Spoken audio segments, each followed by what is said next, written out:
Alright, I'm live. Boys and girls, your boy's back with another whatever this is going to be. I think I'm just gonna play games tonight, to be honest with you. I think I'm just gonna play a little bit of fun games and enjoy myself. Play some more Sprawl. I'm really getting into Sprawl, so we're gonna see how this bodes for the night. I don't know how long I'll be on. What's going on? Why did everything take a shit? There we go. Alright.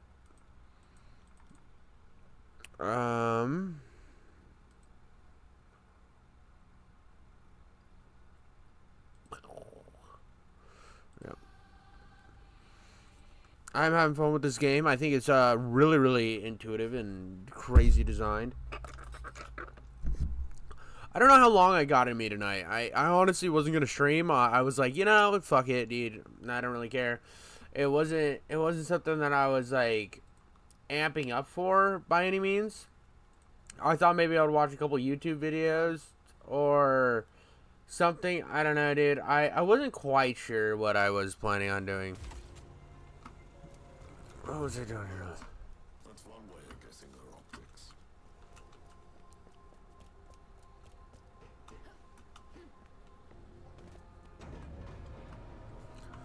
So, one of those things that I'm having fun with this game. Oh shit!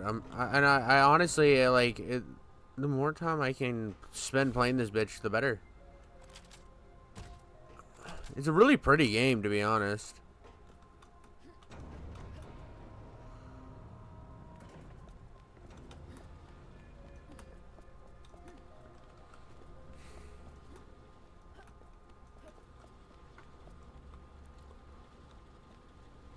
I feel like I've already been here.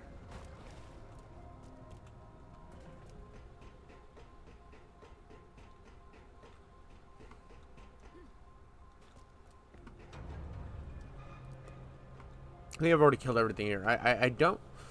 My YouTube is not responding. Is my bitrate low? What's going on here? I have no idea. Nope,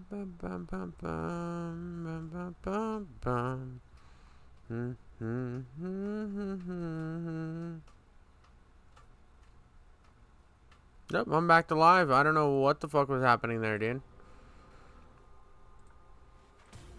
Can't tell you. I cannot give you the slightest inclination. Ride this boat. I'll take you as close as I can to the next dock. So, I was supposed to go here.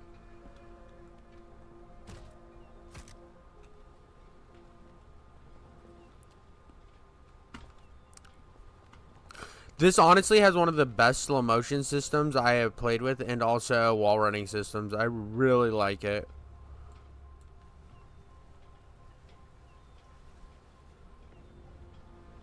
Am I running up there, or am I gonna run along the dock here? Because I definitely could platform.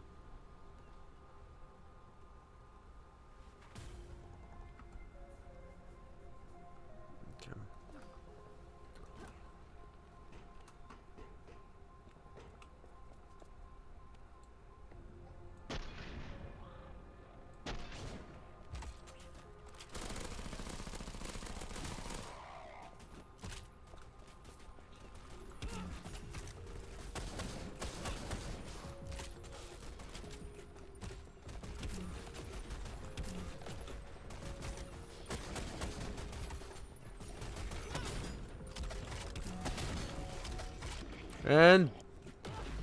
And that's what's up.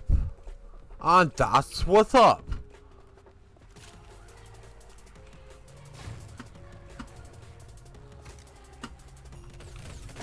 Oh shit.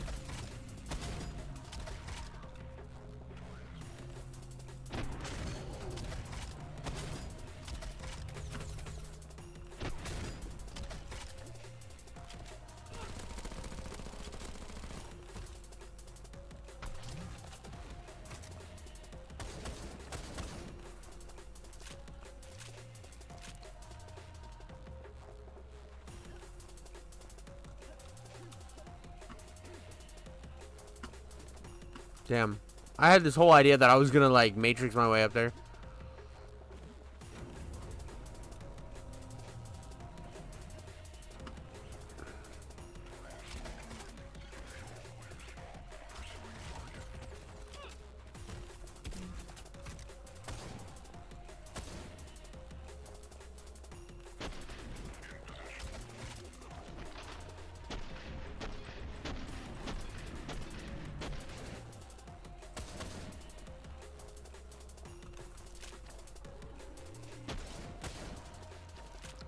Where did that other pussy go?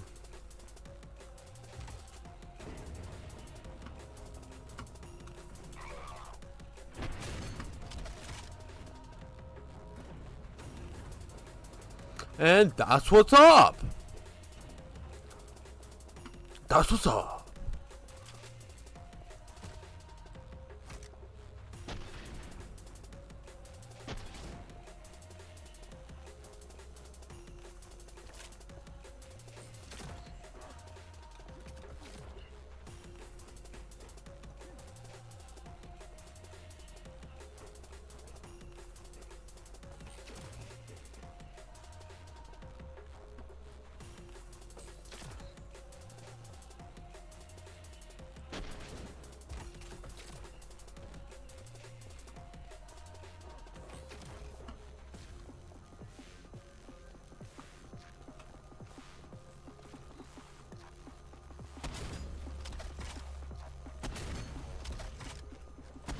Got him. Got him. That puppy dog could not bark anymore because he's dead.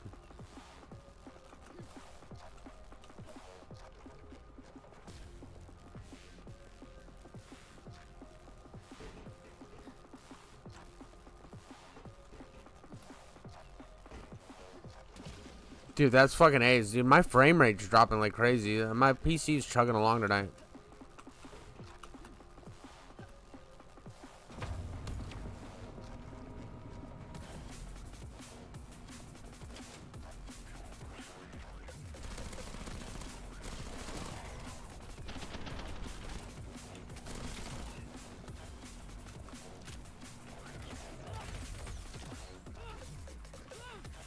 Yeah, I don't know what's going on with my PC tonight. This is bad. Make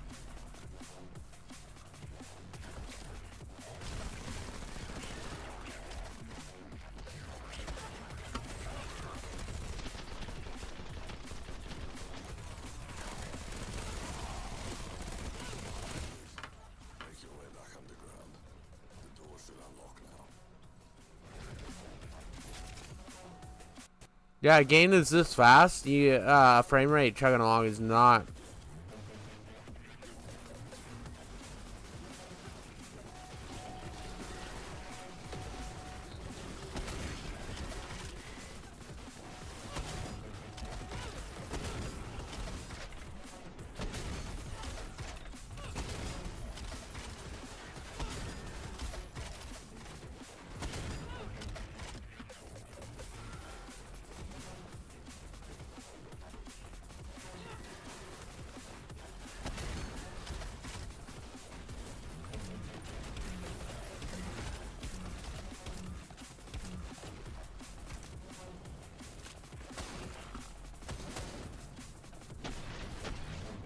Got him.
I think I'll be out of here at like 9 tonight.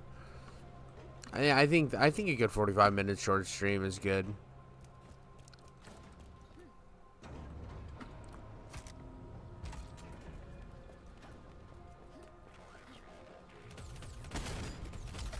Fuck, I fell.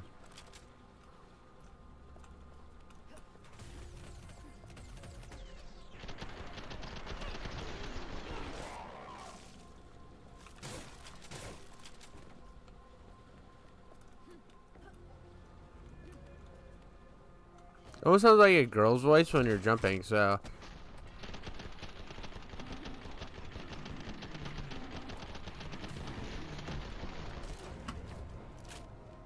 And that's what's up.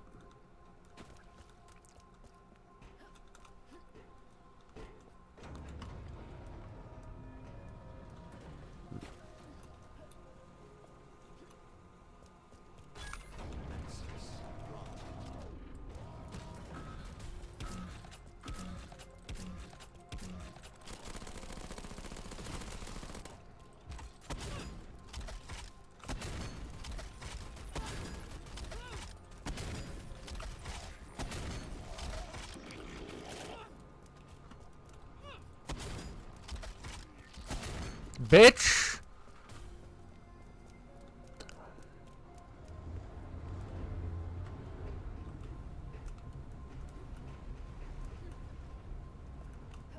Sierra, India, X-ray. I keep hearing this near Battle.net.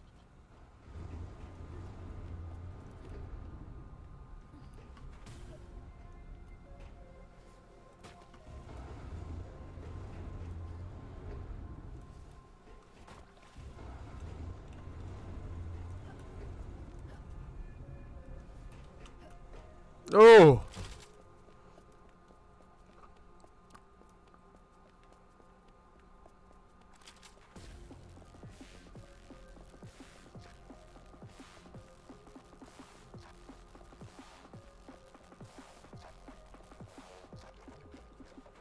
Oh, boss fight, boss fight, boss fight.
I'm gonna take that arm out here soon.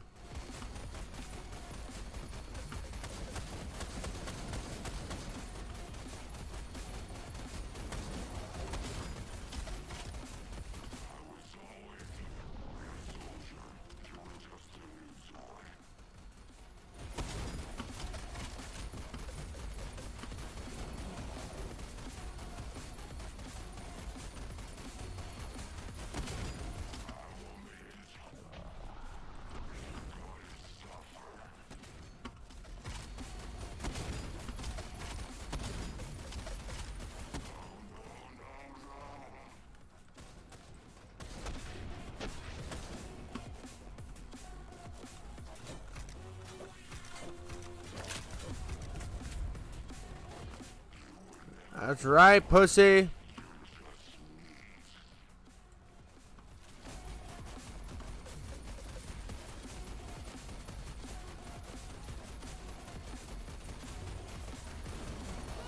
Ah, fuck me.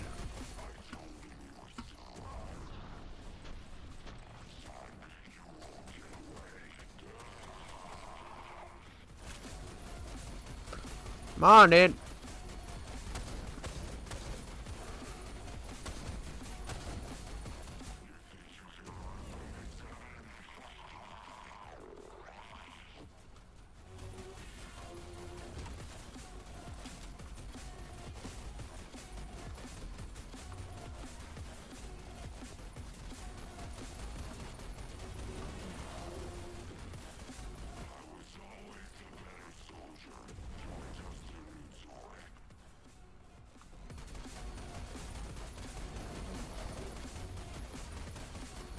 on, get behind him.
Dude, this sucks.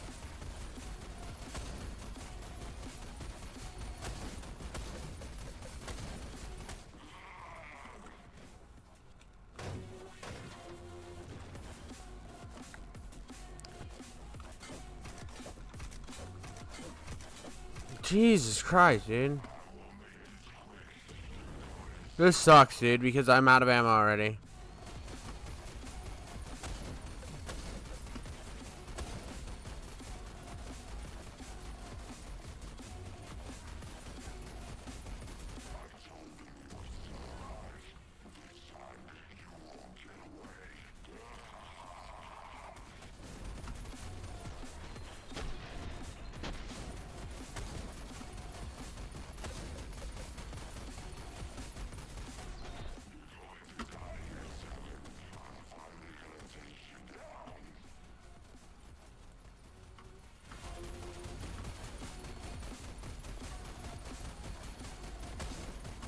I hit the weak point, that's good.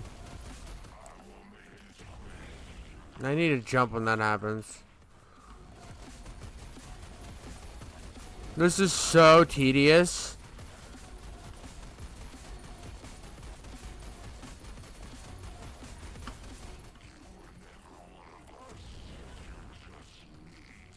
Dude, I honestly want to go back to a checkpoint because this is taking so long. And if you're wondering why I can't shoot, I'm out of ammo.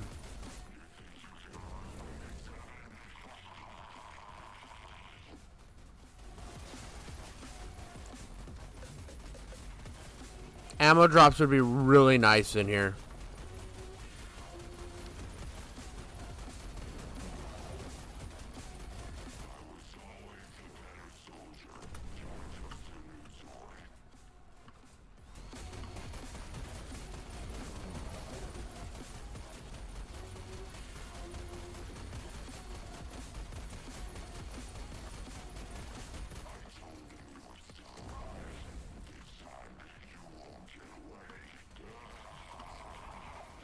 Dude, I can run around him for the rest of my life and nothing would happen.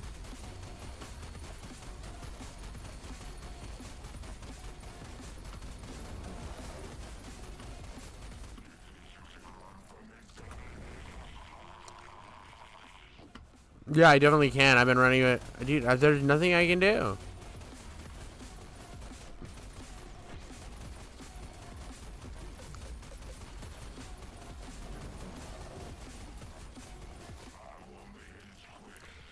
This is what happens when you don't give one a weapon that has infinite ammo. Like, I get that it's kind of cheap to have a weapon that has infinite ammo, right?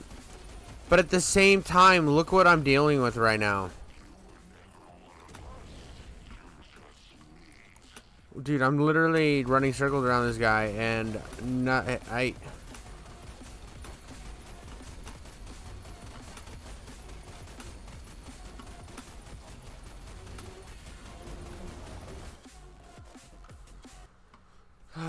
hopefully it's before the boss fight.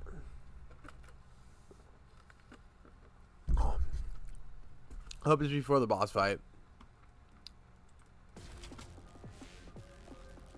I'm going back. That's full. I need to get ammo for this. That was one of the most irritating things that I've ever experienced in my life. Of course, the ammo is just not alright. I feel like there's more to this game. I feel like this isn't the end because that feels like a really empty weapon wheel. You know what I mean? It feels like just like an intro boss fight.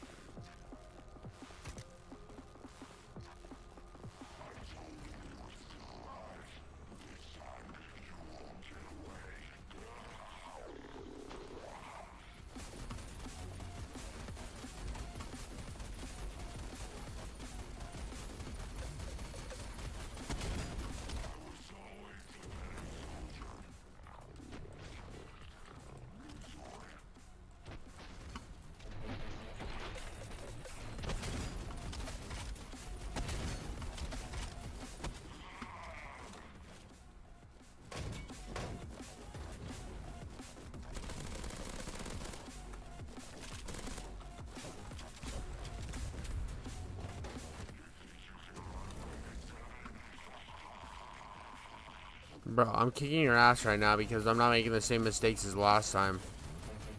Last time, I thought that I just shot you. To be honest, I thought that was the whole play.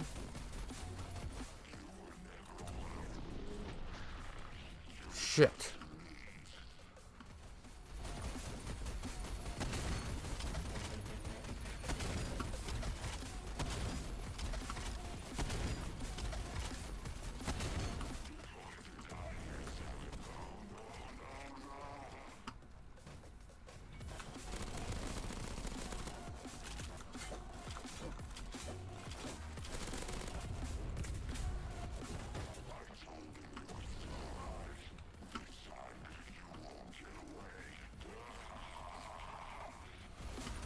Oh, dude, I've got him cooked this time. Well, see, last time I 100% thought you were supposed to shoot him, so I unloaded. Oh.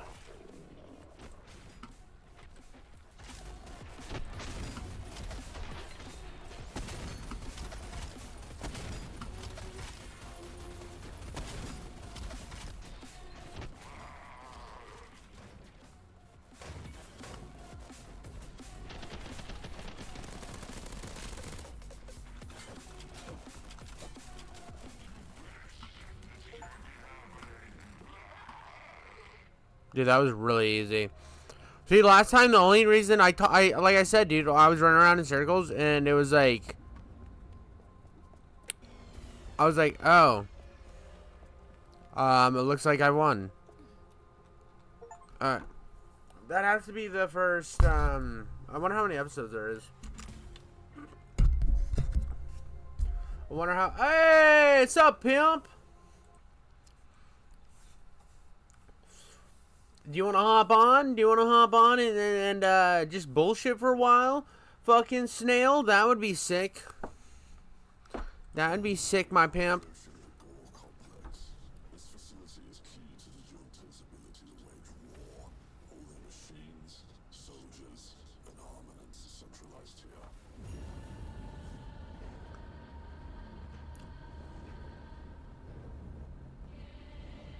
This is a gorgeous fucking game. This is a really pretty game. If we disrupt this facility, we will be able to neuter attempts to further cauterize the situation. You don't think I will? I'll come right now. Dude, I want you to. I literally want you to. Dude, I'm gonna fucking call you on Discord right now. Hold on. I'll fucking call you right now. Hold on. How do I use Discord? How do I autism my way to Discord? Where the fuck is Snail? Dude, how the fuck did... Oh, there you are. Bitch. I'll show you, dude. I'll fucking call you right now. I'll call you right now. Continuing to escalate the deployment efforts. Snail, my dude. What's up, bro? 1 second. My whole shit is fucked up right now. Alright. Alright, there we go. I was just posting something. Don't worry, don't check your Discord notifs. Dude. God damn it, my fan's getting in the way of my mic stand. There we go. All right, I'm here. Let me mute your stream so I don't hear you twice. Once Ah. is more than enough for my ears. You don't hear the nasally beautifulness of my fucking voice? Yeah, the rugged, fucking, you know, backwoods kind of Slightly gay. muscular man chopping wood around his cottage. Yeah. Yeah, dude, based. You're like Rod Sexington, but a YouTube streamer. Oh, there you go. I like it. I like it. What is it? What is this you're playing? Well, what's this game? This Tell is us a little called bit more Sprawl, about bro. this. This is called Sprawl. And Basically, that's why you're sprawled out. yeah, dude, that's why I'm sprawled out. Exactly. I found out, and you probably know this because you used to stream on Twitch, but I have like a few people in my community that were like, "Yo, you need to stop putting parts in front of your streams because it fucking hurts your videos, right?" And I'm like, "Oh, that makes sense." Or hurts your streams because people are like, "Oh, I don't know, I don't want to jump in and not know what the fuck he's doing," right? So I'm like, Yeah, that's fair.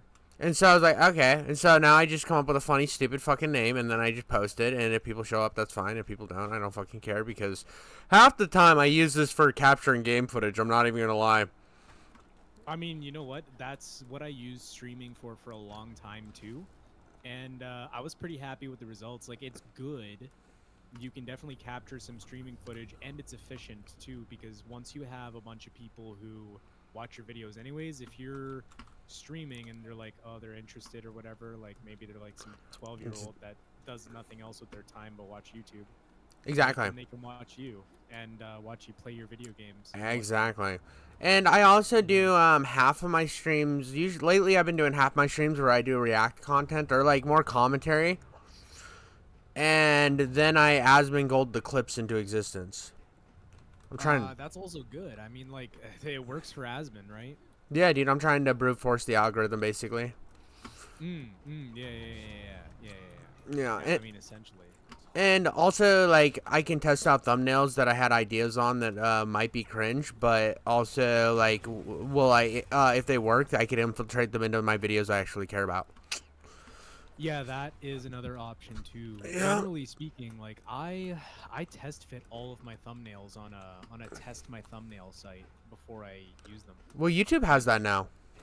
Yeah, they do, but like, you know, I'm the kind of person that I really like when I find something I like, I just don't use anything else. I know that about you. Yeah, you've pushed me on DaVinci Resolve a few times, and I'm like, bro, I go autism on the beat, bro. I can't do this. Right, yeah, so you get it, right? Like, Yeah. you're used to the CapCut, it works for you, it's what you know, Mm-hmm. so you keep using it, right? And did you watch my last game review? I didn't. I'm Oh, sorry, I've been dude, no, disconnected you're from, fine, like, dude. everything. Trying to watch other people's videos is such a pain when you make your own. But I got a review copy for a game, right? And I made a video and I thought it was fucking crispy. It's probably one of the best I've ever made. The best editing I've ever done was in a video nobody fucking watched, and I only edited really good for the first minute, right? For the first minute, I cooked, and it was on. You ever see the movie Poor Things? Yeah. So I do like a shitty fucking cut and move animation, but it's like for comedic effect about the intro to that movie in that video. Right.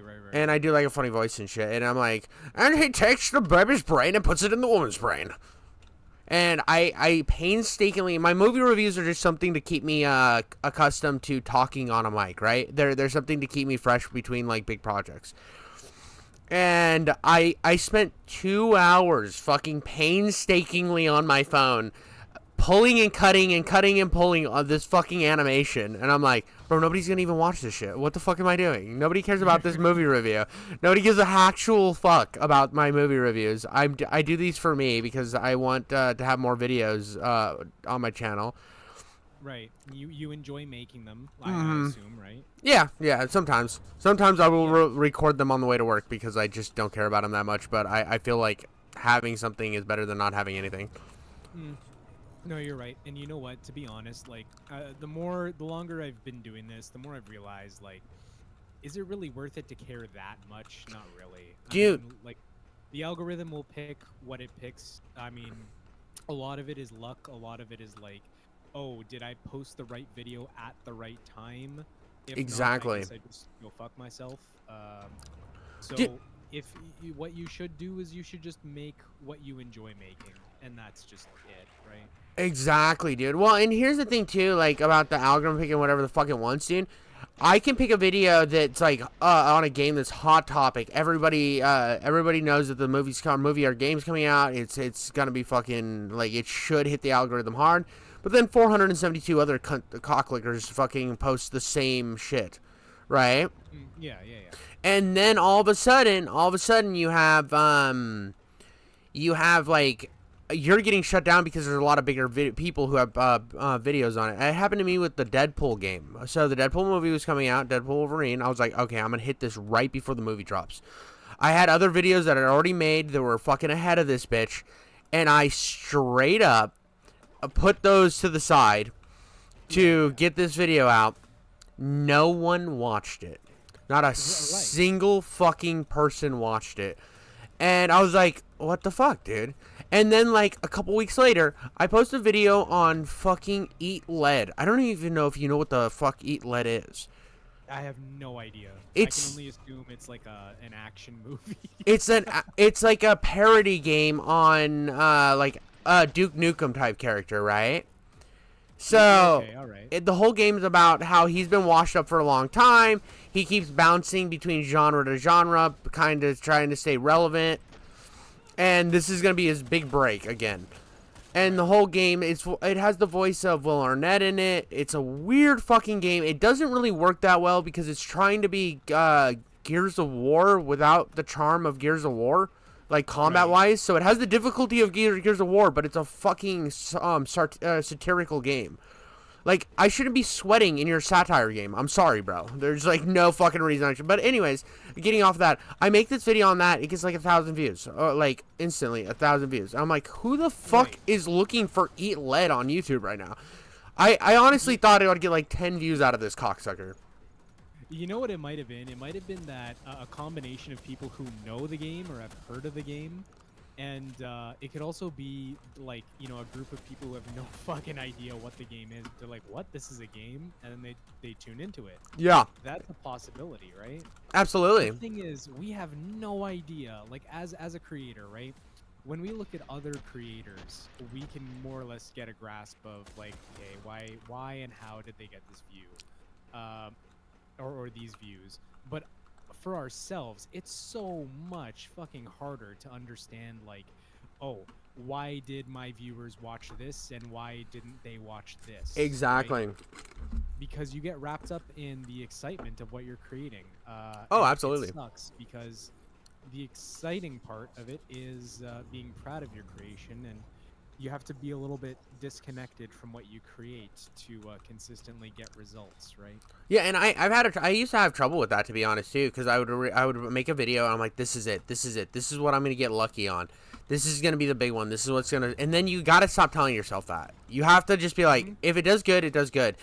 And I've told you this in the past. I fucking like grind out content, and I've like, you do.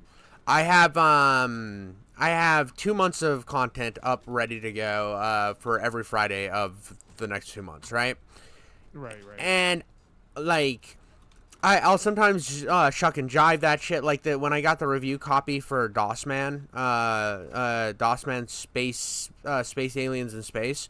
I moved that up ahead of this week because of the game's coming out this Friday. So I wanted it a week out before, and the developers loved it. One of them said, so I was talking to the main dev bro. He sent me a message from one of their internal chats, and they were like, this is the most homoerotic review we've ever gotten. Or most homoerotic, unhinged review we've ever gotten.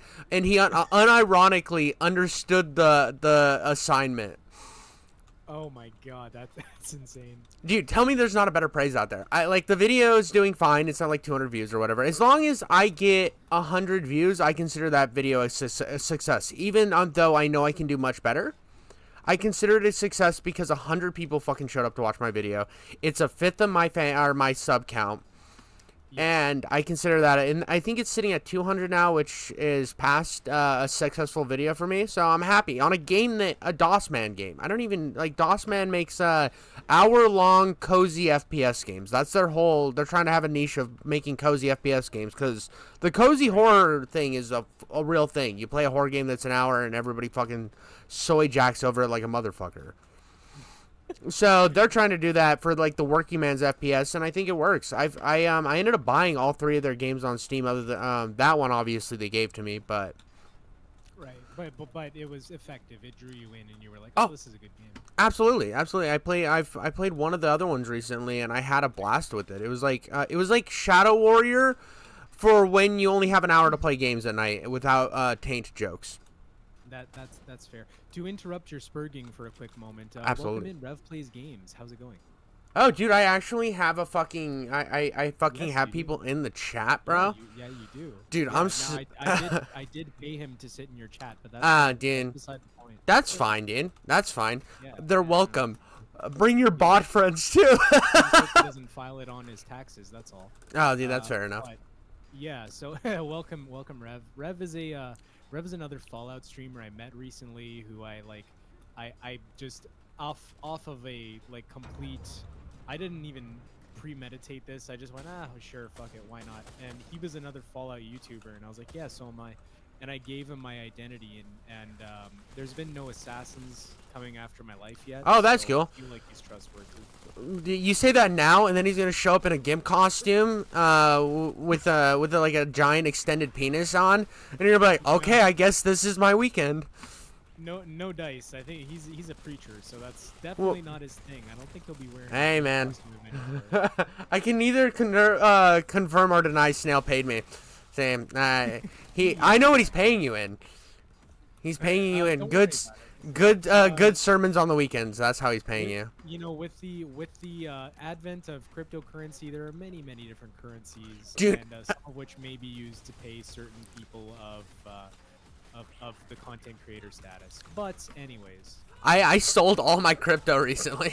I only had Doge. Though. I sold it hit where I would broken even, and I've had it for like 3 years and I forgot about it. And I'm like, Yeah. oh, I broke even. When did I buy all this Doge? oh, you broke even? Yeah, dude, I bought it like a long time ago, dude. Like, Because like Mhm. it's gone up there. I mean, Bitcoin's at like a all-time high.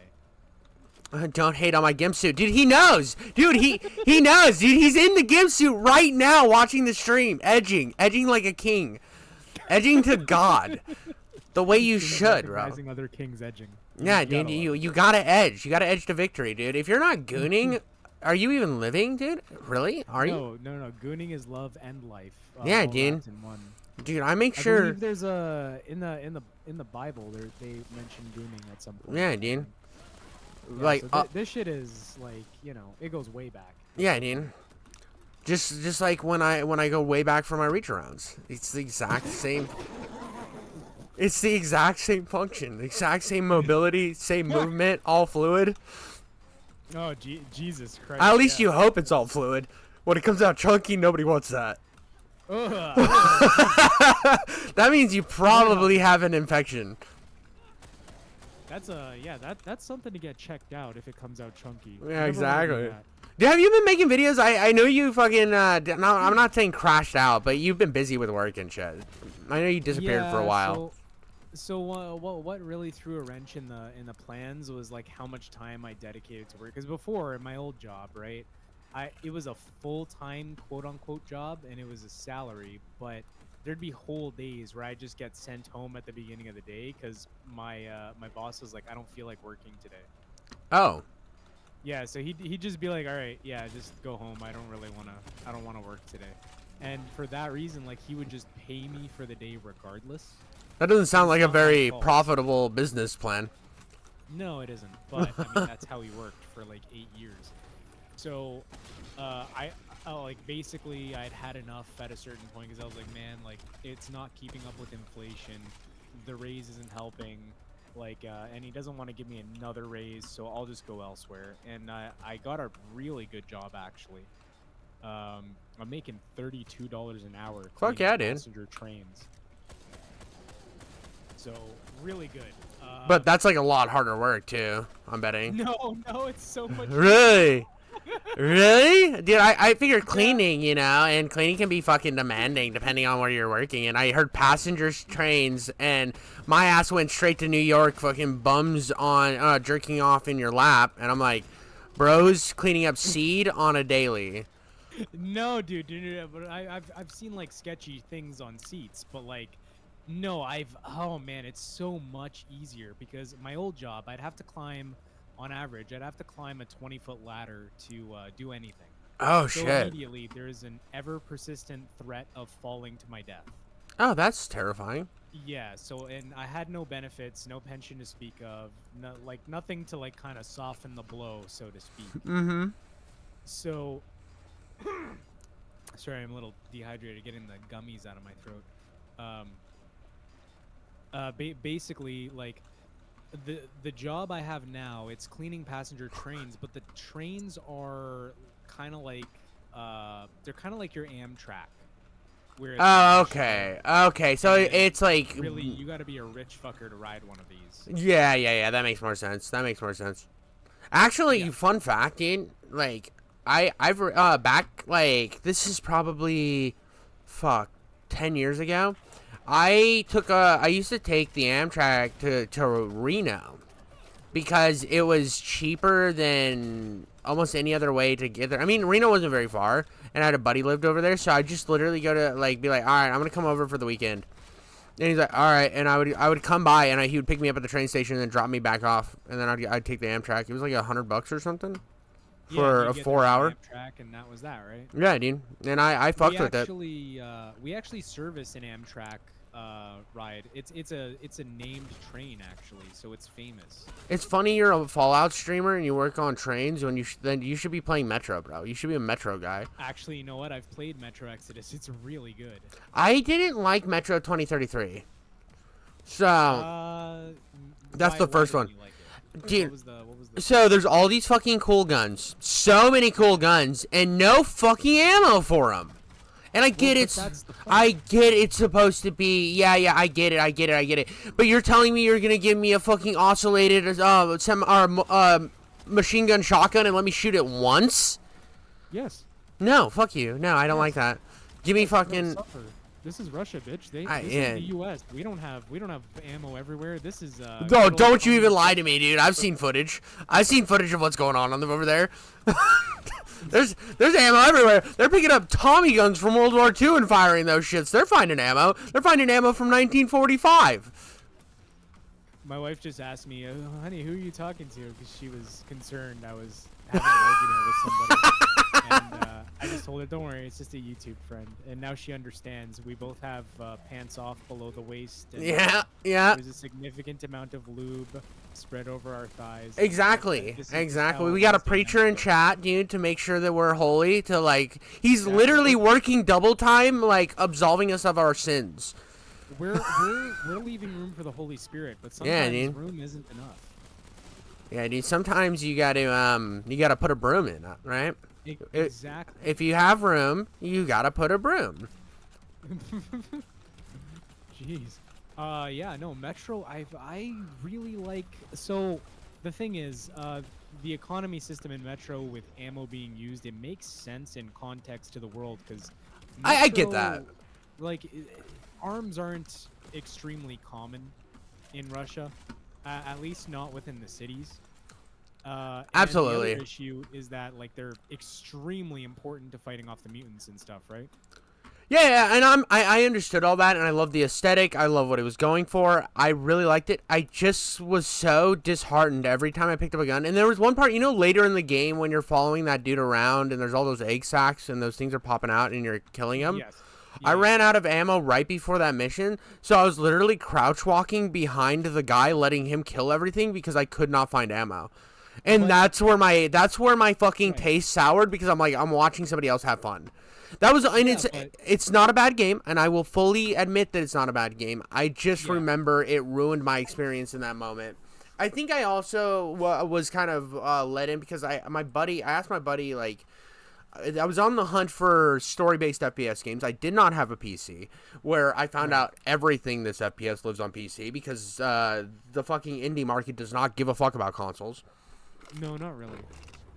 And I found out that Metro had a good story, and it does. It has a really good story. It's very, very interesting. And my buddy's like, yeah, it's like a good FPS game with the story. And I was like, so in my head, I've heard things that it was like Fallout and FPS game with the story. So my thoughts going in were it was gonna be like Fallout with like some more. It was like Call of Duty Fallout. That's what you were expecting. That's what I was expecting. So again, I'm not mad that the game didn't live up to that exact thing. It just made it a little difficult for me to get into the series because of how the game ended for me. That's fair. I mean, I can understand. I think you were expecting one experience and got another. Exactly. And that's not the game's fault. I understand your disappointment, right? Yeah, it's not the game's fault. I 100% understand that it's not the game's fault, and I don't expect the game to change because I don't like that. But right. There's a reason when I dropped the video, I called it Metro 2033 has no ammo. Oh, which is true. It just doesn't have ammo. Well, I dude, struggled as well. Rev just said that Stalker is like more Call of Duty Fallout, and I started playing Stalker, and I like it. Stalker's mean. It is. It's fucking mean. Like Metro, you run out of ammo, and it's unfortunate, and it sucks, and you don't do any of the fun stuff, but you always have somebody at your side. Stalker, they just die. Yep. Yeah.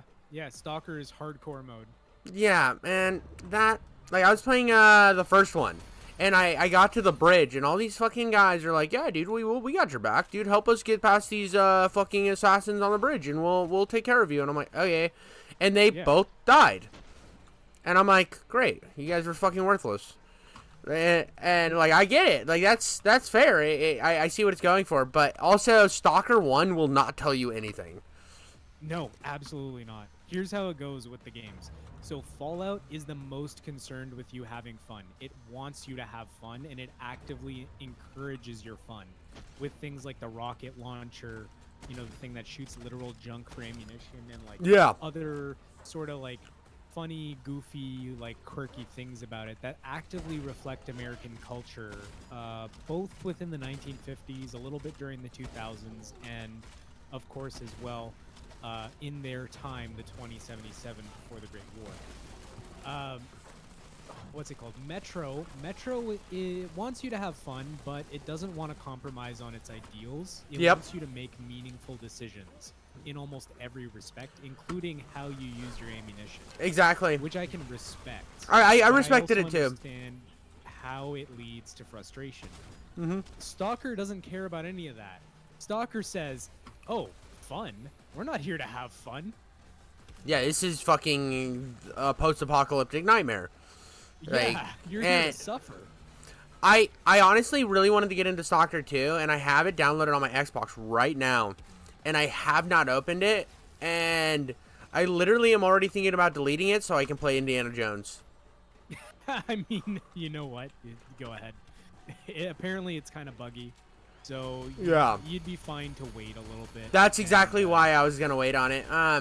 And I heard Indiana Jones is so good, really good, which makes me so happy because if there's one thing I don't like on the internet, and that's why I started doing like the funny little commentary thing, is because people like David Jaffe, Andy Pants Gaming, all these fucking grifters, bro. All these grifters that are just willing to either defend a side completely pointless without having any justifications, or make shit up to try to, like, bolster their cause. And Andy Pants Gaming, from the moment Machine Games had that gay developer on screen, like, don't get me wrong, that dude looked cringe as fuck, but I wasn't gonna, like, reserve judgment that the game was gonna be bad just because one dude looks cringe. I'm sorry. Yeah, like, just because he's, like, cringe doesn't mean the game is bad. Yeah, exactly. It's a really good game. Just because he looks like somebody from a Meltdown video after a Trump election does not mean that dude's going to be that dude. You're making false equivalences. Yeah, like maybe he's really talented. We just exactly maybe because like if there's a lot of people that have looks needs more time. Oh, he's saying in chat needs more time for sure. I've got about 30 hours to talk or two, and the bugs are quite annoying. Okay, then I'm not playing it on Xbox because that's gonna give me fucking. Rev has his review. Yeah. The Rev view. Yeah, dude. If it's that bad, and I'm gonna be playing it on controller, yeah, no, because my PC is fucking garbage. I don't know if I ever told you my setup. No, you didn't. I bought it from a Goodwill. Yeah. I know this is a tangent. I bought it from a Goodwill. There's a Goodwill in Tallahassee that is focused on only video games. So they have retro games and gaming PCs. I spent $400 on it, and it has a 9050. It has a pretty good processor. I think it's like a C or an i7 or I think it's an i7. So the processor is respectable. It's respectable. So I went to a PC shop and he told me I could upgrade to a 3060 no problem. And from other people I know, they said I could probably jump up to a 4060 no problem. Especially with my power supply only being 500 watt. I would probably go a little higher on power supply before going to a 40 series. Okay, well that's just me. But 30 series is fine. The You're 30 fine. series, the 3060 says that you need a 750 power supply for it. So the reason they want you to shoot higher for power supply is for more headroom, just to be like extra safe, right? Because you got to consider like your power supply at peak usage when you're using your GPU to run like really powerful games. Because of course, more powerful game equals more power needed for your GPU, equals more power draw on your PSU and more stress. You can run it on a 500 watt. Okay. But you might stress that 500 watt like crazy doing it. So it's more about like maintenance of your hardware than like capability. Can you? Oh, yes. Should you? No. Okay. The reason I said the 40 series went with the 40 series is because it says they the suggested power supply is a 500 watt. For 30 series? 40. 40. The 4060. Is that like because minimum requirement or something? No, that's what it said on the thing, and that's why Now, keep in mind, this is the 60 series, so this isn't like the most spec'd out, giggity schmoodle fucking beat monster out there. And the difference, the 3060 and the 4060 don't seem to have much difference other than the minimum, or other than the minimum requirements for the power supplies. The power supply seems to be the only thing that is a massive improvement, is how much power it uses. So I think maybe that was the focus on that one, was to pull less power.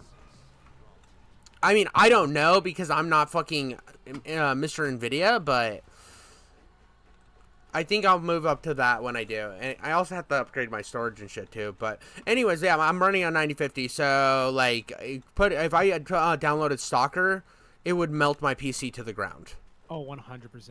You lose your PC forever in a freak smelting accident, possibly your penis and balls too. Oh, dude, I would put my penis in it. Like, I would try to while smelting or before smelting. While smelting, because at first it would be I could tell my wife, hey, I'm just trying to put the smelting out, and she's like, are you sure? And I'm like, yeah, dude, obviously. And she's like, well, that doesn't look very comfortable. I'm like, you don't know, bitch, shut up.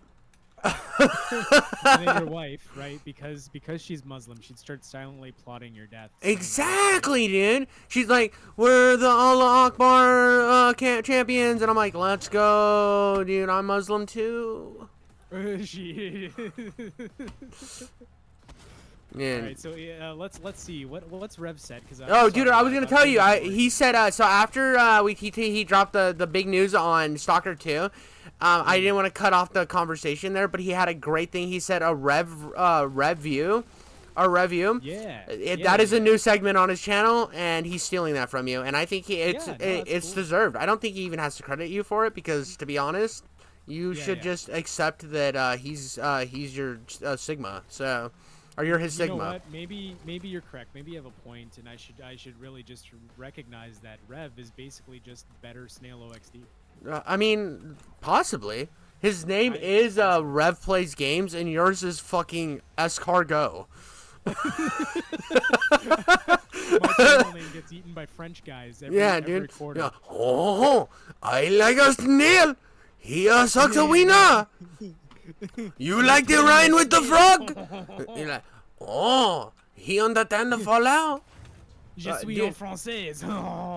Let me eat this snail. Dude, you live in France, basically. You live in fucking nice France. Like, polite France. Nice no. You live in polite France. That's what I meant.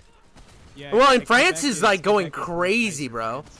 Dude, have you seen? France is disgusting. It's a shithole. That's what everyone says. That's why I said nice France, because even though Quebec and Canada have a lot of problems, and I've heard that it's not getting much better over there. No, not really. I did see a clip, bro, of Trudeau fucking talking about his like what is it, his foundation or whatever.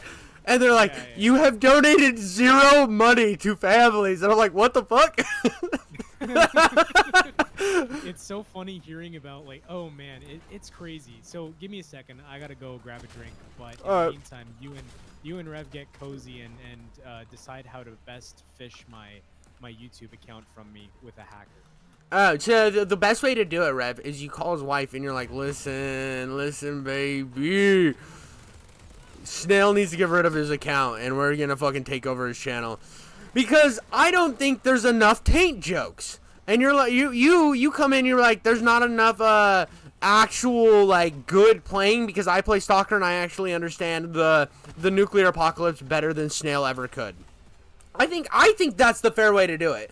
I will do all the taint jokes. I will make sure to add some nice homoerotic content that's good and fun for the entire family, and you will add the actual I'm good at video games knowledge. I think that's the way to do it, to be honest.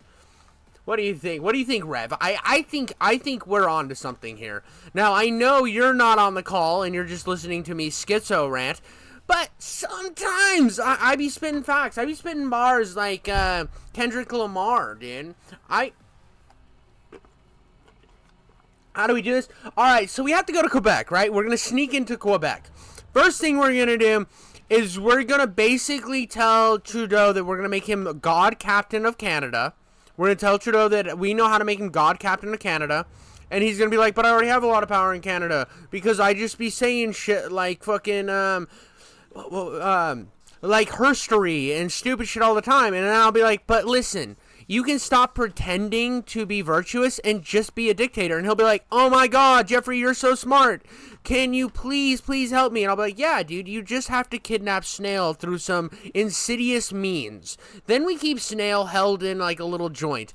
Do we subjugate him to the Casino Royale, like, ball punching? Maybe, because I think it would be funny. I think it would be funny to smash his snails with the ball. Not like I would do it. I get the woozies. I have a weak stomach. But maybe have the Canadian Secret Service do it. Now! Well, the next process, the next big part is we then, after torturing him for an obscene amount of time, which really he told us the information way sooner than that. It's just like we're doing this out of pure spite and because it's funny. We then utilize his information to get his channel, and we have him make content for us as a little content gerbil boy. Is that a good plan? I don't know. I feel like I just described 87 war crimes in a single thought process. Something I'm very good at. See, what you don't understand is you're a part of the Fallout and Stalker community, and I'm all the enemies. Where are the fucking keys? You know, there's one crucial thing I think you forgot about all that planning, Jiffy. What? And it's that if there's anything that's been true throughout history, it's that a Canadian always loves a good war crime. Yeah, and dude. A good reason to commit one. Yeah, dude. So that's what I'm saying. I don't think I would have to commit. Like I said, I have a woozy stomach, so I really just have to talk to a random Canadian, and they would do all that stuff to you. But then it's Canadian versus Canadian. Which is fine. I don't give a fuck about Canadian violence. I barely care about American on American violence. In fact, I laugh at people who freak out on the internet. I don't care about Canadian on Canadian violence. It's the funniest shit I've heard in weeks.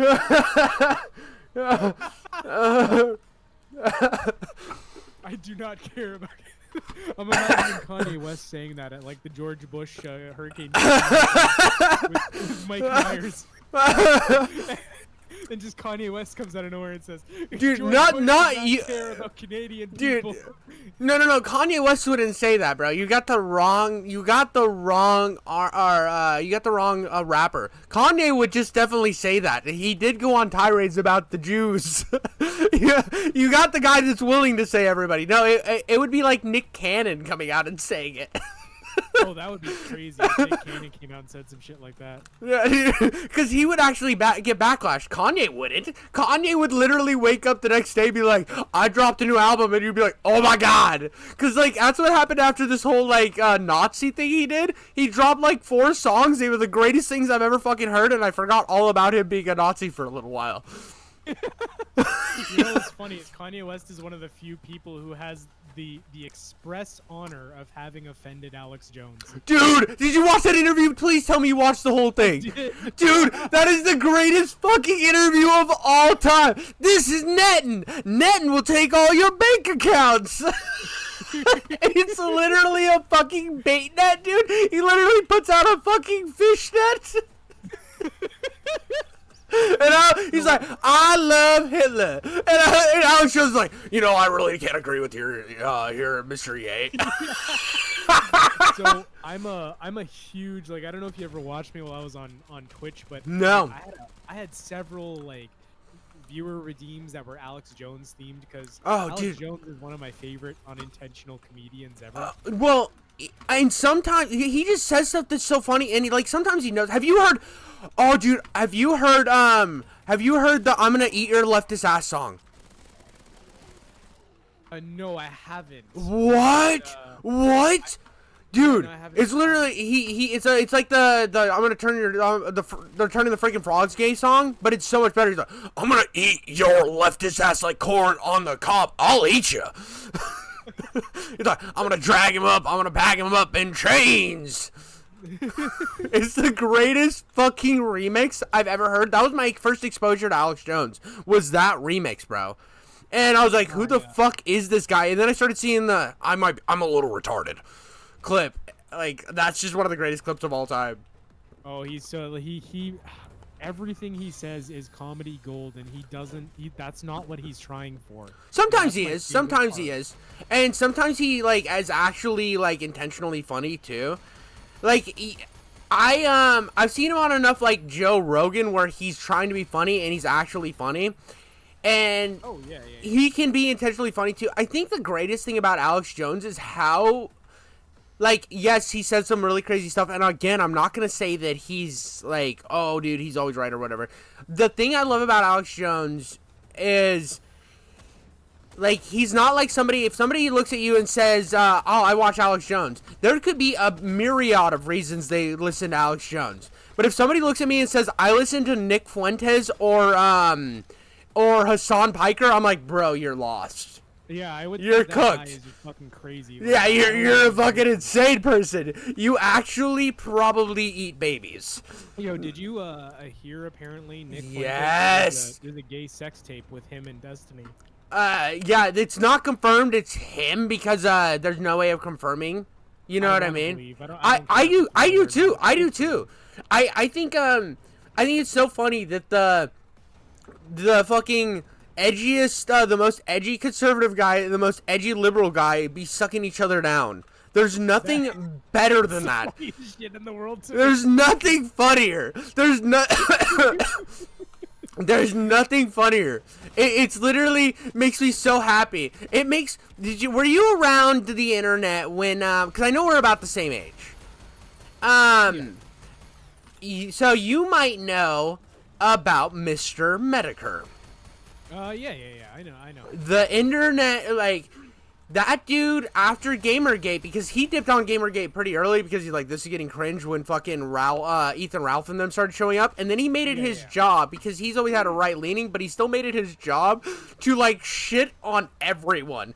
He's like one of the only guys that when Destiny was owning everybody, he showed up and made Destiny look like the biggest asshole in the world because he could care less. I love fucking Mr. Medicare, and Mr. Medicare's over there with cancer, old cancer man Jim, watching everyone who's given he calls himself that, I don't know.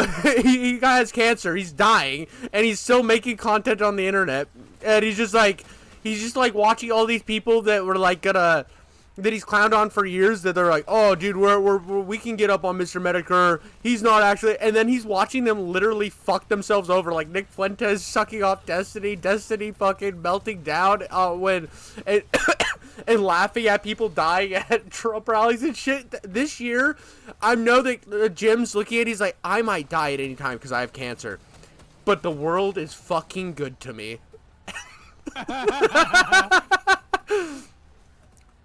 Oh, dude, that... God, you gotta love it when someone's actually, like, intellectually consistent. Yeah, I mean, his whole thing was he was the bully of the internet. That was what he was back in the day. He was, the bully of the internet, and he was fucking...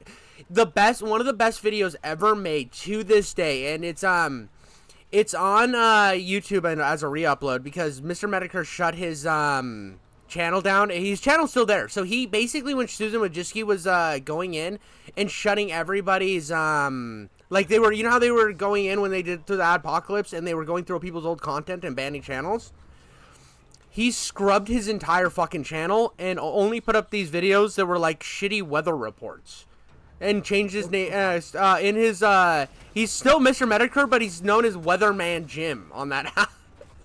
Oh my god. And there's like literally nothing on his channel other than one time there's a video, the newest videos where he played he smoked the guys at Kino Casino at like a fighting game.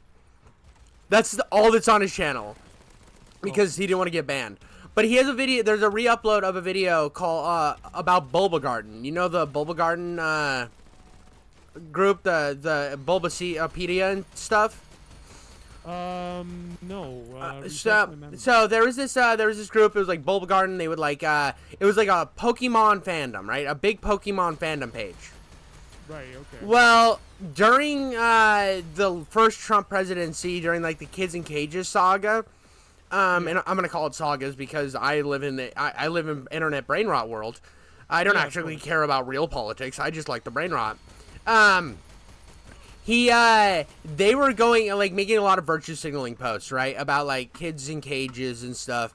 And he has a joke in that, bro. He has a joke in that. He's like, your guys' fandom is literally putting animals in cages and having them fight. If Michael Vick would be a gym leader in the Kanto region in your world. It's funny because when I was doing my Pokemon stream, I titled the series Michael Vick's Dogfighting in a video game. Dude, that's literally what Pokemon is. And these guys are out here virtue signaling about, like, keeping people against their will and shit. And just the irony was so good. And that's what most of the video about. And it's like really old YouTube edgy material. But it's like that edgy that you look back on and you're like, that was funny. That was the funniest time on the internet. And it's always nice to see two different points of view come together. Oh, dude, I love when they come together. It's the best one. I mean, I know where he's going at. It's when they touch tips and they blast. That's Nick Fuentes and Destiny, dude. The internet drama in the last month has been the best drama I think we've gotten all year. So what's happened in the last month? And before you say that, let's cut to ads. This stream is brought to you by Slim Jim's Pecker Protector 3000. Now with a brand new sheen and plastic cover. This Pecker Protector is bound to get you laid, paid, and not inseminated. All right, this is top of the line what do you call them, contraceptive. Okay, and this is going to keep you and your wife from pregnancy for as long as you'd like. Plus they're also pre-loved, meaning less waste. So if you want to cut down on waste and birth rates, the Slim Jim Pecker Protector 3000 is the right choice for you. My name is Jim72, and I am 72. That's my age. I've been using them since 1965. I have about 3,700 bastard children, and I've only used the Slim Jim Pepper Protector. Now, all these women coming up to me saying things along the line of, "This is your child. It looks just like you. It was born with eyes looking in two different directions." I say to that woman, "Bitch, I would never fuck a woman with a mustache." And have you enjoyed your use of the Slim Jim Pecker Protector 3000? To be honest, yes. When I remember it in my when I remember to take it from home. Now, I have a bit of dementia. They call it early onset Alzheimer's. Some people tell me those are different things, so I should shut up when I'm doing my diagnoses. But I want to tell you to stop crying, you fucking liberals. I remember when this world was right, goddammit, when there wasn't so many people I didn't like on the streets. Why don't you go back to your own country? Alright, that was Jim. Where did you find this guy? I found him under a bridge, actually. He was sucking off 47 men, and he kept saying things along the line of he wishes it was the 40s again. And that was the testimonial from Jim, who's been a lifelong Pecker Protector user. The Pecker Protector achieves its cleanliness with a self-cleansing technology, which allows it to be both pre-loved, reused, as well as totally ready for your next sexual engagement. Oh, that was a perfect ad read, dude. Don't be silly. Wrap your willy. Get the Pecker Protector. Slim Jim. Not recommended for those experiencing heart failure. Dude, that's the now I want to like will this into existence. I want to literally just will it into existence for the simple reason I want to get big enough to get Trojan to sponsor me so I can have my own line of condoms. Oh, that'd be crazy. Could you imagine making a line of faulty condoms? Dude, and then just sell them to low income communities. Dude, the poorer and the whiter trash I can get, the more I want of them. I want a world of Theo Vaughns. Jeez Louise. I'll be right back. I got to use the little boy's room, but yeah, you mull that over. I've been sending Rev silly mods for Fallout 4 this past little bit. While we've been doing the ad read, and yeah. Dude, while he's on there, I'm gonna tell him about a mod that is great. So you go do your thing. I have a mod that I simp for so fucking hard. Rev, I don't know if you know about this, but there's a mod called Future Police 2099, I believe. I believe it's called Future Police 2099. This bitch lets you use RoboCop's gun. It's fucking RoboCop's gun. Like, it's so good. Actually, it's very immersive too. Like, I used to watch a lot of MXR Plays videos, and I remember it was on one of his. And you get to use Judge Dredd's gun with all the different ammos and RoboCop's gun, and it's like really well designed to the point that it in every town where there's a police station, there's going to be a parked vehicle. In that parked cop car, if you pick the locks, it's going to have ammo for these weapons. Not only just ammo for these weapons, but also like it's going to have like it adds ammo around the world. But it'll have like the weapons in them and like upgrades to those weapons in these police vehicles that you pick. It is one of the best mods for just adding a little bit to the game. I will not play. I don't have any achievements on Fallout 4. I have 0 achievements on Fallout 4 because I refuse to play the game without that mod. It was one that I had my cousin install on his console, and when I bought my console way later, so Fallout, after I bought an Xbox One, I was way late in the generation, and they had pulled that mod from, the Xbox download page for a little while because of licensing issues, and I messaged the mod creator to please, get it back on Xbox, and he did, dude. He went giggity schmoodle on a beat and got it back up, and it's my favorite mod to this day. It's got the Widowmaker shotgun, it's so good, dude. It's so good. And, like, there's a way to get all of the weapons without going to all the different police stations. You just have to go to the infected zone, the bottom of the map zone, and go to the car park, the car garage, and you can get all the weapons in there. And they're all customizable in the game too. So they're not just something you get and then you're done with the gun. They're fully customizable as well. Which I know is expected with a lot of weapon mods, but it's also surprising how many weapon mods are just a cool looking weapon without any customizable features. Yeah, but it's fully integrated into the game. It's one of the best mods. I am in fucking love with it. I refuse to play the game without it. Literally, when I refire up Fallout 4, I make sure to restart the whole shit again. Or I restart the game and make sure that fucking mod's installed. And sometimes I'll even put in cheat room just to get a power armor that will get me to the eradicated zone. So I can get those weapons faster. Sometimes I don't do that and I just do the more immersive way, but... Hold on. I had,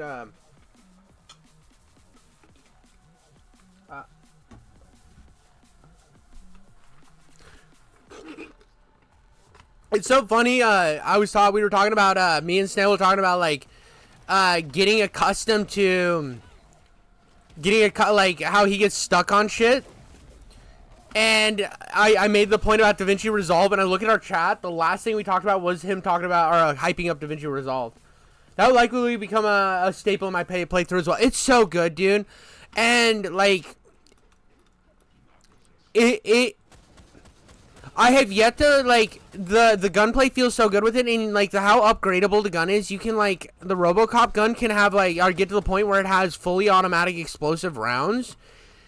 And, like, those explosive rounds are so sick, and it feels like I'm RoboCop, to be honest. Like, the RoboCop game is one of my favorite games ever made. The one that came out, I think, last year. Is one of my favorite games ever made. I think one of the reasons why it's one of my favorite games is basically because of the fact that it cares about RoboCop. I'm so sick of like watching my games be made about my favorite IPs and then be nothing like what I loved about the series. But RoboCop was, and on top of that, the gun felt like the one I used in Fallout. I mean, the one in the RoboCop games is better than the one in Fallout, but at the same time, it was nice to play. It was nice to play a game and already have a precedent to what I wanted in a game because of Fallout, because the mod was so good. It's so fucking good. It's so fucking good, dude. I can't talk about that mod enough. Now, like, I played with a bunch of weird mods, like making myself a Ghost Rider for entire playthroughs or whatever, dude. And I've done a bunch of wacky shit, but that one is always a staple. That is my mod simping for the thing. That's the only one I can remember that I fucking simp for harder than anything else. I mean, obviously, I love myself the cheat room mod because I like being God sometimes in Fallout, but... Also, there's one that I can't remember what it was called, but it was like...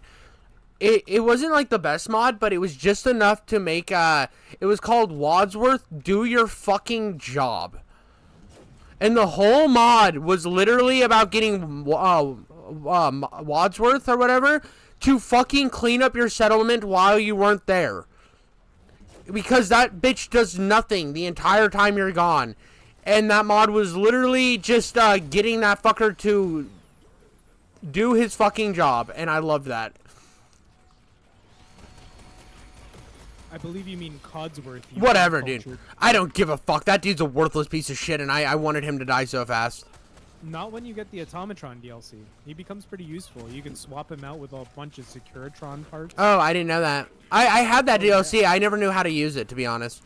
It's hard. Like, it doesn't really explain it, except unless you do, like, the quest, but it's pretty rewarding in the sense that, like, you can make your own robots, and you can assign your robots to settlers or settlements, and they perform work. And they're also like, they're also like constructible companions where you can build one at a workbench, and when you build one, you can take it with you on your adventures, and it's essentially a silent combat companion. Oh, okay. And you can outfit it with all sorts of different parts. It's pretty cool, actually.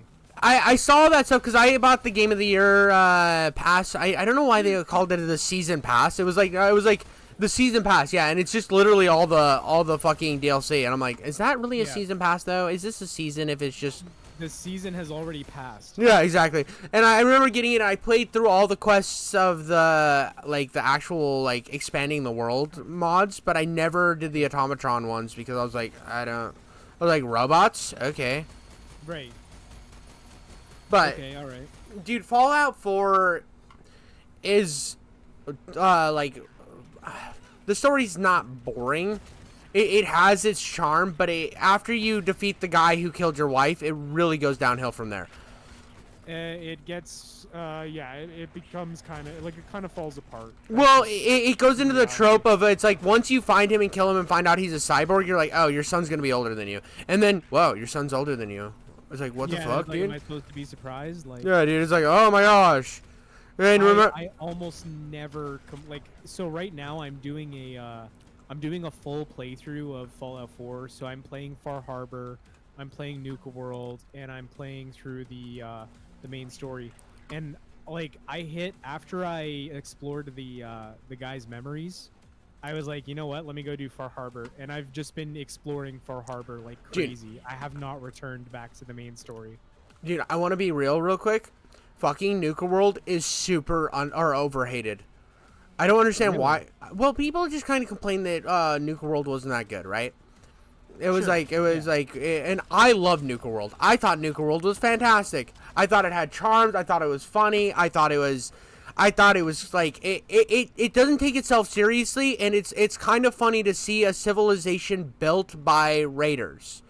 It's like exactly what I wanted out of that. Once I found out it was built by raiders, and you're going around, you have the choice to like either help all these raiders or just go murder all the leaders and become the ultimate raider yourself.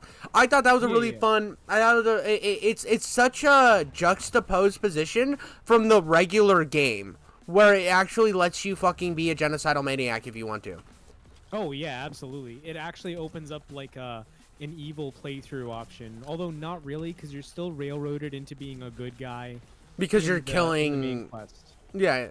And also, you're just kind of killing raiders. So at the end of the day, even though you're the ultimate bad raider, you were the one who killed all the evil raiders to begin with. So, what are you bad, or are you in that gray zone like the Punisher? It does kind of half-ass the sense of being a bad guy, because you can't really be the bad guy. Yeah. Like, even Fallout 3 had more freedom in being evil, because you could do, like, genuinely heinous things if you really wanted to. Now, yeah, at the end, you were kind of forced to be good or bad. Or rather, you were forced to be good or less good.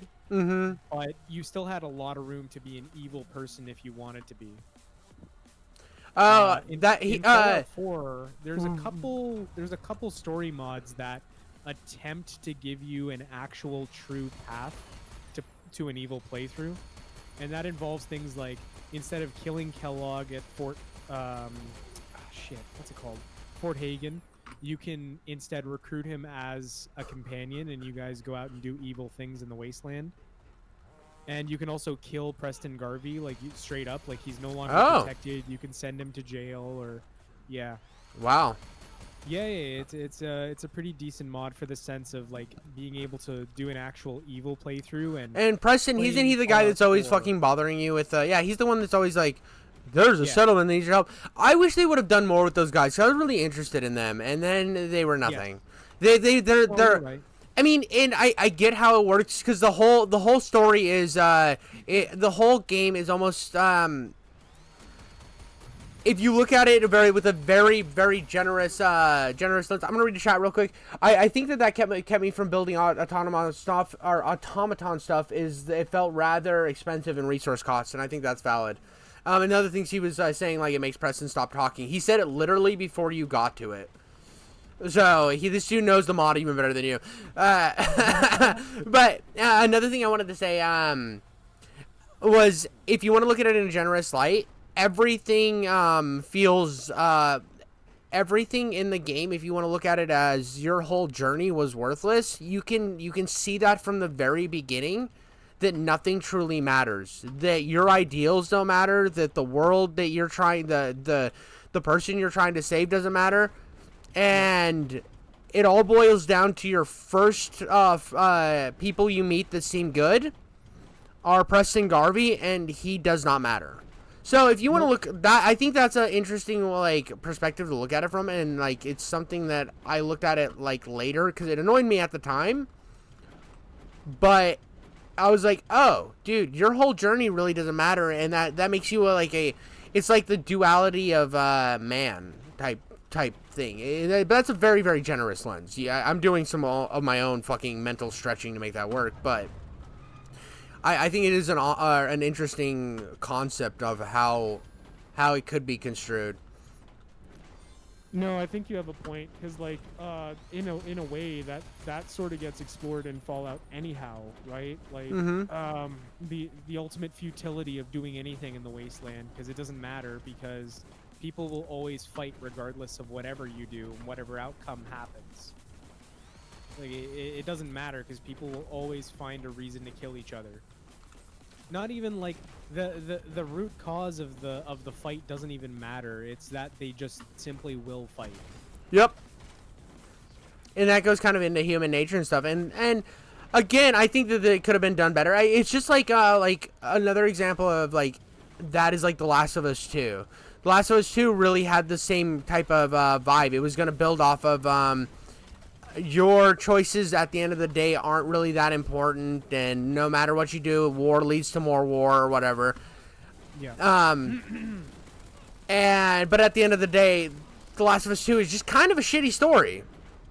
Yeah, that too. It's just kind of a bad representation of what the story could have been, and that's kind of Fallout 4's problem. Is it's got good ideas, but it doesn't know how to capitalize on them. And that's mostly because of the writer, Emil. Oh, dude, whatever his name the is. guy that's like the most hated guy ever. I feel kind of bad for him, but at the same time, I also don't think he's a good writer.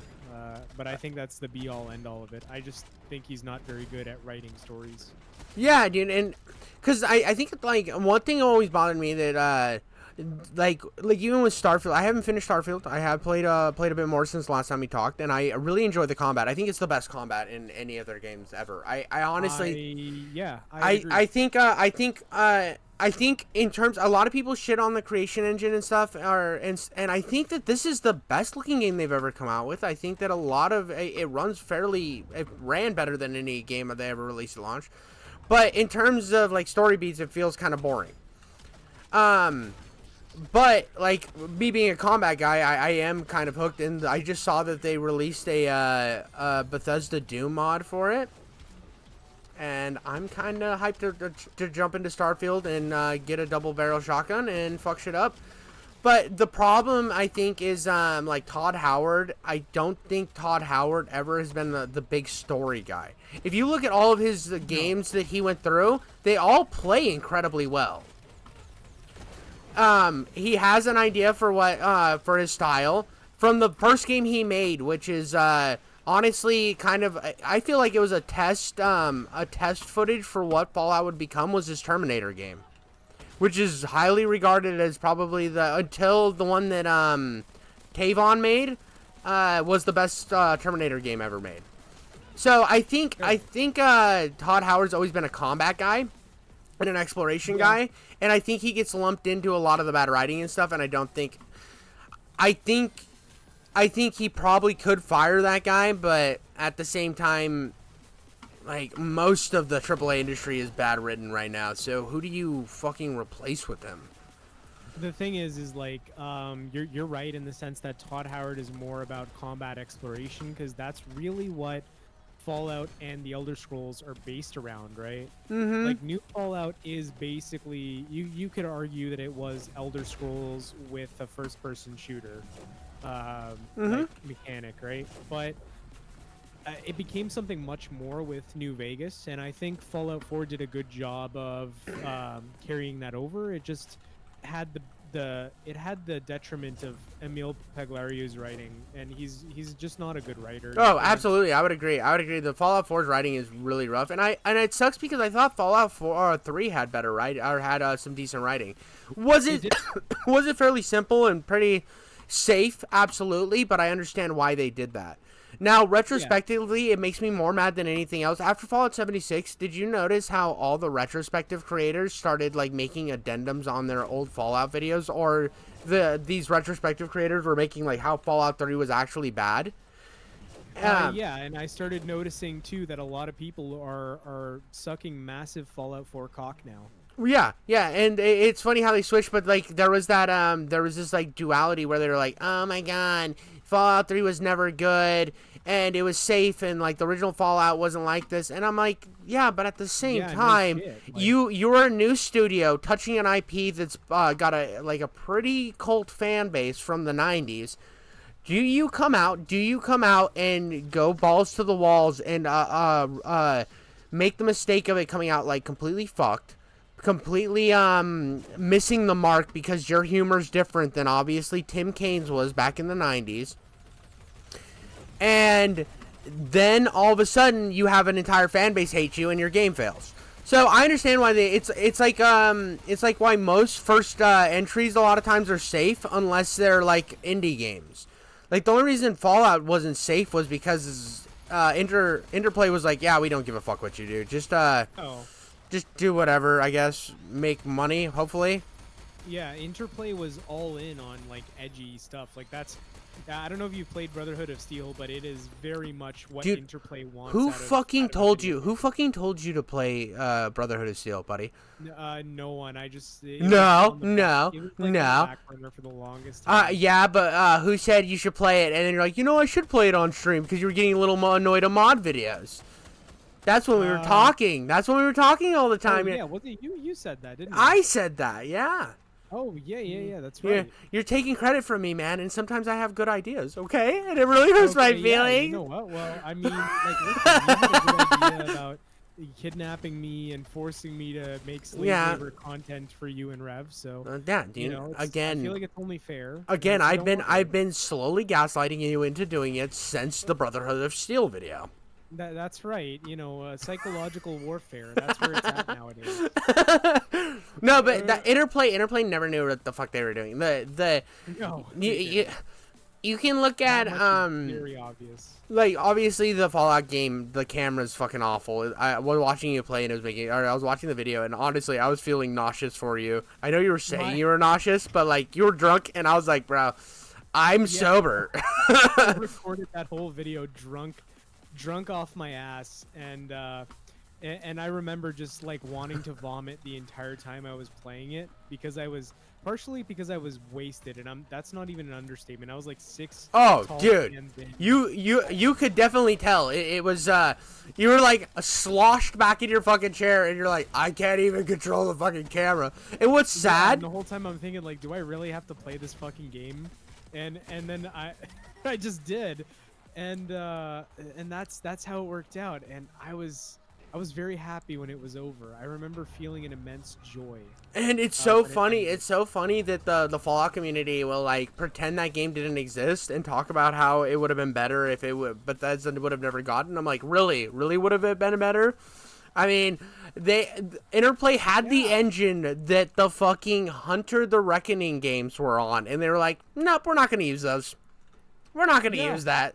That's the crazy part is like, and to that point, so many fucking people who are like, oh, Fallout 1 and 2 are the best Fallouts and New Vegas is like just behind them. Like so many people like that think if Fallout stayed with Interplay, it would be better or more successful. It's like, no, dude, Interplay was gonna sink that fucking ship. There's a reason they had to sell. Like they sold to Bethesda because Bethesda wanted to buy it, because Bethesda saw the direction it was going in, and they could see that Interplay was going to ruin their own franchise. Yeah, dude, Like, there's a a reason Interplay died, and that's because they had a horrible mismanagement. Actually, you know Chris Avallone, who was one of the writers for Fallout 2. Mm-hmm. I almost had, or I asked him if he'd like to speak to me about his Interplay days, and he said yeah, and I never took him up on it. I might still do that and ask him if he's cool with that, and just tell him like, hey man, sorry, like it's just been a while, whatever, had some real life stuff going on.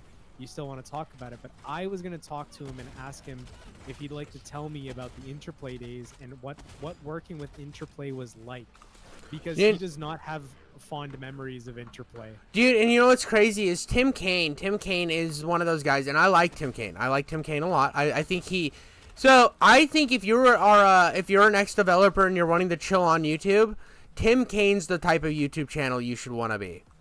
I don't know. He's cool. It's really laid-back content. He talks about his days as a dev. He's really nice. You know what you don't want to be like? David Jaffe. You don't want to be David Jaffe. Who's David Jaffe? He was the guy who created Twisted Metal, who's constantly getting in drama online for like being like hyper progressive, and he's an asshole. He's always been an asshole. He literally like was kind of booted out of God of War because of how much of an asshole he was to work with. Really? Yeah, but he's the one who created God of War. He brought God of War to the world. And so, like, respect where respect's due. But all he does is stream and, like, try to argue with woke grifters online and becoming a left-wing grifter at the same time.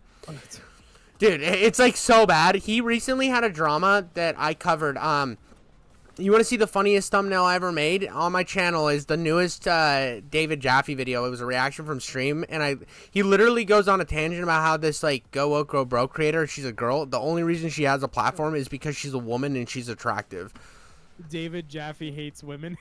Dude, tell me that doesn't cook. Tell me that thumbnail doesn't cook a little bit.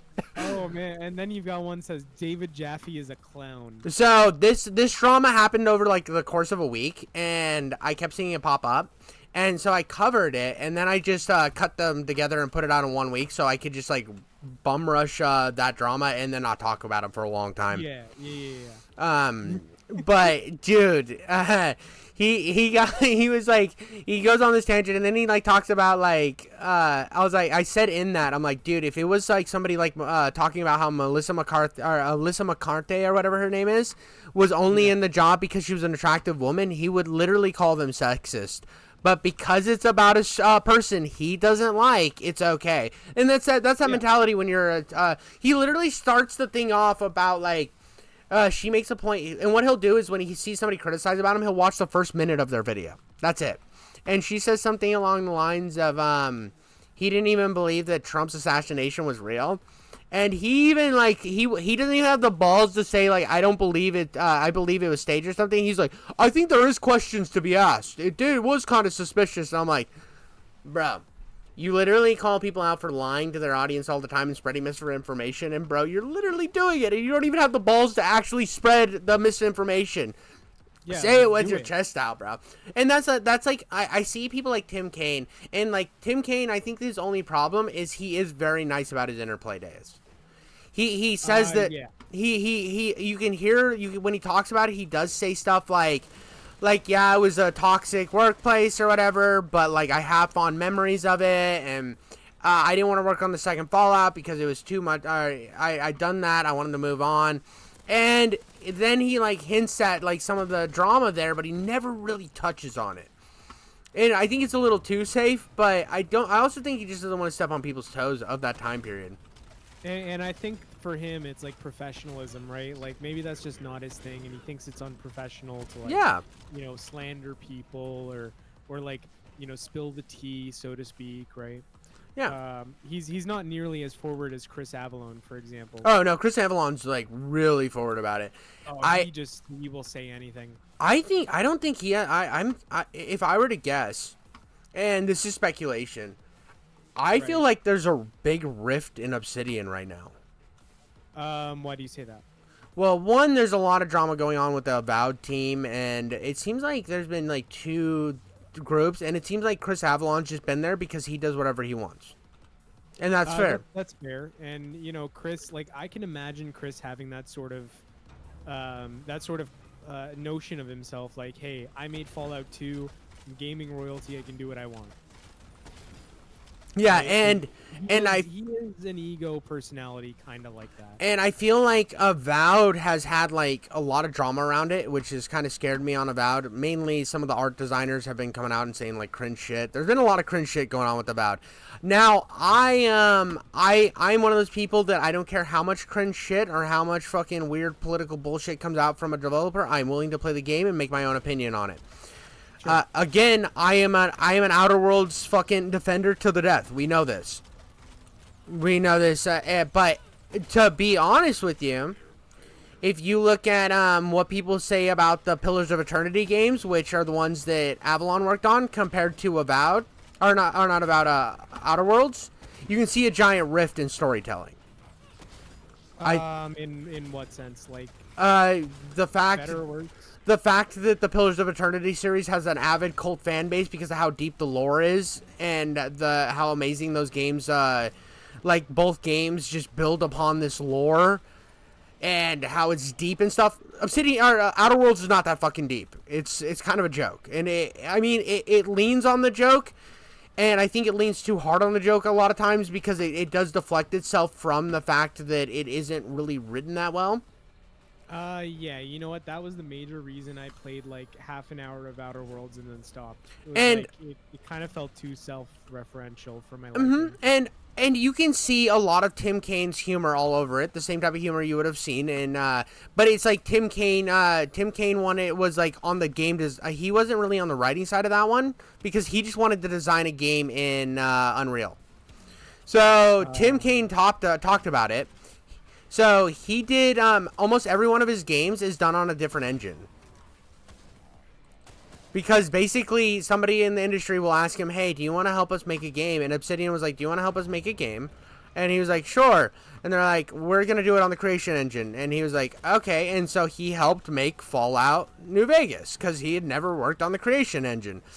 And then years later, they're working. He had taken a hiatus, and they start working on a game in Unreal. And he's like, they're like, do you want to work on a game in Unreal? And he's like, yes, I've never touched Unreal. I think he's in it to experiment with things, and I honestly, that's one of the reasons I like the Outer Worlds, is it feels very experimental. It feels very unpolished and like full of different ideas, but I think that also comes with its faults. But the fact that Avowed doesn't have Avalon or Tim Kane in it makes me worried that it's not going to have any of that charm. So, let's see. I looked up Tim Kane's credits, his like everything he's done and whatnot, and it looks like he had a producer, designer, lead programmer for Fallout, designer, additional programming for Fallout 2, Pillars of Eternity programmer, additional design. Yep, he worked with Avalon on that game. Yep, and then Outer Worlds director. So he was a director. Yeah. So and if I'm, because here's the thing, right? Like, Tim Kane had a lot of, and what I'm hanging on to is your assertion of Tim Kane's humor. My understanding was that the humor in Fallout, anyways, was mostly from Chris Avellone. Not the first game. Not the first game. It was a lot of. It was in the first game, but he was a lot of the influence behind the second game's humor. Yes. Yeah, the second game's humor, and I'm not gonna lie to you, I don't like Fallout 2. I simply don't. Oh really? I haven't played it. I don't like isometric RPGs. So Fallout 76 is my least favorite in the entire franchise. That's fair. And Fallout 2 is right in front of it as the second least favorite. That's how much I don't like Fallout 2. I'll still play it, but I'd much rather play Fallout 1. Okay. And a big reason why is because of the self-reference in the pop culture. I just, how can I put it? If you ever watch someone really fucking cringe make a bunch of references that they clearly think is impactful, but you're just kind of like, hey, shut up. Yes. Yeah, that's basically Fallout 2 in a nutshell. Every time Fallout 2 makes a reference, which is way, way more than my liking, I almost always just think, just shut the fuck up and let me play. Yeah. And to such a point where I just turn off the game. Like, every single time I've played the game, there's a point where I'm just like, this is too much, and I turn it off. And it has nothing to do with like the amount of content, because I think it's a very content-dense game, and I'm like, yeah, this is great bang for your buck, but there's only so many fucking Star Wars references I can take. Oh, is there a lot of Star Wars references? Any sort of nerd reference you can think of has been made in Fallout 2. And the developers thought it was very funny. And it isn't nearly as funny as they So kind of cringe. I think the difference between I think Obsidian's humor is more Monty Python. Or not Obsidian, Outer Worlds. 1 second though. Thank you for commenting on my thumbnails. My thumbnails are half the time are better than my actual videos. I appreciate it. He complimented my thumbnails, and I take a lot of pride in those. I fucking work my ass off on thumbnails. They are very nice. I will give you that. Some of them are shit. Like my movie Mondays are my shit content. There's something I slop out, and I already said that. But I think the Outer Worlds. I have far too many hours in 76. I have an unhealthy relationship with that game. Everybody has an unhealthy relationship with Fallout 76 because you jump in it and you want to hate on it, and then you end up having fun. And but there's a live service game. It's meant to draw you in and grab hold of you. And I think it does a good job of that, especially now. And now, like, when it came out, I'm not gonna lie, it was boring as fuck. And that's why I stopped playing it, because there was nothing. There was nothing. I bought that over Red Dead Redemption 2. Which I know the signs were there, but there's also the... crazy. So, when I pre-ordered the game, right? When I pre-ordered the game, it was before PlayStation had said, because PlayStation made a last-minute decision that they weren't going to do cross-compatibility, and it wasn't... This is before Fortnite forced them to. Because PlayStation used to say it wasn't possible. Remember that era? Yeah. And Fallout was supposed to be the first cross-platform game. And in my head, I'm like, could you imagine a world where all the e-commerce are actual people? The whole wasteland is people. That's sick. It's just like the idea is so brilliant and sounds so much fun, and I wanted it. I wanted to play it so bad, and I wasn't going to listen to the naysayers. I wasn't going to listen to all the bullshit and all the hate that I was reading, because the hate right away was just the idea of it being a live service game was a lot of the hate. And I'm like, I'm not going to write a game off just because it's live service. I'm not going to do that.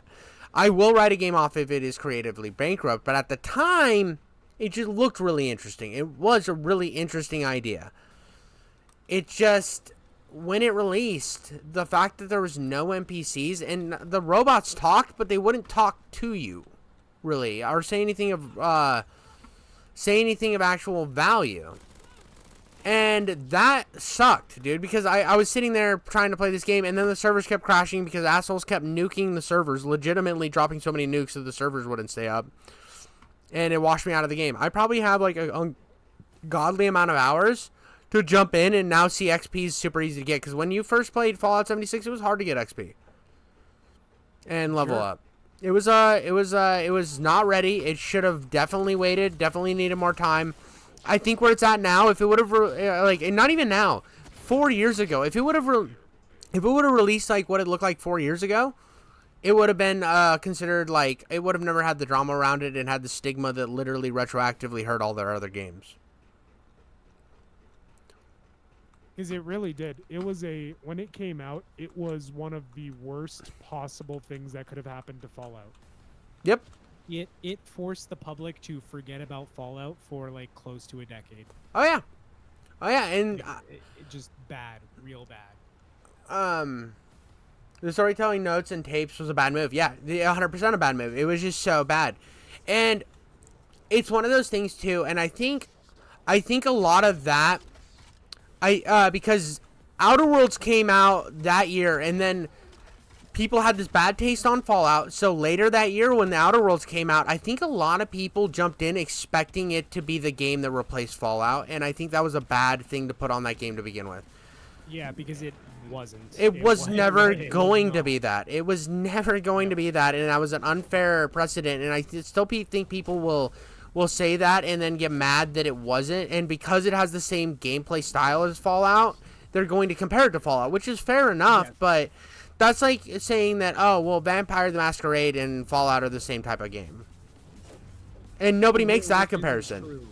Yeah, nobody makes. They do have a lot of crossover in terms of staff. It's not true. Well, even not even in terms of staff, but in terms of gameplay, you could see Vampire the Masquerade and say, "Oh yeah, this influenced, this and Morrowind influenced what Fallout would become." You could 100% see that, but I don't think you can. The games are completely different experiences. The same with Cyberpunk 2077. Is it like Fallout in the fact that it's a first-person RPG with guns? Absolutely, but do they play 100% different? No. Well, yeah. No, they play completely differently. They're so different in terms of what they are as games. Yeah, and when I play the Outer Worlds, it feels like a double A. Weird space Fallout, and like, so I can see the correlation, but at the same time, I'm gonna be like, well, yeah, but like, it's a double A weird space game. that's an RPG as well. Right. Like, you expected 2K, 2K, when 2K gives you a AA budget, that bitch is a AA budget. 2K is not going to allow you to do anything more, and the fact that they released it as polished as it was, because it was a fairly polished game when it launched, and like, again, it doesn't come without its story problems, but I think Outer Worlds is a fun enough experience, and I think it's fun in that genre. I didn't expect it to be, I didn't expect anything of it. I hadn't ever heard anything of it. It was a day one Game Pass game, and I'm like, what the fuck is this? This is funny. And Right. I just hate false equivalencies, where people like will constantly shit on a game without. I think the Outer Worlds, having the freedom it does with the quirky nature, and sometimes the jokes do get a little bit on the nose, and like the fact that the corporation's so overly evil that it's like, yeah, I get it. Your quest is literally to dig up dead bodies so that you can get money to pay their bills. Yeah. Like, I get the joke, but like, again, it's so over the top that it becomes like, if you take it seriously, it's like, and roll your eyes. I think you're missing out. It would be like watching Monty Python and rolling your eyes every time that they made a drag joke. It's like, yeah, 'cause it's like, yeah, that's part of the it's joke. so over the top. It's such an over the top satire that you can sit from any perspective and see here, like this. Like, I could play that game, and this is the brilliant thing about art and perspectives when it comes to thing. I can play that game, and I can be like, this is a critique on capitalism in a funny way, right? Or say it's like a shitty critique on capitalism, right? And be like, I don't like the way it critiques it. Or I can look at it and be like, this is how this is a satirical reference of what left-wing people believe capitalism is. You know what I mean? Yeah, I can look at it because it has this heavy sarcastic influence.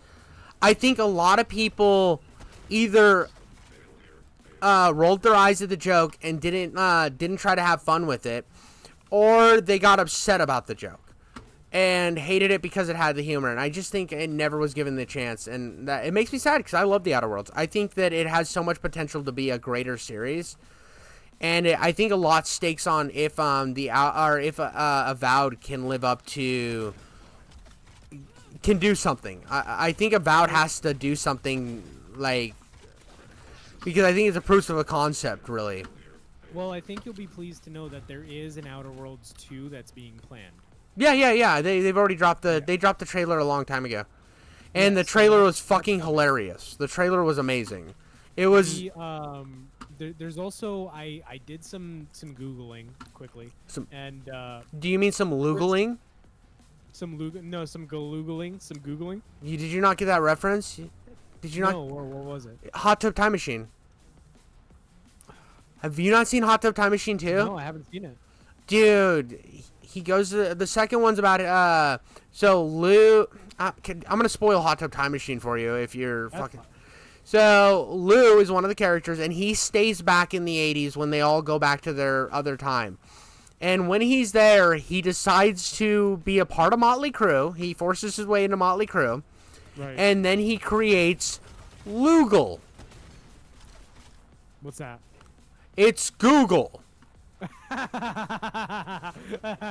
he steals Google. Yeah. So he steals Google, and that's how the movie ends. Is he's a multi-trillionaire or multi-billionaire because he fucking invented Loogle. Because they literally said, they're like, why don't you Loogle it? And he's like, don't you mean Google? And they see Loogle, and then they go and find him, and he fucking created Loogle. He basically took all of the stuff he knew from the future and used it in the past to make millions and millions of dollars.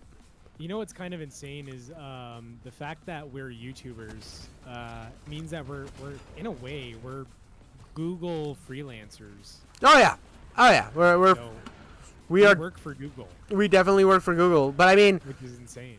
almost everybody works for Google at this point. I mean, true, but we're getting paid for it, so that's the cool. Oh, dude, you're right. I actually made my first $1 on YouTube. Oh, did you? Yeah, somebody donated $1 on stream. So Oh, that is fucking insane. yeah, dude. I've made money on YouTube. Storytelling through notes and tapes for bad. Oh, that was the chat I already read. My did your other I actually keep up YouTube chat, like my stream, on one of my other tabs because I find it easier to read than the scrolling chat on the page. And Right. oh, dude, you made 140 USD. Thanks, Snail. I appreciate you. I will keep that in my wallet thing once perpetually until I decide to put my money on. Speak for yourself. I'm not getting paid for it. LOL. Rev, you'll get there, bro. You put enough grind out and you make enough videos that the key to YouTube. And I'm not like ultra successful. Snail's hit a point that is much more able to talk on something than this point. But I still think this point's gonna land. It's about consistently putting out a product. That's really it. Consistency is key. And you should go into every single video trying one new thing. Every video you should try one new thing, whether it's an editing thing, whether it's a character, whether it's a voice, whether it's just something new, like you want to do like a bunch of different locations in one scene, where you finish the sentence in a bunch of different locations. It's all about trying a bunch of stuff, so that way when you do get to the point that you are getting consistent views, it's all becoming second nature to you. It's all becoming like a part of your like process. Yep. And that's the most important thing. And when you watch like always like, even if you don't like a streamer, or like not a streamer but like a creator that's really popular, watch their videos and try to think of it as a perspective, even if it's like a channel like Mr. Beast that mainly is like kids watching that shit. Think of what's bringing them to the channel. Yeah. And then add your own twist on it. I mean, a lot of my videos are inspired pretty heavily, not like too heavily, by people like G-Man Lives. G-Man Lives was an inspiration. Fucking Civvy 11, it was an inspiration. And there's people, and I use some things that they did, but I put my own spin on it, and I only partially take things from them. I don't just like fucking slop out their content. But that's like, and the more you put out, the more you'll fucking hit, and then one day you'll have people that want to show up to your streams, and it's fucking awesome, dude. It's fucking awesome.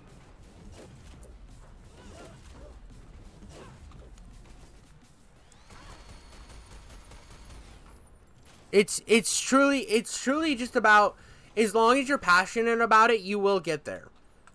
But you also can't sit here and look at something and be like, oh, I'm not getting views because the algorithm hates me. It's like, well, that'd be the breaks, bro. You gotta look at it and be like, okay, why didn't my video get that many views? What about this that I do that another creator is getting success for? And don't try to find people you hate and like if you're looking at fucking Yang Ya's videos and you're like saying, why does this fucking clown get views and I do, and he's so boring, you're just gonna make yourself feel bad, because like, I don't understand why Yang Ya gets views. I think Yang Ya should stop his YouTube channel and stop voice acting forever, and the world would be better for it. But at the same time, like, there's a weird, basically, don't look at news channels for on how you should succeed, because the moment you start looking at the news channels, you're gonna feel really disenfranchised, because news channels are fucking garbage. Whether it's news for politics or news for gaming, they're all bad. They're all fucking bad. I celebrated with Snail that someone from Search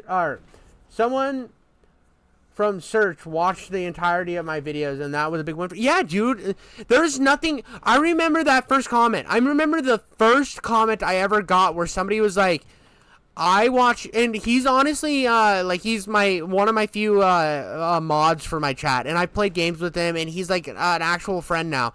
But he was the first guy that literally started showing up my streams saying, I watched all of your videos, I can't get enough of them, I love that you drop videos every Friday. You're like, and it made me feel so good, because somebody liked my stuff enough to come back every week. And that was insane to me. That was insane to me because I was hitting a point where I was having like mixed results, but then I knew that every time I had a video with like 30 views compared to like a video with a couple hundred or 1,000, I was like, those 30 people who are showing up there's a percentage of my audience that's showing up and watching those shits, and they're here for me.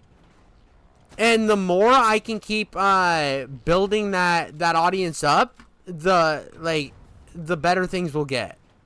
It's so sick, dude. There's a dopamine rush from YouTube that's really nice. There's nothing else like it. There's really nothing else like it. And it's also this idea. It kind of goes into that idea of the American dream. And there's not a lot with how the world's kind of gone economically and how bad things are all over the first world with in terms of economic policy and a lot of things being outsourced to other countries. That idea of the idea of building your own business and doing something for yourself that you're seems so far out of reach. It feels like such an impossibility. And yet, when you create a YouTube channel, you feel like it's always within your grasp.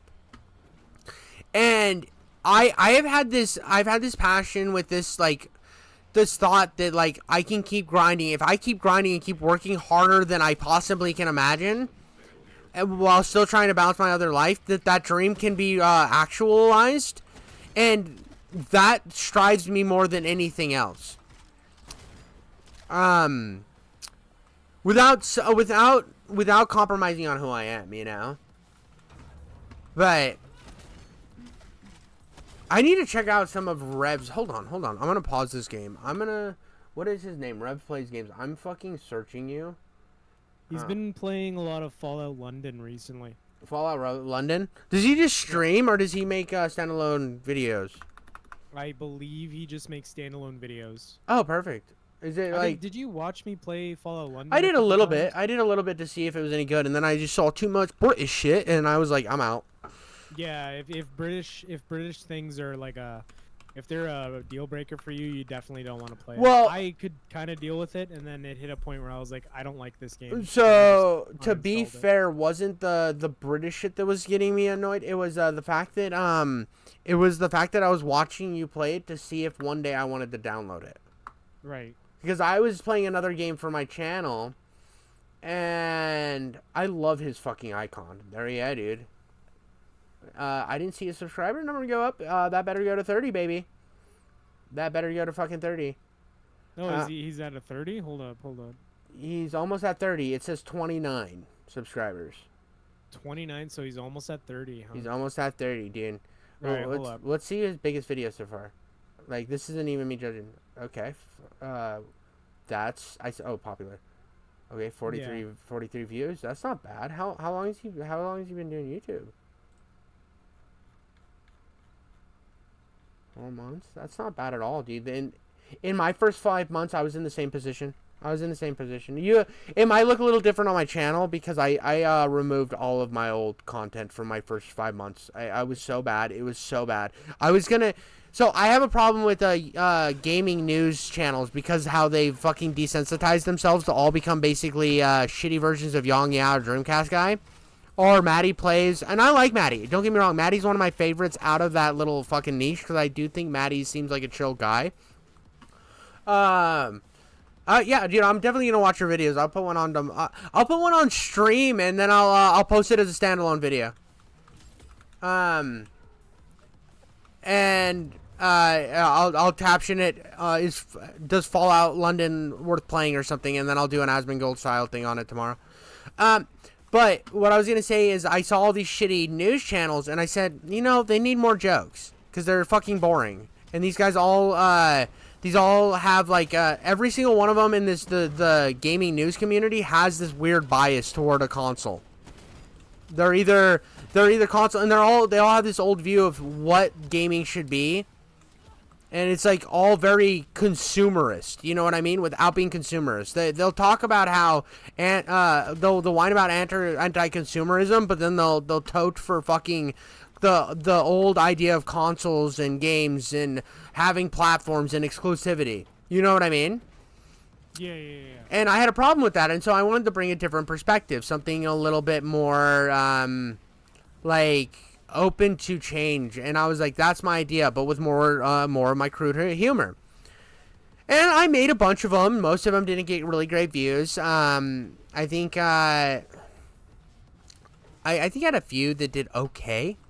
Like, I'm like okay at best. And they it just wasn't good, but I don't hate that time period either. I almost kept all those channels up, but then there was another creator that I got in an argument online with, and his fans like pulled old screen chops of my channel, and they're like, "Yeah, dude, you're really mad." And I'm like, "Yeah, dude, that was from when I was making fucking shitty news content. Like there was a difference between my content now and then." And I was like, "I really don't like this content," so I just privated it. Right? Yeah, which is fair. Yeah.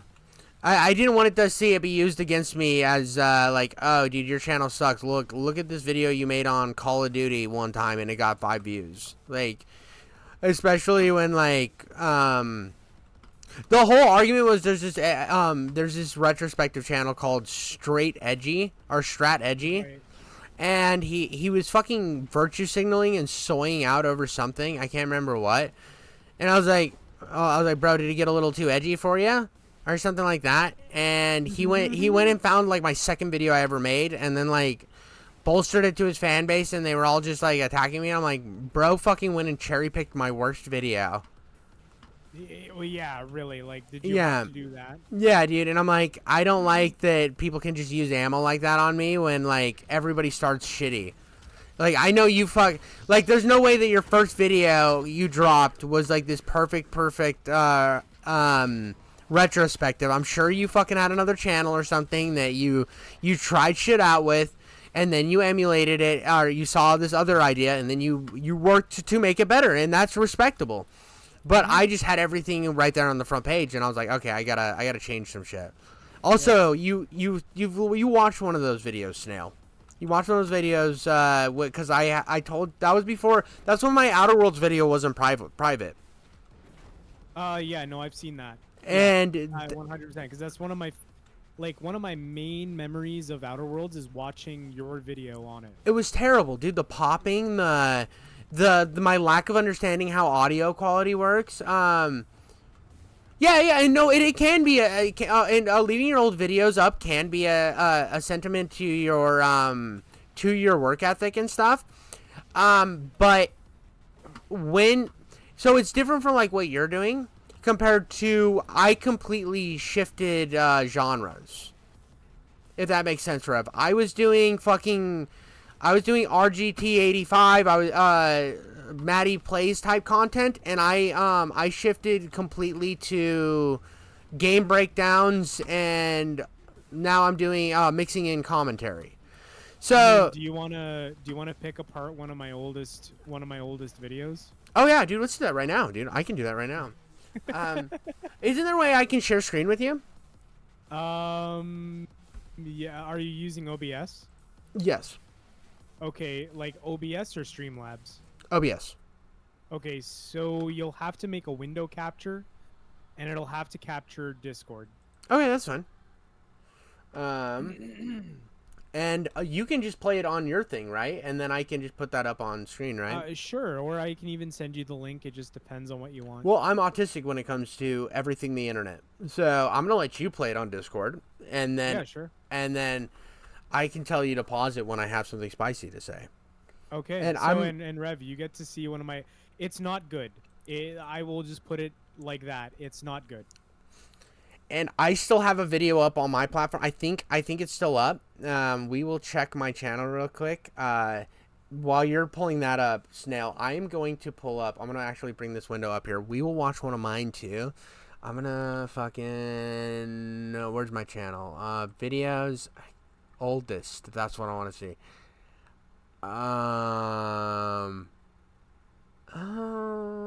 God of Trash. We will watch my God of Trash video with our play Bloodborne. We'll watch one of those.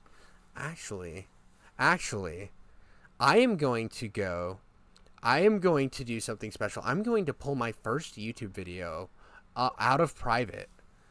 I'm going to go to my studio, and I'm going to pull my first video out of private right now. And we will watch my first YouTube video. It was a game review. I hated the game so much that I wanted to make a video on it. Oh, it's so bad, dude. It's such a bad video. And the thumbnails suck so bad. I might have deleted it. So I did delete. I don't know. I think it. Damn. What? I hate when that happens when you're like, oh, I might have deleted it. I don't think I deleted it, though, because of the fact that... filter. I want to go to oldest. How do I go to oldest?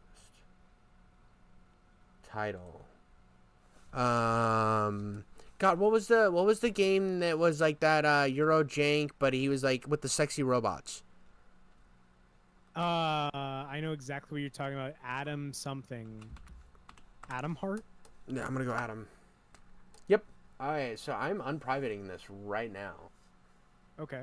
I'm publishing, and then we will watch. Review Tech USA is a joke. I'm keeping that video up forever. That was my first video that hit 1,000. So I'm keeping that up. It is age restricted, so I will not put it up because I have a meme in the corner of Review Tech with big woman titties. Big woman titties. They basically took his boobs and rounded them out to make him look like women boobs. Oh, okay, yeah. Which I mean, they basically are. Yeah, dude, and I hate Review Tech USA. Like, I don't like him. I don't hate him. I don't hate anybody. I don't hate anyone. That's just like why it's a waste of space. But Review Tech is a clown. He is a clown. He's the worst kind of clown because he doesn't know he's a clown, and he's irrelevant at the same time. So at least like DSP and the lol cows, even like Boogie2988, they're clowns, but that's why people watch them. Let me see what his most recent videos are doing. Hold up. Review Tech? Yeah, Review He Tech. shut his channel down, buddy. What? He pulled his channel because he was because he had a huge fallout with his editor Jay, and he started doing his streams to his like fucking 300 people. So all he has is RTU streams, which each stream gets about 5,000 views, and 5 to 10,000 views. He was, instead of posting stream clips or something and trying to change his channel over or let it die naturally, he said that he was getting bot farm claims or something, that like that some of his there was bots clicking on the ads, and Review Tech has been known for botting his streams before, so there's like a conspiracy that his own bots that he put to bolster his channel were clicking on his bullshit, and he was scared it was going to get his channel terminated, so he terminated it first. Dude, that's so funny. Okay. You gotta Yeah. do this. Hold on. Look at this shit. Right here, man. This is one of the first results I saw. Your favorite YouTuber. Alright, I'm full screening this. Why isn't the sound on here? For what? Oh no, you're not. Oh, that my face is on screen. Get help. Oh yeah, dude, this is such a dude. After this, you have to go to my channel, and I have something where I talk about this. I literally, Okay. I literally have because I gotta tell my wife about this really quickly because we used to watch this guy all the time. oh my god, in chat, dude, okay, wait, I gotta chat. I'll read chat while he's doing that. I'm overly encumbered walking in Stalker, so I'm holding with watching the stream. Yeah, dude, I have been there. I have been there in a game where I was literally listening to a podcast or some shit while being overly encumbered, and I wanted to sell my shit so bad because I'm such a greedy son of a bitch when it comes to games where I can sell anything. I will fucking drag my nutsack across like sandpaper, AIDS, and cacti just to sell one broken pistol. That's how bad I am with this whole, like, selling shit in game economy. I am so greedy when it comes to that shit. And it's sad because in my real life, I spend money on the stupidest shit because on a whim. Here's something. I'll be right back. Give me 2.5 seconds. 2.5 seconds. I'm actually just not even leaving the room. I'm just going to show you something I bought because I have to do a fucking gingerbread house competition. and I didn't want to do the gingerbread house. It's like a team building exercise at work. I bought a fucking Chainsaw Man action figure. Was that a good purchase? Absolutely not. Not at all. Why did I buy it? Because I have to do a my wife and child are visiting their family out of town right now, and I have to do a gingerbread house competition. I have to be a fucking 30-year-old man. I'm like 87. I'm like a 30 to 87-year-old man sitting in his living room by himself building a fucking gingerbread house. How sad is that? How fucking sad is that? And I was like, how am I going to make this fun? I'm going to build the gingerbread house, break down part of the front of it, and just put Chainsaw Man in it and submit that as my fucking, my thing. And was this a smart purchase? No. But will it bring me a bit of amusement? Absolutely. But when I play a game, I will succumb to no amusement in order to make half a micro schmeckle. Half a micro schmeckle. I will put myself through the biggest hell in the world. But in actual life choices, I am the worst with money. Alright, I'm back. Now, so the Dreamcast guy thing basically broke down to the exact thing you would think it is, where he's trying to give Review Tech USA advice. If you want to see something funny, and this is a self-plug, go to my channel. It was, and you won't even have to scroll very far. It's gonna be the perfect commentary game, I think, is what it's not the whole thing. We're only gonna watch, so you're gonna go to season 1. It's on that playlist. If you go right down, or even if you go to, like, season 1, oh, you hit play. You silly Willy. But if you scroll all the way down to the bottom almost, right there, the perfect commentary game. Now, there is a Leafy is here clip here soon, so. Who's this fat American I'm watching? Oh, dude, he's some fucking autistic retard. I know. Who likes fisting his own anus in front of Dr. Seuss characters. I'm trying to think of a timestamp. Skip forward. Yo, is that a fucking crib? Yes. Bro, don't tell me this guy reproduced. I did. You've seen the pictures that I edited of my daughter in, like, I have her at Vietnam, bro. Oh, that's true, and she's so cute too. Dude, my daughter's so cute. I fucking she got my eyes, which are the only thing women ever told me was cute on me. But I'm very glad she didn't get your face. It'd be weird if she had a full-grown beard. Oh yeah, dude, that'd be fucking actually kind of Chad behavior. Dude, skip forward a bit. All right, to what time do you think? You'll start seeing CS slide. Our Dreamcast guy, there you go. I think I timestamped it. Did you know that Fortnite has a Counter-Strike mode now? Oh, I bet. But this game is actually really fun. All right, let's see this. Buttholes ready for some maximum poop maxing, and make sure you fill those diapers to their absolute fullest. His golden shower candidate, the man who's lubing up to go to P. Diddy's house, is old Dreamcast guy, one of my least favorite people on the internet. Him and every other video game news outlet. They all pick sides like they're playing politic wars, but it's with whatever plastic box gets them the most hard, and he's the most egregious at it. What you're putting into them is blood money. What the fuck? Blizzard is screwing over actual people, real women, having their lives ruined by crappy managers who aren't even. I'm so mad right now. I'm so mad. Just wait, no, it gets better. Just wait. You don't care, man. No, he doesn't care. Playing it up Just for the wait. camera. Just wait. It gets better, dude. You're not ready.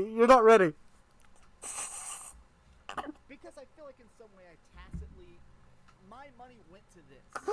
This stupid T-shirt that I bought.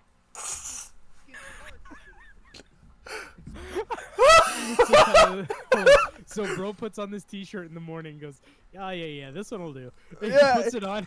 He looks in the mirror and goes, yeah, this will be perfect for today's video. He gets on the camera and he's like, oh the t-shirt. Fuck. He rips it in half. Dude, this is all over. This is all over the sexual abuse thing at Activision Blizzard too. This is like, so this is like kind of a deep cut. But bros fucking melted down, and he's like, this T-shirt that I bought, and he knew what he was doing going into it. This is how disingenuous this fucker is. But go on. And then it's like he's like, oh no, it's blood money. I can't fucking believe it. Then he looks down for a quick second. No, I'm wearing this shirt.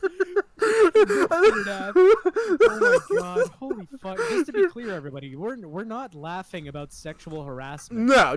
Not Sexual funny. harassment Not is even bad. It is obviously bad. If a woman says no, you go on your merry fucking way and then jerk off into your own mouth like a gentleman. Do not. That's America. That's how it works. Yeah, dude. This is not what you should do. But the idea that this is a genuine reaction is such bullshit, because he's sitting there. You know he put this shirt on so he'd make this fucking video. He pulled out a fucking old Diablo shirt that probably, you know, when your shirt gets those belt holes at the bottom. Yeah. I'm betting money. I would bet my fucking nut hairs that this shirt has those fucking holes and that one hole in the armpit, and he was gonna throw it away anyways. Yeah. Oh yeah. He was gonna turn it into cum rags right after this video. Yep. Yep. Okay. Let's see what else Dreamcast guy has to say. This money also goes to a company that just doesn't care about women. That's right, get him, big dog. Oh, that's right, dude. That's my guy. Look at him just tearing his shirt. He don't give a fuck, man. He's here to tear the world down. He's here to prove that no matter how patchy your beard is, you can still stand tall for women. You can break down the glass ceiling for them because they're too weak to do it themselves. Wait, what? But no, this is an oldie but a goodie. And he eventually, before Diablo 4 came out, he got a Diablo tattoo. This dude never actually stands by anything he says. He's one of the biggest hypocrites out there. Pause it real quick. Pause it real quick. He should do the exact opposite of what he said the very next day. Xbox is Dude. currently running all of video game history. They're literally paying millions, tens of billions, hundreds of billions of dollars, literally, to try and successfully pivot from the current model of games where there's an upfront cost or free to play with microtransactions, and they're trying to make a Netflix model. What brainlets like this will try to do is they will take whatever their competitor is doing, such as Xbox and Game Pass. They'll have their little Xbox controller to, oh look, I play Xbox, I'm one of you guys too. But really they're just talking to the same little subset of absolute spurred, like PlayStation fanboys, and then do the same thing. People like Colt Gaming or Colt Eastwood will do the same thing for Xbox. It's a grift. This whole thing's a grift. I don't think any of them actually believe in half of what they're saying, but they will make the same video. Like Dreamcast guy here has probably made like 75 videos talking about how Game Pass is gonna fail since the beginning of Game Pass. Since this bitch was pulled out of Phil Spencer's penis, this son of a bitch is saying it's gonna fail because he hates Xbox so much. And the one thing that they're doing that's kind of cool is Game Pass, which you can get on PC too. It's not just an Xbox thing; it's also PC. But this dude will sit here and complain and whine, and he'll pull out tweets from PlayStation fanboys to say, "Oh look, it's failing. I told you. Look how smart I am. I can't grow a beard, but I can tell you that you're an idiot." Subscribe to their service for $20 a month, and while in the short end they lose money, it pays off in a thing, right? Well, the first numbers are beginning to come out, and they're not great. 2.5 million to possibly 4 million new Game Pass subscribers. This is abysmally bad. I mean, you can just see How? the smile on his face as you were reading that. How is that bad? It's not. That's good. It's not. This is they want people like him want it to be bad. Because they're pretending to be objective and they're pretending to fence ride, but in all actuality they want it to be bad, so they follow themselves around with an echo chamber. Let's really quickly. Let's do some very basic mathematics, some light math, if you will. Okay, hold on. Call of Duty. Player count. Steam DB. Right? You don't even have to do that, bro. You want to Call see of Duty. Let's go here. 1 year bigger. This is the release of Black Ops 6 this year. 306,000 people, 1,000 players, right? Let's look over the max timeline. Now we can't go quite as far back as like Modern Warfare 3, for example, but we can see that there's 500,000 players. if Game Pass is giving 4 million players at the top end the ability to play the game, that's still, let's assume, like, I don't know, 20% split.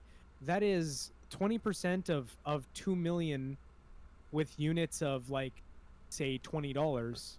So $5 each, Yeah. maybe a little less. That's still a lot of revenue that Call of Duty wouldn't have made otherwise on PC. Well, here's something I think is super funny. So, a lot of people, before we even jump back in this, a lot of people will tout up how, like, a game, like, right now, one example of people talking about a game that's a failure, right, is Indiana Jones, because it's, like, not performing the way that, like, something like Spider-Man would perform or some shit. I've seen that online. I don't know the deep dive on it. And they're like, well, like, exclusive sell consoles, and it's like, then they'll tout up something like Indiana Jones is doing bad. You want to see a real example? To look at PlayStation's biggest game from last year, or this last year, right? Their big exclusive. It was Astrobot. Astrobot is a game that sells consoles. You could even look up their biggest game. You could look up God of War Ragnarok, a game that had fucking hype behind it. You can look up God of War Ragnarok and look at overall players in God of War Ragnarok all time. You're going to get a decent number. You're going to get it in the millions, right? But with Microsoft's new push to being on all different platforms, you look at Halo Infinite, a game that was panned by a lot of people and was people called a failure. It had like 81 million players is the count on that, according to Google. The first Google search is what it said. Like I was reacting to this on stream, right? I was reacting on a stream and looking at what it said, and over all the different platforms that Microsoft has spread itself out to, 81 million players. That's fucking ridiculous. That is really good. And that's like it's just like a game that you could perceive as a failure because like a certain, like, the Halo community doesn't like it or something. You're missing the idea that it stayed, like, Halo, even though it's kind of in a dying phase at the moment, it's got low Steam numbers. I think there are only probably like 4,000 people playing that fucker right now, and that's good if it's at 4,000. You also have to remember it's on Xbox. It's also on Microsoft Store through Game Pass. It's got so many avenues. People can play that bitch on Amazon Lunas on their TV.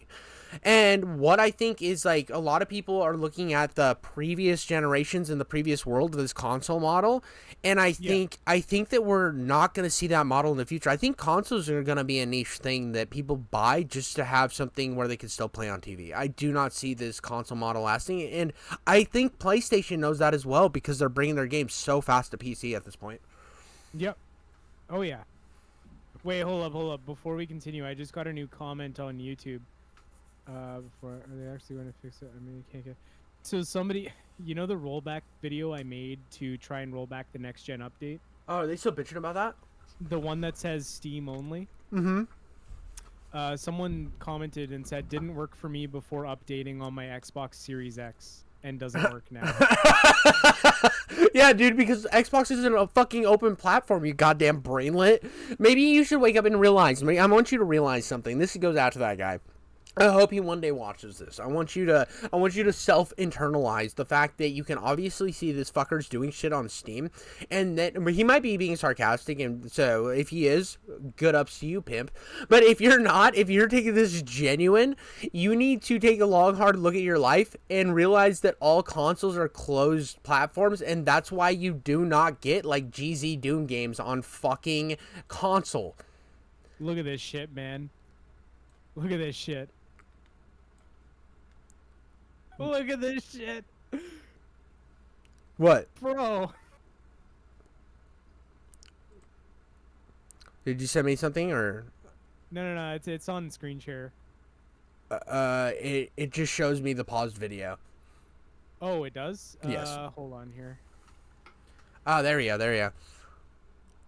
Didn't work for me before Xbox Series X. It doesn't work now. Are they ever going to actually fix this issue in the game dead? I mean, I can get into Creation Club and purchase the DLC. What's the issue for me accessing mods? because this is Steam only. It very much does work, but not for you. Dude, it's like, why can't I add nude mods to my Xbox Skyrim? Bro, why can't I fucking charge my gas motor with this electric vehicle charger? Yeah. What the fuck? Dude. Okay. Dude. Oh, I would have so much more sympathy if this video didn't already have like almost 2,000 views and how many comments? Let's see. Let's see how many comments. Doesn't show me exactly, but I'll estimate 2,500 comments. Oh Of God. just people asking the most absurd, retarded Dude. shit I could imagine. At least like so my biggest video isn't close to that, right? But it's I made a video on the Warriors being bad on the PS5. Yeah. And I accidentally fucking said 1969 instead of 1979 for the movie because in my head I was thinking of the book releasing in 1964 and the movie releasing in 1979. Right, Now, which is when reasonable. I dropped this fucking video in the fucking description, I put it was a mistake. I conflated them, and I think I pinned a comment saying I made that same mistake. Now, Yeah. to this day, that bitch came out a fucking year ago, and to this day, I get a fucking thing where it says 1969 or 1979 with a little fucking asterisk by it. If you fucking look, I probably have like 40 fucking comments, the same thing. Now, if I'm gonna leave a comment, right? I look down and I see the first 15 comments, right? And I see usually if I have something that's gonna be said and I see it in the first 15 comments, I just don't say that thing. It's been covered. But dear God, yeah. bro, and I get asked on a fucking daily basis. I can't go a week without being asked if it's fixed yet. Like, dude. Because I understand PlayStation or Rockstar's backwards compatibility program. So, to your point of people not reading corrections or anything like that, here's the description for that video, right? Yep. So, I don't know if I've told you before, but that video, when it came out, I wasn't expecting as many people to see it. Oh, And no, dude, you I'm weren't, dude. still- You weren't. Because I'm you... still finding, like, people linking the video. And, like, for example, I was looking for an unrelated issue for Creation Kit, and I stumbled across a random-ass, like, Steam forum post, and somebody had linked my video in that Steam forum post, and I saw the thumbnail. I was like, wait, that's my thumbnail. Who the fuck stole my thumbnail? And I saw it was my video, and I was like, that's fucking crazy. And to give chat like a little bit of a like backstory to when me and Snell started talking, I was working on a video with a bunch of different creators, getting them involved so that I can make this like collaboration on creators' least favorite game or a game they were disappointed by. And me and Snail were probably the ones that I talked to the most out of that because I just found him cool. And we had actually talked on Discord and stuff around that time. And you were telling me, because I was playing Immortals of Avion. I remember because I fucking hated that game so much. And I think I ranted to you how the whole game's point was just fucking racism. That was the whole point of the whole fucking game. I got to the end and it was like, oh, you think I'm one of the good ones? And I just went ballistic. I'm like, he said the fucking line. He said the fucking line.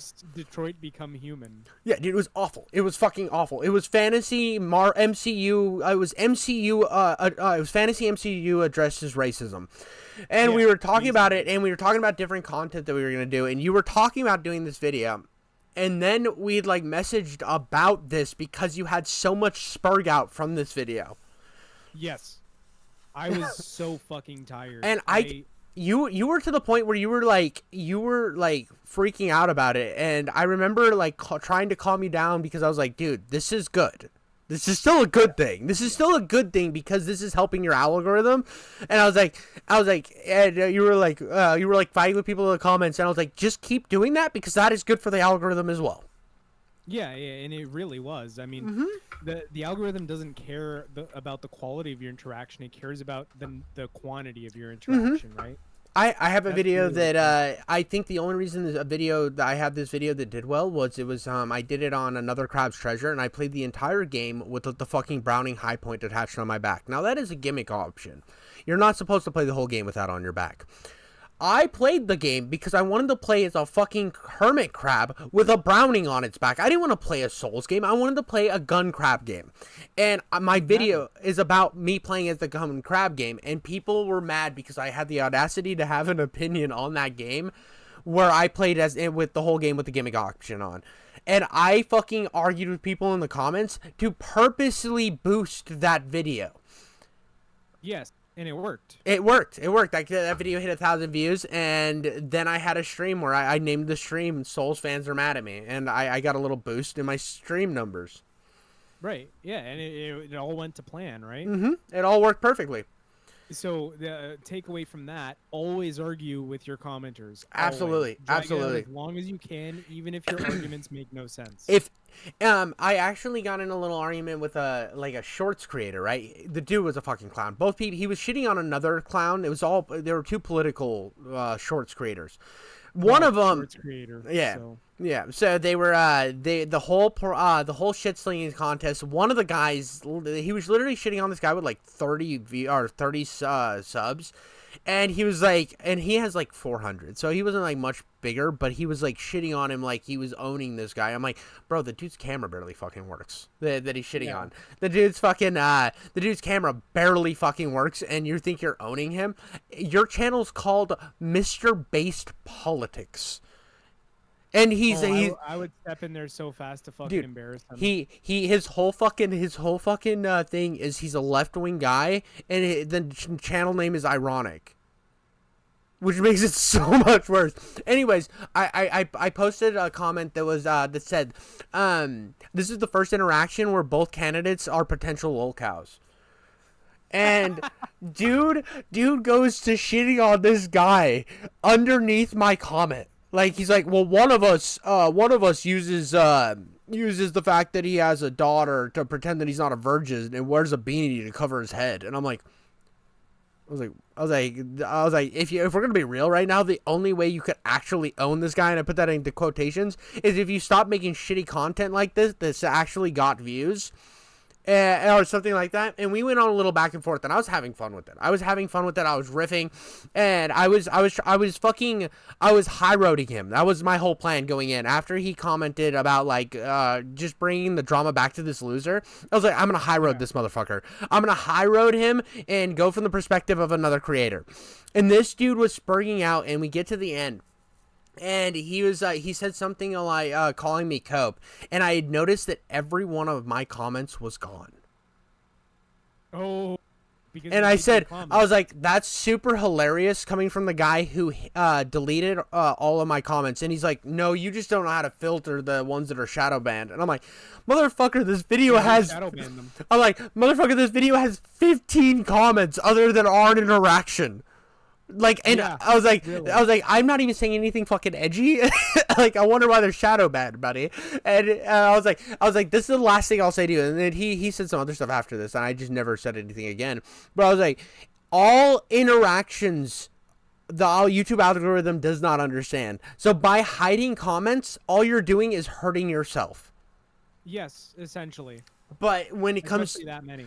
When it comes to these fucking crazy people, that like people like Reforged Gaming, people like Quantum TV, people like these legendary fucking fallouts on the internet, people like Review Tech USA, the problem is they take the comment section too seriously. They believe these people. Yeah. They believe they want to. They're so focused on their self-image that they can't understand that this isn't a real place. The internet isn't like, no. And you don't know these people. Their opinion of you does not matter. No. And if they hate you, they might never watch another video again. Every once in a while, you'll get lucky and you'll ask somebody why they hated your video or whatever, and they'll be like, oh, I didn't realize you wanted me to add you or ask for or actually get criticism, and then they'll give you criticism, and you can utilize that criticism to make yourself better. But most of the time, 99.9% of the time, they're there for a spurt out. Most of the time, yeah. So following the original point about people not reading things at all, so this was the original description I wrote for the video. Mm-hmm. I thought that would be enough. Oh. Over time, I got enough comments and questions that I set up an entire FAQ system. Here. This is the FAQ. Let me highlight it just to make sure you can see it. This is the FAQ. This is the FAQ. All of it. All of that in the blue. That was all FAQ. I knew If you you were... receive a license error, if Oh, something dude. crashing, one I user didn't know you did adamantly this. Here's a funny one.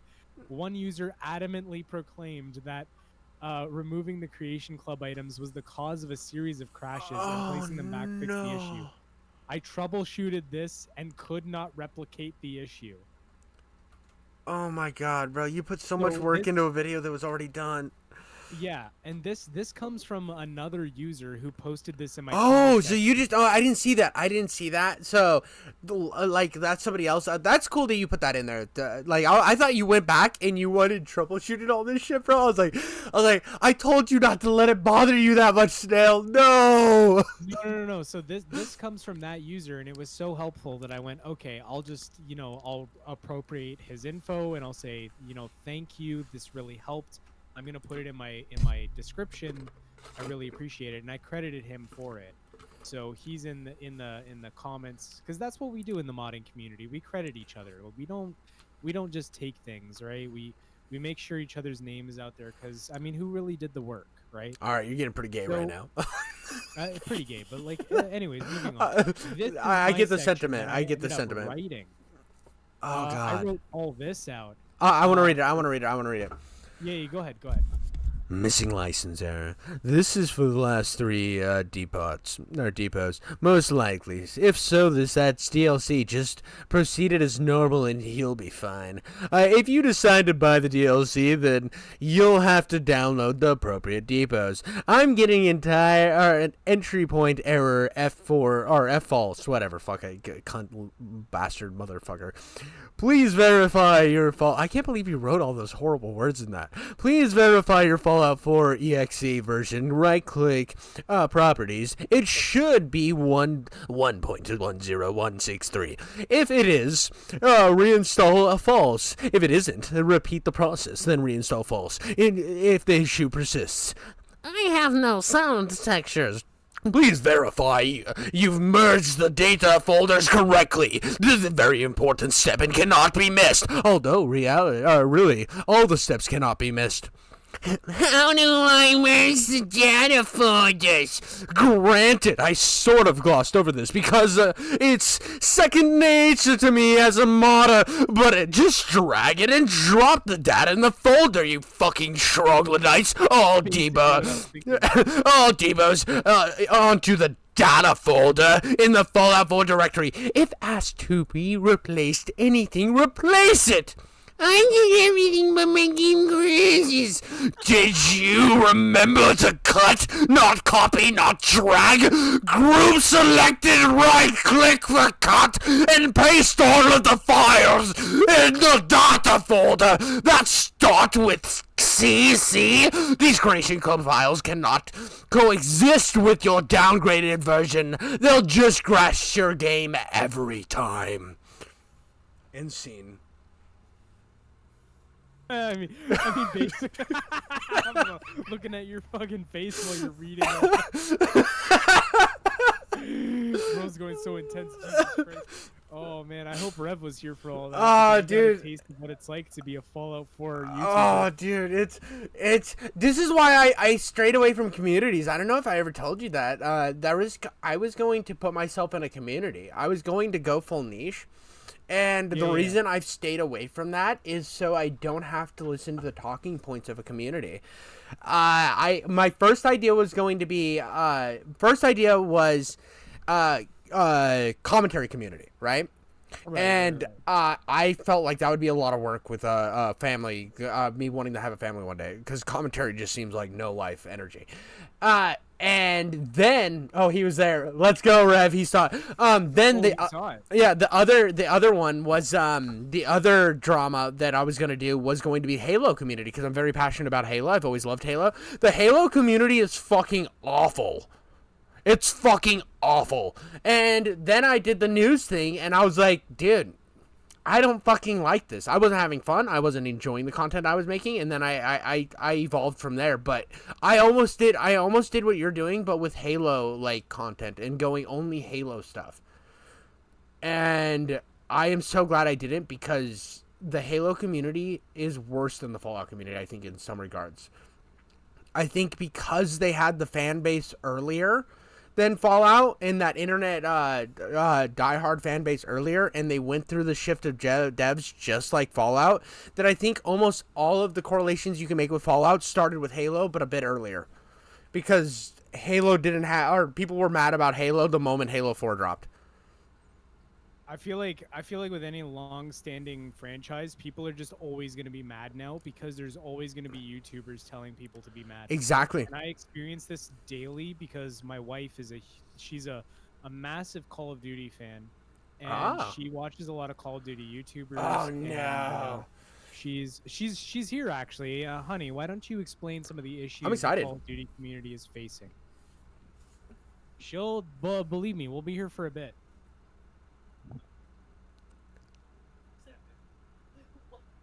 I want to hear this. I'm so excited. I haven't been in touch with the anti-Call of Duty people in a while.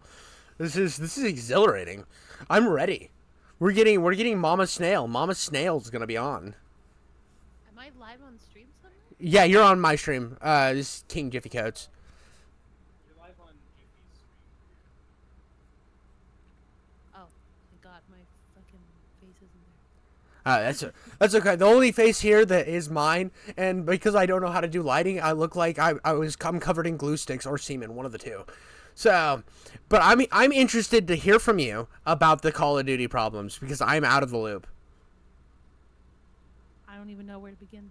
Well, let's start with Omni movement because I hear that's a hot topic issue. So if we're gonna bring up Omni movement, we're going to rewind and talk about how the quote-unquote streamers were screaming for more movement in MW2 after Warzone 1 Oh closed. yeah, I remember that. After Warzone 1 closed and MW2 and Warzone 2 was a thing, we experienced a lot of streamers stepping away from Call of Duty. Like, we're talking about like the big streamers. Mm-hmm. So they stepped away from Call of Duty because they complained that they couldn't do their movement, and I can't stim push anymore. It's not the same. So all of the crying that the streamers did, it brought back movement in MW3, which MW3 is not an actual Call of Duty game. It's literally MW2, the expansion pack. I crashed out after that game because it was an expansion pack. I refused to buy it. I said and then I saw the scene of what they did, their edgy scene. How do you go from fucking shooting up an airport to a slight terrorism thing in a plane? Playing it safe, and I was like, yeah, no, I'm not buying this. There's no way you're getting my money. So I'm talking about MW2 that came out like after Warzone 1. That's what I'm talking about too. The MW3, instead of going full fucking Giga Chad and doing a no Russian because they said they were gonna have a mission like no Russian in MW3, and it came out it was the plane mission, and I said I'm not buying it because of that. That was my reason for not buying it. So I bought MW3. So when I got back into Warzone, like Warzone 1, I got into Warzone when it was the pandemic, and my husband and like Mark and I, we were both sick with COVID, and we decided, he was like, oh, I'm gonna pull you back into Call of Duty. I've played Call of Duty since World at War, but obviously I took a little bit of a breaky poo. Zelda and other games occupied my attention. Based. So I got into Call of Duty, back into Warzone, and I was there for Verdansk. I was there for Original Rebirth. I was there for Caldera. I was there through it all. And then if we fast forward to MW3, so movement's back, you can stim push, you can dance around the bots, and you know, the stacking that everyone complains about. Dude, if you're gonna load into quads and play solo, don't complain about people stacking. Yep. It's a team game. Get over it. Yep. So when I played Vanguard, I grinded until Diamond, and I had Diamond ARs, shit. Diamond SMGs. I want to pause for a second. I have mad respect for you for grinding to diamond because I'm like really bad. And the closest I ever did, I got diamond one time in guns. Like I got the diamond skins because I sat on shipment for 3 days. That's the only grinding I've ever done. In Vanguard, I had diamond ARs and diamond SMGs, and then MW2, I had platinum ARs and platinum SMGs, and I gave up. And then fast forward to MW3, I have Interstellar and I have Borealis. Holy fuck! Mark would wake up at 5 o'clock in the morning and find me in the living room just grinding Borealis. Dude, based. What time did you get up? 5 a.m. Here I am in MW3 zombies. The last gun that I got Interstellar was the Sidewinder, and I had to do 50 long shots. Oh, fuck that. This stupid gun. Bro. And then I finally, I don't know, it was probably like 20 long shots. I'm exaggerating. But after I got Interstellar, it was very easy to grind on the new guns. So I've been with Warzone since the beginning. I'm rambling. Not really. No, you're good. You're Alright. good. I love Warzone and I love Call of Duty, but the problem remains is that they have an anti-cheat, but the anti-cheat is operated on an AI system. This anti-cheat has the potential to fix a lot of the problems that are happening in Warzone, but they do not comment on it. They just ban 20,000 accounts and they go, "Look, we did something. Ooh, ricochet. Ooh, ooh, ooh." And it's not solving the problem. And this might be a little conspiracy theory. You can choose to believe it or not, but I believe that they invested so much money into the streamers because the streamers talk about being on the whitelist. They talk about streamer mode. And obviously lately the streamers have been 2-boxing to get into easier lobbies. What is 2-boxing? What is 2-boxing? 2-boxing is when you join an account, a brand new account that has a 0 KD, and you join that account, you load into a match, and then the bot account leaves, and you are in quote-unquote protected matches. And you're basically playing against people who don't know how to play the game. And then people are that's bragging fucky. online, and they're like, "Oh my god, I dropped a 60 bomb on Rebirth Island. I'm so good." And it's like, dude, that's not real. That's fucked up. That's fucked up. Like, So anyone who claims to have a 20 KD kill death ratio in Warzone and multiplayer, they're full of shit. They're 2-boxing. yeah, dude, 20 KD is ridiculous. I had a buddy who was broken. I mean, this dude was broken. I like grinded forever. Like I said, I'm not really good at Warzone. I was always just a basic multiplayer guy. But this guy grinded to where he had I think he had an 8 KD, and he is the best Call of Duty player I've ever seen.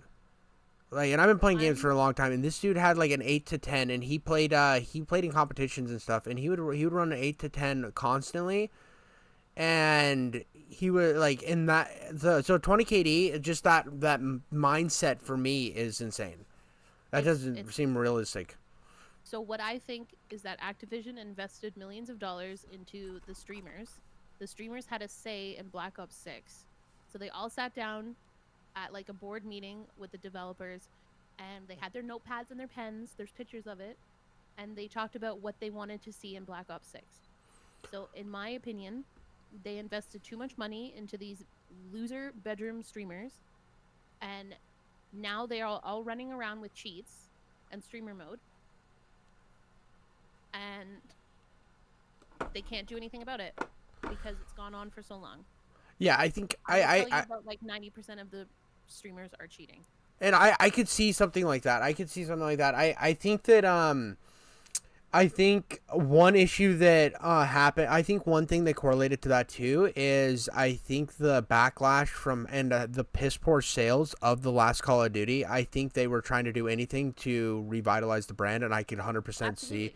So, and I don't actually, so as much as this is like gonna sound like I'm not against your side, I am fully on the side of like the gamer and stuff on this one, but I could see from the developer standpoint, they get all these people that they know that they want to like the game. They know if they like the game, they're going to market their game. And they're like, they're a better reach out to the community, because I think a lot of the game industry has realized that mainstream media, like these IGNs, the Kotaku, the fucking blah, blah, blah, blah, blah, they're worthless. Nobody listens to them.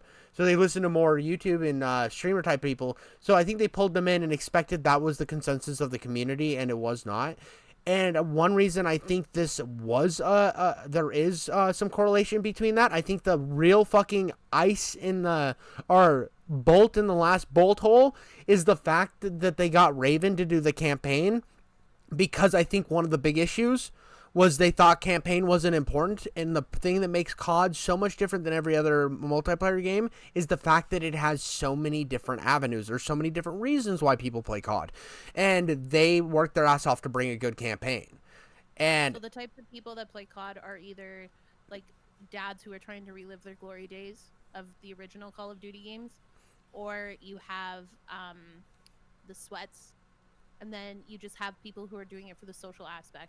And like Mark talks about all the time, he says like, he's like, oh, you're a sweat lord, you're a sweat lord, and it's like, I don't even consider myself like a full-time Warzone player anymore, because I'm just so angry with what they've been doing.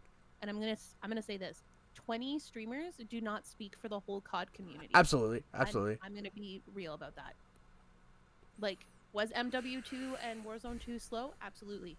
Was it improved with MW3 and bringing back most of the movement from Warzone 1? Yeah, it improved. But the problem remains is that they had a good thing going. They had a good thing going in Warzone 1. They closed it, moved everything to a new engine. Everyone hated it. Then moved everything again to another new engine. So we're in this cycle of the game is broken for a year. They take a year to fix it. And then they move it to a new engine, and then rinse and repeat. We're back to the game being broken. We're back to rage hackers. And it's just, no one cares. Well, and that's always going to be a problem with Call of Duty, because it's on there's two different engines that they use, and during the off-year cycle, the reason they're able to release a game every year is because of the fact that they use two different engines. So and I think it's been a bad system ever since it was developed. It started back in the Black Ops days, the early Black Ops days. And I also think that there is, I think that Call of Duty realized with Modern Warfare 3 too, that there is also the community that just plays Call of Duty for the campaign, which a lot of people don't believe that exists, but Modern Warfare 3 I think proved that it did exist. Because, like, I think people discount the fact that people love a good story FPS game, and Call of Duty was the one game where you would buy it, you would have the multiplayer experience, you would have the then now Warzone, and then you have usually a pretty solid campaign, because what Call of Duty really excelled on was it took if Call of Duty would have just kept doing the what is that game called? Medal of Honor. If it would have kept doing the Medal of Honor thing, it would have died like Medal of Honor. But what Call of Duty did was it became the actual Halo killer. It looked at Halo and said, why do people like Halo? It's fast paced, it has a good campaign, and it does its own thing. So what they did was they sped up Halo, and the developers of COD 4 said this was their plan. They called COD 4 in the dev rule. They did not call it Modern Warfare. They called it the Halo killer.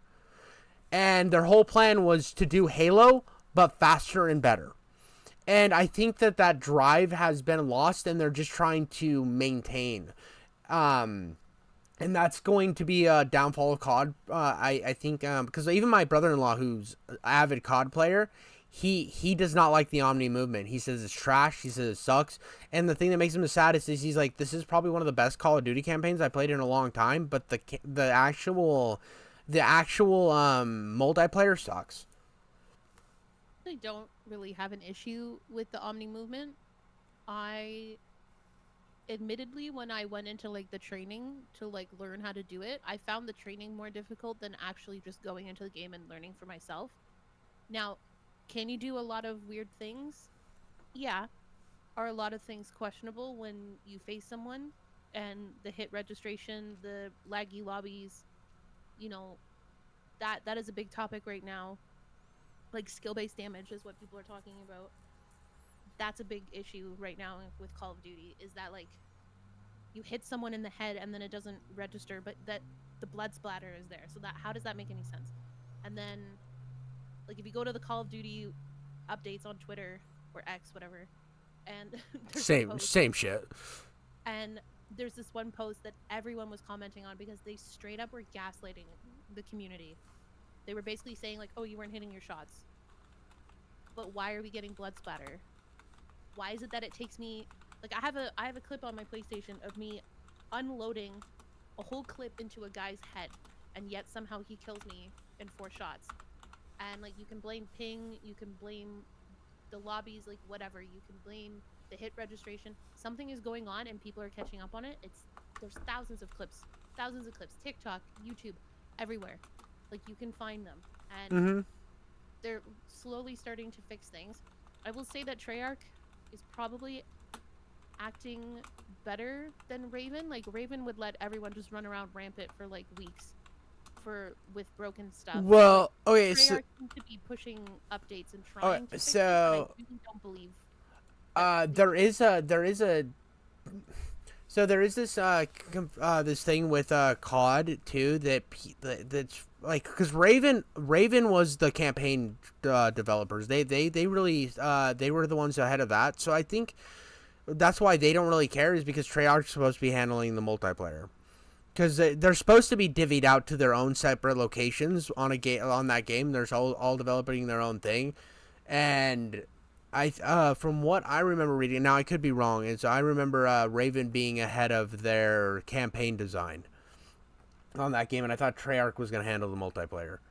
Well, the other issue too is that in Black Ops 6 there is loading screens that have mouse cursors. So another big topic right now. So the big topics are the cheating in rank, cheating in everything, the hit registration, and then the other issue is AI. So if you go into Black Ops 6, if you go on Reddit, there's a few screenshots. There's some loading screens that have a mouse cursor on it. So people are accusing Treyarch and the developers of using AI and then screenshotting it and then just leaving the mouse cursor on there. So it's lazy.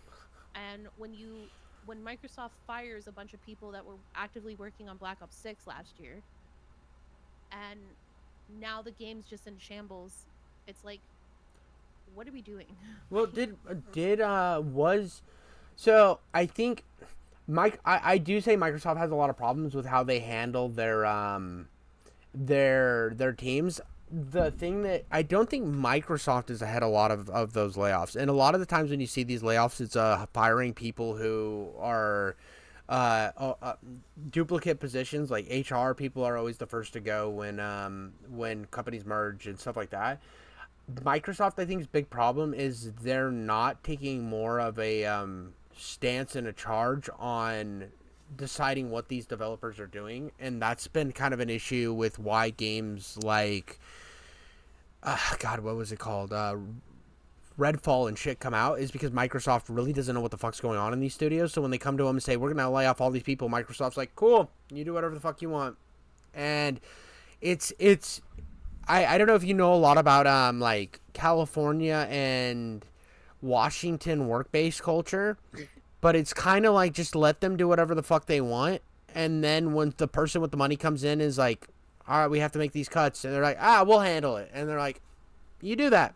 It's a lot of hands-off shit, and because of that, we end up with a lot of problems like this, where it's just like, instead of getting rid of the people that are the problem, they just like scrap people that, I mean, Activision had these problems before Microsoft, and I think it's just the piss poor management, and they didn't get rid of the people who were causing these problems before, because Microsoft really just wants this to... Microsoft got Call of Duty to push Game Pass onto other platforms and to show that they are, because they're making a push that's like, this, everything's an Xbox now. That's their new marketing thing, and they're trying to branch out to everything. And I think Activision was the only way they were going to actually make that dream a reality. The problem is, if you're going to be ahead of all of these studios, you need to see what was working right and what was working wrong, and who is the problems causing this. And I don't think Microsoft has the leadership to do that. I honestly, truly, like, from what I've seen online, it seems like Treyarch is in panic mode because the voice actors for zombies are claiming that they're not protected from AI in their contracts. and one voice actor's already been replaced in Zombies. So apparently Treyarch is in shambles right now. But Well, and here's the thing about Treyarch too. Treyarch has been kind of shit for a very long time, and people give them a lot of pass because of Black Ops 1 and 2. oh, Like, 100%. it pisses me off because like Black Ops 1 I think is one of the greatest games I've ever played. I never played the multiplayer. I just played the campaign, and in terms of an FPS campaign, I think it is absolutely brilliant. I think the storytelling's great, and I think it but I thought Black Ops 2 was an insane step down. A lot of people say that was just good, and the multiplayer is better. Like that's unarguable. But I think in campaign storytelling it was a step down. No, Black Ops 1 was for sure like definitely a peak gaming. I 100% agree with that. And then look what Treyarch did after that. Black Ops 3. Black Ops 4 didn't even fucking have a campaign. It was like a hero shooter. And then what one was the one that we can use the jetpacks and run on the wall? that wasn't Black Ops. You could do some stuff like that. It was like Black Ops 4, but it wasn't to the same extent. So there was two. No, I think Black Ops 3 might have had some of this stuff like that, but the main focus on that was Advanced Warfare and what was that other one? It was Advanced Warfare and there were those two. It was Sledgehammer and the MW or the Modern Warfare team did them. We're getting off topic, but yeah, I'm sorry. I'm bad at tangents. No, it's fine. I would say like the big three major issues right now in Warzone are the hit registration, the cheaters, and the active use of AI to cut jobs. They don't have enough staff to handle the game right now. And, you know, we always make the joke, you know, small indie company, just 3,000 devs. And then there was also one more point. There was also a recent stream where a former Call of Duty developer had brought on 6 streamers onto a stream, and they were like on a call, and he was like, would you rather that we keep everything on the same engine and just push updates, or would you want us to put Call of Duty and Warzone on new engines? And then everyone was like, just keep it on the same engine and just roll out updates. That's what we want. That's what everyone wants. And I agree with that. Like, I don't want to hear about like, ooh, new engine, just make improvements to the game. If Fortnite can do it and Apex can do it, why can't they do it? Well, and I think they could still do a thing where they roll out a new game every year and just do it as a campaign and new maps. They could do that on the same engine, no problems. I don't understand. You're 100% right. Why the fuck are you making a new engine swap every year when you could just update this engine, drop a bunch like a whole new slew of maps, a new first or and I think that would pull a lot of pressure off of the Call of Duty wheel and I think it would save a lot of money in the long run too. I don't understand why they're switching engines. I don't understand why they're building a whole new multiplayer when they could just be fucking have teams in map editors grinding out maps for a whole year and then do a year map rollout. They're accusing them of using AI to make the maps too, which is another issue. I see the thing with AI in the maps that doesn't bother me as much because I see that as being utilizing it as a tool. Like I'm not 100% against AI being used as a tool now, or as a tool for a placeholder. You know what I mean? Where they use it early on in the dev cycle, and they use it to like, okay, this is what we're gonna do. This is the AI will help us map it out, and then you add your own personal charm to it because you have to like feed into AI, and I think that is a good way to use AI as a tool. But if you're just Sorry, go on. I was like, if you're just plugging and playing with AI, then you're doing it wrong. I think it's like if you're building a house and you use your drill to fucking strip out every screw, you're using the tool wrong.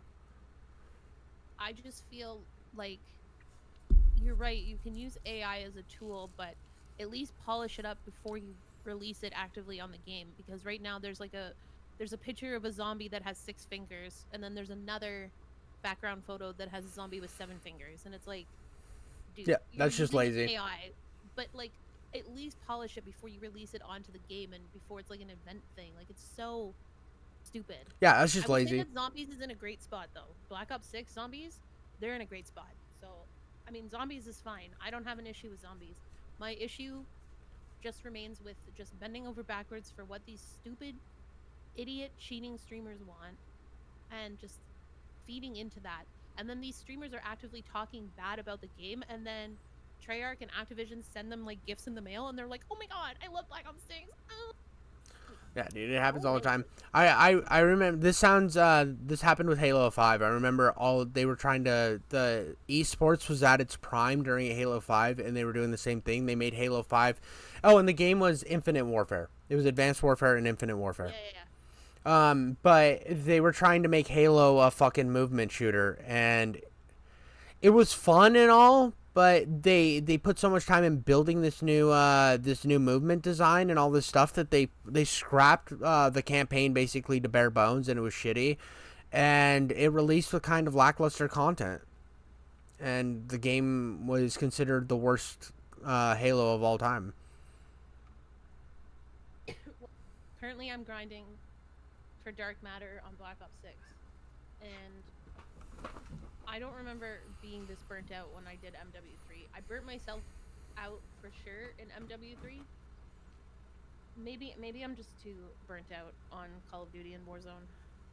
Well, if you want a palate cleanser, that's a really fun game. Try Marvel Rivals. It's totally worth it. I'm not a big fan of Overwatch, right? And I played Marvel Rivals, and it has me. I'm having a blast with it. I didn't think I was gonna like it. I'm having a blast, and it's free. The problem is that all my friends are on Warzone. Yeah, that does suck. Again, like I stick with it for the social aspect, but like everyone is making fun of me because I'm grinding the camos, No. and it's like if No. I have the time, I'm gonna do it. Yeah, fuck that, dude. My friends used to make fun of me because they wanted to go play Warzone and stuff, and I would sit on Shipment for 4 days straight because I love Shipment, and I like that little. I got to the point with Shipment where I was just fucking actually getting good at Shipment, and I liked it, and I liked grinding my camos, and I could sit and listen to an audiobook for fucking 17 hours and grind Shipment. And my buddies used to make fun of me for that, and I told them to pound sound up their anus and flick the tip of their sounding rod because I didn't give a fuck. I will say that I'm having way more fun in Black Ops 6 multiplayer than I ever did in MW3 multiplayer. MW3 multiplayer, I wanted to blow my brains out. And for some reason, maybe it's just because it's like the new movement, like the new graphics, I don't know. But something about Black Ops 6 is like, okay, yeah, that's fine. I can do it. But if you ask me to go back into MW3 multiplayer and grind the camos again, I'd be like, no, I'm good. Yeah, dude, I felt the same way about I never played the campaign. I heard the campaign was good, so before I shit on Cold War, I heard the campaign was good. I haven't played it, but Cold War's multiplayer was so fucking boring, and it sucked because I was the first game I ever bought, first Call of Duty I ever bought a skin with, because I'm a big Bruce Willis fan. I'm a big Die Hard fan. The Die Hard skin fucking slapped our social cheeks. I bought it, and I fucking hated all the maps. I hated the multiplayer. I found it boring.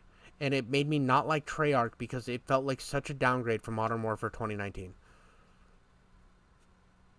Yeah, but now people are saying like Cold War was one of the best, and it's like I don't even. They're retrospectively playing the campaign and then forgetting their multiplayer experience. People have a lot of recency bias. Mm-hmm. Well, it is getting very late. I should go crawl back into bed. Okay. Well, it was a pleasure talking to you. Thank you so much for catching me up on the drama. Fuck those streamers. Those streamers need to get beat the fuck out of. Don't actually. I don't mean that. I'm not saying that live on YouTube. And like By the way, metaphorically. I have a clip of me killing Joe-O, so. Oh, let's go! I don't know who that is, but I feel like they're an important COD streamer. No, he's not important. But, well, he's not important because you fucking beat him into the ground and you're a Giga Chad. Yeah, I broke his camera, so. Let's go. I'm 27 out of 33. I need 4 more. No. I need 6 more guns, diamond, and then I can finish the grind. Well, I hope you hit him. Snail will have to let me know when you. Well, Snail, tell Snail he has to tell me when you do that because I'm actually like invested on when you hit this goal. But trust me, everyone in this whole neighborhood will know when I. I'm just picturing you walking down streets, knocking on people's door. Did you know? I did this? They're like, I don't know you. Doesn't fucking matter. This is more important. Do you know that clip from South Park when they were playing World of Warcraft or whatever? Yes, and yes. He was like, "What do we do now? What do you mean? Now we can finally play the game. That's gonna be me. Oh, that's perfect. That's perfect. So great. I love it. All right, she says goodbye. I'm back now. All right, give me a half second. Can I please get something to drink? Yeah. No. What the fuck is wrong with you? Hydration? I What's know, your dude. deal? I gotta get a body armor and I gotta put a little chewski in my lip. Give me a half second. Yeah, okay, go for it. Go for it. Yeah. All right. In the meantime, I'm gonna read chat. I'm gonna read them 50 Shades of Grey, an excerpt. My favorite excerpt, actually.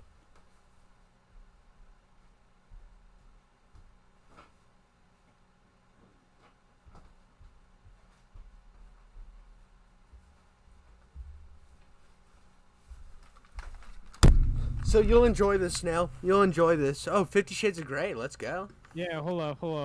Who's the? Do you know who the voice of Iago is? No. What's that motherfucker's name? Hold up. Yago and what? Aladdin. Oh, fuck. Hold up. Okay. What's it? Gilbert Gottfried. Right. Okay. All right. 50 Shades. Hey, can you hear things through your I've seen this. I've listened to this. I've listened to Oh, this you've before. listened to this. Okay, I've listened good. to You this. can listen to it again. Oh, dude. Oh, this is so rough. Wait. Yeah. Anyway, what were you gonna say?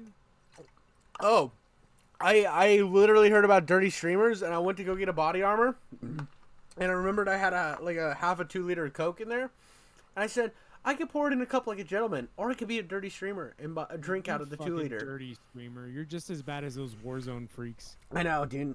I'm the fucking worst. You're literally the fucking worst. .com presents 50 Shades of Grey, the erotic best-selling novel read by Gilbert Gottfried. My inner goddess has stopped dancing and is staring too, open-mouthed and drooling slightly. Hear it the way it was meant to be heard. He orders, and slowly he inserts his thumb inside me, rotating it around and around, stroking the front wall of my vagina. Vagina. Vagina. Object to, I agree to Hold on. I'm being summoned. Yes. Yeah. Fine. but I'd really like to claim your ass. Oh my Famed voice god. actor Gilbert Gottfried gives a reading that can Oh only my be god. described as sensual. Holy fuck, is this wrong? But holy hell, is it erotic? Oh my god. I miss good college humor days. Voice of Gilbert Gottfried. But when he hits my clitoris, Clitoris. oh please, I groan. Quiet, he orders, not taking his eyes off mine. He scrunches my panties in his hand, holds them up to his nose, and inhales deeply. His hands reach around and touch my breasts, and my nipples pucker at his The video's a little quiet. Hold on. I got you covered. Sorry, I had to turn down because of gaming. Hopefully. Yeah. No. That's cool. That's cool. Oh, chat said that. Chat said the video was a little quiet, not you. I'm Oh, sorry. the video's a little quiet. Ah, shit. It was my fault. I had to turn down an OBS. I didn't realize. I did. Okay. No big deal. Uh, So, anyways, where were we before Okay, we let's got go. derailed? Before we got derailed completely, go back. We were watching the perfect commentary thing, and I will show you where to listen. Yeah. So scroll forward a little bit on the thing, like, go to another clip. Try there. I think we're getting closer now. Send him over to Diddy's house so he could use them as flesh puppets. That's this toxic fuck? face of just being like they're the enemy is the same reason why a lot of this country is really divided when it comes in terms of politics, and it's all because of the internet. The internet says those are your enemies, be mad at them, and then just be like addicted to a brand or a political party. Don't actually use your fucking your regular thinking to think out of the box and maybe see what's going on over there. And No, it's true. don't like, God of War looks pretty cool. I'm gonna go play God of War. Oh, Halo. I'm gonna try that Halo thing. I want to do a little bit of that. And then you just have fun playing video games. It's like, wow, I'm doing the thing that I've always wanted to do: play games and have fun. But these guys can't do that. They see it as the enemy, and they have to spend their whole life living in their little fucking incel world, jerking themselves off in front of the box without actually playing any of these games. And their bias reigns so powerful that they will look at their competitor in their minds, video games. It's like, oh, Gran Turismo is so much better than Horizon. It's like, why? Well, Horizon's just so much better because it's on Xbox. And no, Gran Turismo is so much better because it's on PlayStation. And then they'll sit at this little park where they're like, I don't actually play racing games. And then whatever racing game will come out for their fucking designated box, and they will stroke themselves to the point of blood dripping all over the bathroom. And then the only object that they can possibly do then is to sit and poop and cry on the toilet. PlayStation 5 Pro delivered today. Big gigantic thank you to my girlfriend. She bought my PlayStation 5 off me for $500, so I only had to pay $200 for a PlayStation. Yo, he has a girlfriend? Did you hear what he said? Treats PlayStation. Wait, hold up. Yeah, hold on. Did you hear what he? Dreamcast guy has a girlfriend. Yeah, but did you hear what he said he did to his girlfriend? He what now? Did you hear what he did? Oh, did you listen to what he said there? Or did you? Yeah, he sold it to her for $500, right? His old PS5, so he could get the PS5 Pro. What is the MSRP for a brand new PS5? Let's find out. It's $500. It's $500. So he sold his girlfriend. So he scammed his girlfriend. He scammed his fucking girlfriend. This all builds. This all built. This is like these were the clips I wanted to show you. Why his take on Review Tech USA. We don't need to watch the rest, right? That was the last clip. Okay. This is why his take on Review Tech USA doesn't matter, because he's gonna virtue signal and talk about what he should have done, what he did, blah, blah, blah, when he's going down the same fucking road as Review Tech USA was. Which is okay. So what was the road he was going? Review Tech was going down. So Review Tech's been doing. Do you remember the Review Hell USA days? You'll have to elaborate. So, this is gonna be a little rough because it's off memory. Basically, there was this other guy named Big Cheese, right? His name was Big Cheese. He was another tech YouTuber. Well, he had he was paying Review Tech USA to run like a shout out to his channel. Basically, it was a paid ad. Well, Review Tech basically took this guy's money, didn't do the amount of ads, or did the ads the first time, and then came back to Big Cheese, said, hey, do you want me to do that again? I'll definitely take your money again if you let me. And he said, sure. Then he doesn't do the ad readouts. And then he does this, he tries to bargain with him with other shit. So he basically scams this guy. He scams this guy, and it was like, and it's like, what is Dreamcast guy doing to somebody who's close to him? Scamming them. And then virtue signaling on his own channel about how good of a person he is. Yeah. It's the same thing. It's this ego that builds in these type of creators. It's the same thing like with Yang, and all of them. The problem with Review Tech is Review Tech also wants to be the big tough guy in the room. How often? Fair point. How often have you seen Review Tech just like puff his chest like he's the big tough New Yorker? I've seen that. A few times where he just like starts talking like he's big man. Always, dude. I mean, it's his go-to. He makes 47 videos on somebody, 47 videos in like a month, and he calls himself he used to call himself a tech channel, but he would do drama constantly, because he would get in drama with people, and that would be when he was most engaged. So he would manufacture more drama, and it just built to a point that he ended up where it hit its breaking point, he has an unhealthy obsession with DSP, right? Well, he had a drama back in the day. Or not even that back in the day. This is a few years ago. Where DSP's PC broke, and DSP was whining to his audience how they needed to help him buy a new PC. Typical DSP shit, right? Everybody knows Darkside Phil does one thing. Beg for money on the internet. Well, Phil, in the greatness of his heart, and I even, in a video where I talk about Darkside Phil, I even use it as a slight against DSP that he didn't take a Review Tech up on this offer. Offered to give him a PC. Well, DSP gets all fucking annoying like he does, and it falls apart, and he doesn't get the PC because he doesn't want it from Review Tech because he doesn't think Review Tech would ever give him anything good natured. Well, come to find out, he ends up giving it to his editor. Him and his editor have this big fallout because he fires him on a whim one day and refuses to pay him the money that was in his contract. Well, all of a sudden, this guy starts streaming for himself. His name is JKB. Yeah. All of a sudden, every time he goes live, every single thing that's going on in his channel, Review Tech will show up in his chat under like a fake alias, and then like spam all this like information that he knows about him. There's no way he can know. The word on the street, and this is all alleged, there's a fucking keylogger on that PC. Oh my god. And anybody else, you'd be like, oh, that's fucking ridiculous. That's conspiratorial. This is a guy that's so fucking obsessed with it, looking better than everybody and looking like the tough guy that it's believable.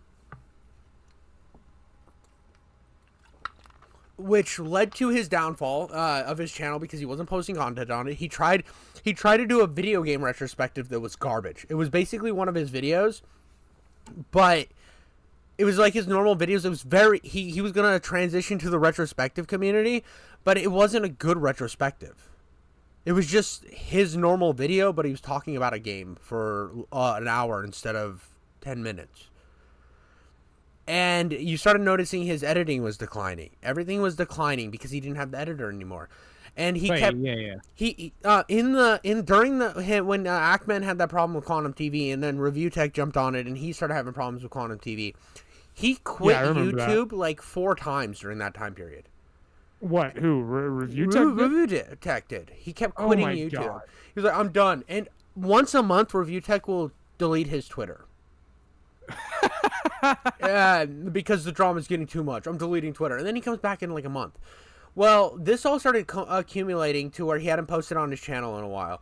And he wasn't getting any attention on his streams. His streams had dropped to probably around like 300 max concurrent viewers. The editor drama had boiled down to nothing. Nobody cared about it anymore. They had squashed the beef. Then, out of nowhere, he goes on Twitter and says, I'm deleting my channel. And he does it. Well, look who has attention again. Look who's showing up to his live streams. He didn't delete his live stream channel. He's still on YouTube. Right. So he just deleted his long form channel. Yeah, his little fucking the transition didn't work. He wasn't getting attention. His channel was dying.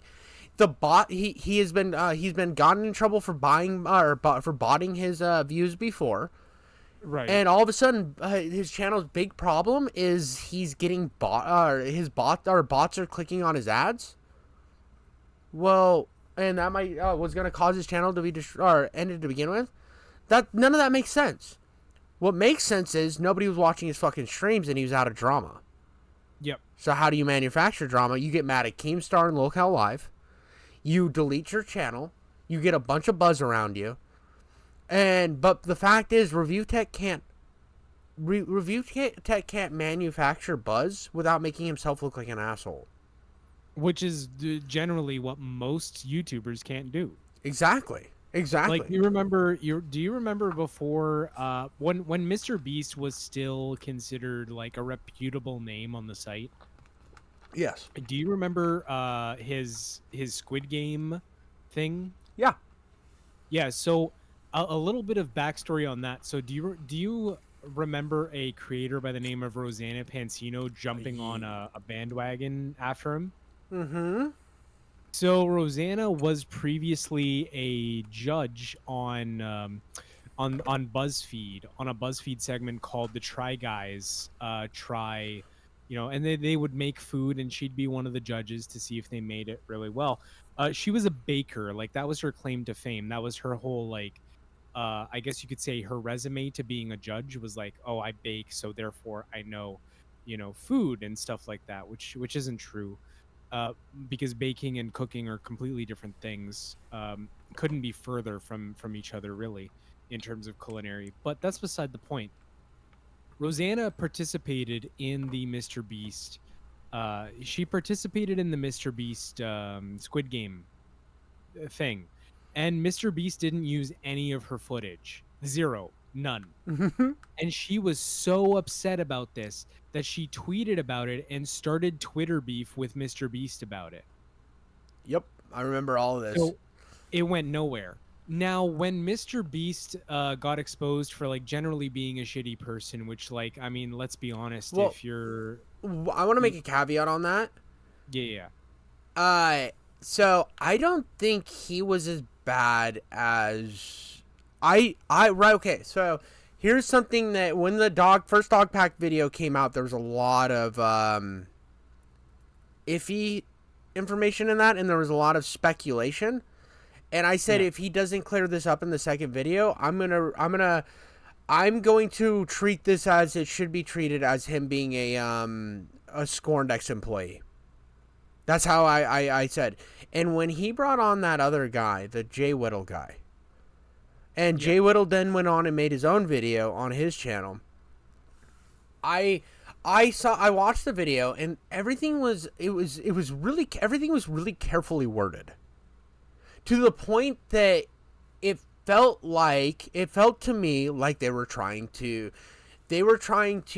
run this bandwagon, and they were trying to make themselves look as victim, or like a victim, as much as possible by leaving out crucial details. And that's what happened with Jake Weddle. That's why Jake Weddle's not on the internet anymore.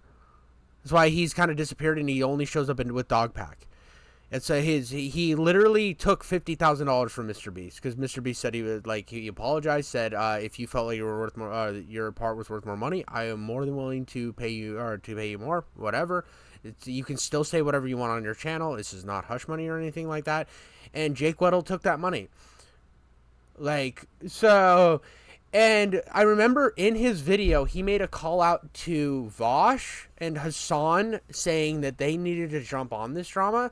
And I made a comment saying, I don't think that those are the type of guys you should be pleading to. They are both. No, they have definitely both. They have both stated on multiple occasions that they will lie in order to bolster their point and make themselves look better.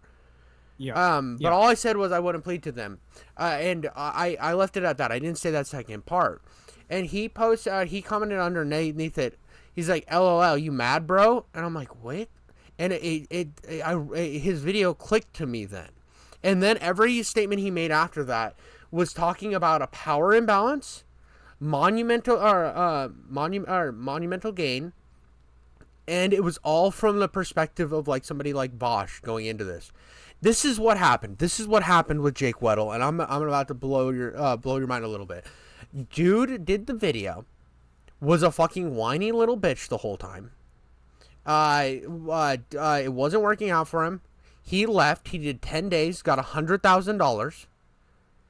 Said, went out, talked about how great Mr. Beast is. This is all footage you can find. He talked after his departure with Mr. Beast. He had nothing but nice things to say about the man. It only came out after Dogpack dropped his video, because I've been hiding it the whole time. Bullshit. He was a failed stand-up comic who didn't work the entire time he was doing stand-up comedy, doing these open mics, and went broke. Yep. And he had buyer's remorse, and that was that. And that's the same thing with Dogpack. Dogpack, it's all like this all hit ahead when he dropped that third video that is now deleted, where all the evidence was basically false in it. Now, there is some crucial things that is very important that I think Mr. Beast, the crypto stuff, I think Mr. Beast, I think Oompaville did a good enough job with his interview, because anybody who's expecting more than that from Oompaville hasn't seen his Andrew Tate video, hasn't seen his Dogpack video. That's how Oompaville interviews people. He was never going to be a fucking mean dog at the barking at Mr. Beast. But I think Jimmy is avoiding some of the responsibilities of stuff like whatever that fucking pedophile name is. And Ava Chris Tyson or whatever her name is. Well, that, and then also the Delaware guy. I think there is a lot of what was really going on, and there is questions now that Mr. Beast never had before, and I think those are valid questions. But do I think Mr. Beast is his ultimate bad guy? No, I just think he's a YouTuber that now has a business that's blown out of proportions, and this is a normal drama that pops out of a big company like that.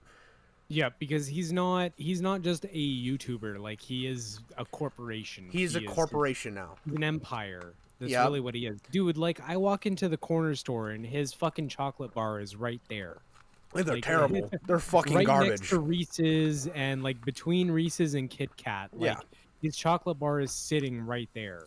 That's not a YouTuber. That's literally a businessman. Yeah, he's hit the peak on that, and this is the type of drama that comes out of the early days of a business. Yeah. It happens The with higher you go, the more you're going to encounter this type of resistance, this type of drama, this type of, backroom hand wringing sort of clandestine activity. You're just going to encounter that.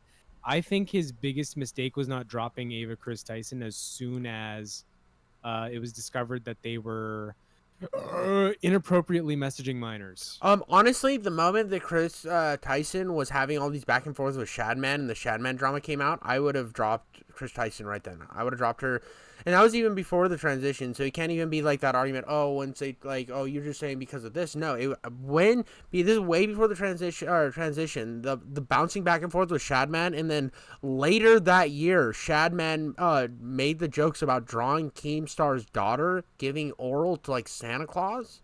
That's fucked up. Like, no matter who you are, even if you don't like the person, she was like fucking six, bro. Yeah, that's fucked up. Like you have to be inhuman to not admit that that's messed up. And that's the type of, like, I think the friendship with Chris led to this downfall, and that's what Dogpack was. Dogpack was a scorned employee that didn't who washed out of a company, saw this drama pop up and say, this is my time, and made the worst fucking content cop parody I've ever seen. Like, I get that a lot of the points asked a lot of questions and there was some good stuff in that video, but if we're gonna compare it to content cop, come on bud. Yeah, I mean, very few people can do a content cop. Dude, like, did you see the guy who did the content cop on it was kind of in defense of Mr. Beast, but the content cop on Dogpack?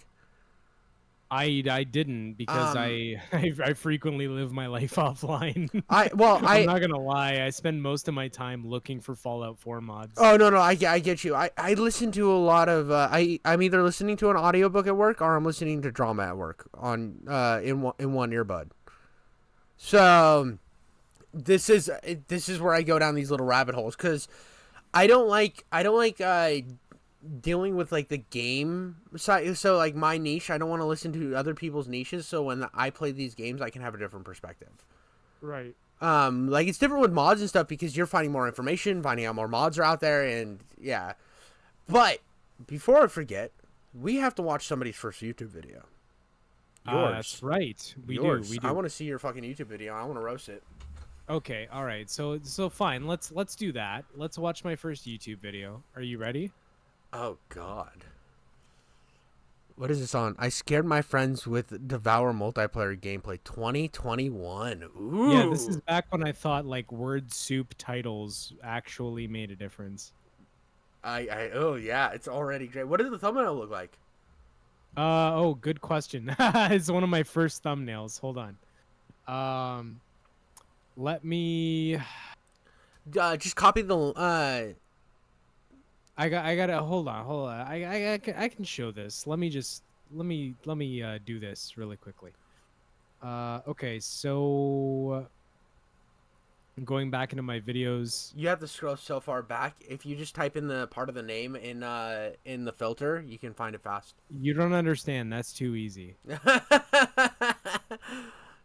Oh, so that's what the thumbnail looks like. Oh, I don't know if you man. can see that. I can see it, dude. I can see it. I love it, dude. You have the soy face, bro. You put the soy face on it. Let's go. Oh, I look like a fucking alien. You went full Let's Play creator. I've got full receding hairline in that. It's insane. Oh my god, it's so good, dude. All right, so let's play the video. Hear anything over there? Like a squirrel or something? That direction. Probably a lot lizard. Never mind. A lot lizard. What? What? You got something to say to me? You got something to say? Huh? You wanna go for it, bro? You wanna fight? You wanna fight? Let's go over there, bro. Let's go. Let's go. Let's ask each other questions while we wait here. Yeah, sure. Okay, here's a good one. Wait, no, actually, this isn't the yes or no question, but it's a question. Yes or no question. Fuck. Do you wipe front to back? Yes or no?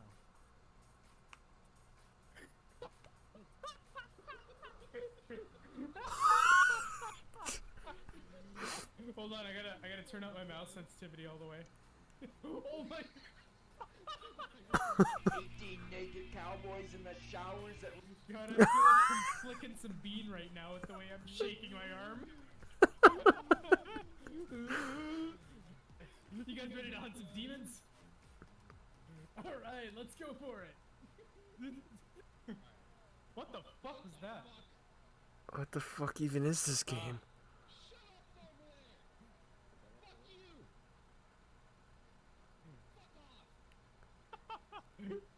That was probably the demon and you just pissed her off. This is spooky as fuck, boys. Okay, I found the goats. It's just hitting me now. There they go. There they go. There they go. Get out of here. Alright, now here's where the fun begins. Uh-oh. I really hope I come down before she chases me. I really hope I come. I mean, I will. I will. Alright, So I think just for a little bit of context, I keep making references to like it's hitting me or I'm coming down or whatever. This was at the beginning of like my second stoner phase in life where I just started smoking a lot of weed, and I wasn't yet prepared for what that would entail Oh my god, dude. in playing games. So I while you're watching this, keep in mind I'm really high. It's a defense mechanism. stop the strange words pouring from her mouth. As you speak, his minions are rising all around you. Dude, you're looking at the camera like you're about to fucking fight it. Oh yeah, there's a lot of fight or flight instances. Check this. Is she there? Check this shit out. No, That is nice. Cool. yeah. All right, hold up. Okay, so oh, something's moving up there. You see that? Yeah, I see something. Fuck this shit, I'm out. Did we just any percent speedrun our death? We did, didn't we? Door stuck. Bro, we just any percent speedrunned our death. We have, yeah, I think that's how it works. How don't you know? Oh my god, she is upstairs, brother. Yo, she is legit upstairs. She's chilling. She's chilling. She's Oh good my looking. god. Honey, you're looking cute today. Did anybody tell you that? And you, honey. Can I get your number? You stay right there. No, don't walk. This way. She's We moving. talked about this. We talked. Yeah, I found a key. I got a key. I found a goat. You Hey, get over here. wait, hold up. What? Where is it? Where is it? Where is it? It literally sounds like you said I fuck goats. Tell me that's not what you I like how you zoomed in on your face and there's She is not nothing happy, interesting bro. She's happening. not happy. Well, yeah. I mean, there was my when I was editing videos, like at the very beginning, I even thought to myself, like, if there's nothing interesting happening, and I'm saying something, I can just zoom in on my face and keep attention, so to speak. right? Yeah, 'Cause yeah, Who would watch something boring happening? yeah. Oh god. Yeah, we're gonna die. She's right there. She's right there. Oh god. Honey. Very upset. She's gonna kill someone. She's gonna kill someone. Oh yeah, 100%. Let's go. No, honey. Can we talk? God, this is primo content. This is 2016 YouTube stuff. Yeah, oh yeah. Unfortunately, I was about 4 years late. Yeah, 5 years. Oh, 5. Yeah, 5. You're 5 years late. I didn't know that at the time. At the time, this was my conception of what a YouTube gaming video looked Yep. like. Right. Yep. I had no idea about all this other sort of like, scripting and high production value and planned stuff and whatnot. Oh, this was really at the beginning of almost everything. Oh yeah. I think she's right in front And to of be fair, this isn't bad content. Your video's not that No, bad. it's just unpolished. That's it. Yeah, it's just unpolished. Yeah, you have no idea what bad content is when you watch the video. I unfucking. Oh god.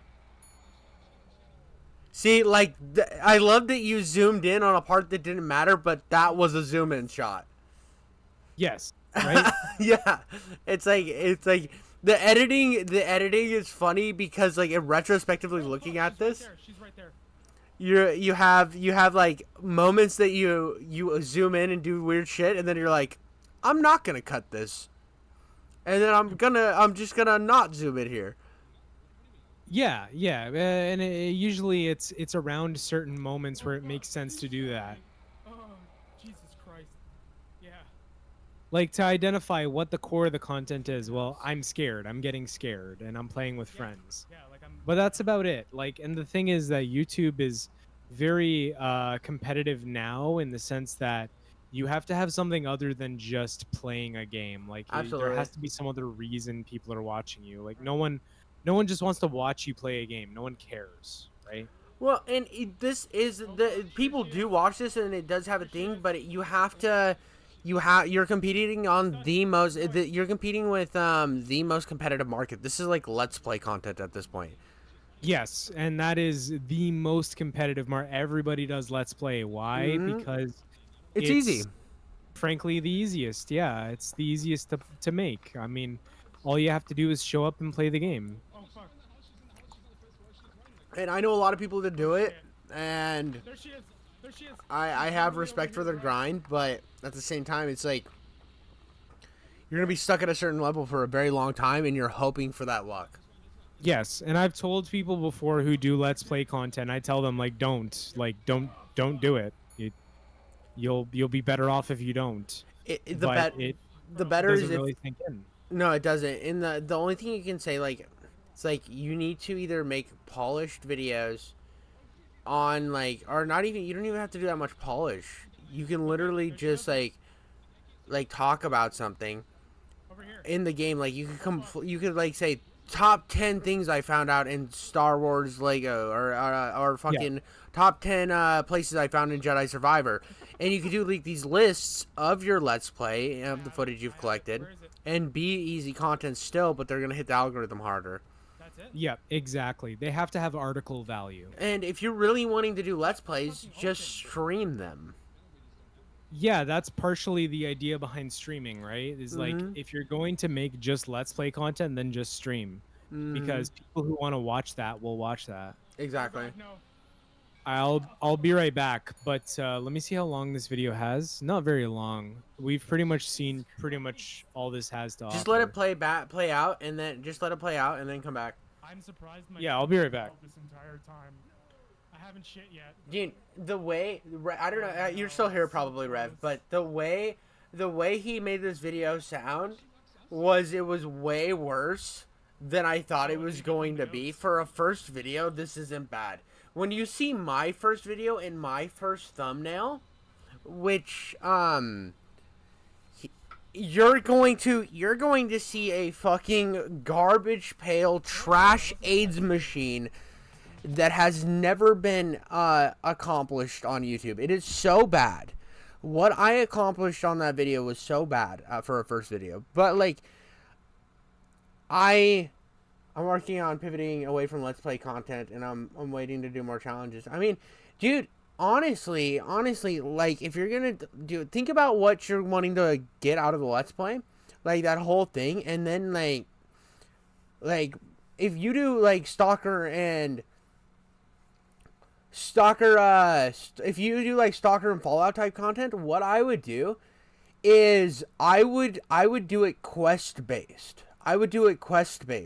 So when people click on their video, they're not only watching it you're doing it not just for the Let's Play and talking about the quest, but you're also doing it as a way to like show people how to do the quest. So record the footage of you doing it, and then just cut to the big moments of that, and then you can talk about it almost like it's a Let's Play, but people are going to click on that video because people get stuck on quests all the time. And the more of those videos you put out, eventually you're gonna hit on those, because it's evergreen content. That's the best part about something where you're doing it quest based in like a Fallout game or any RPG is you're doing something that's evergreen and it's always going to be there, and there's going to be somebody that 10 years from now is going to be stuck on a stalker mission and you're going to be the video they click on.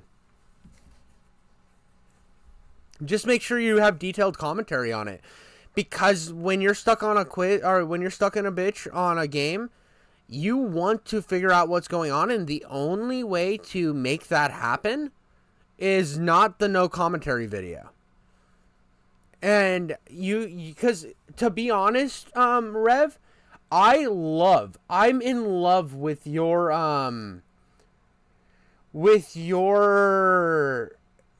channel branding. I'm in absolute love with your channel branding. It is some of the it looks gorgeous. I think it's so. How do I get? I'm gonna go to your channel, and I gonna. think one of Rev's strongest points is his branding, his attention to branding. His attention to branding. I didn't start doing branding until recently. But your attention to branding, I put it up on screen real quick, is so good. I love your icon.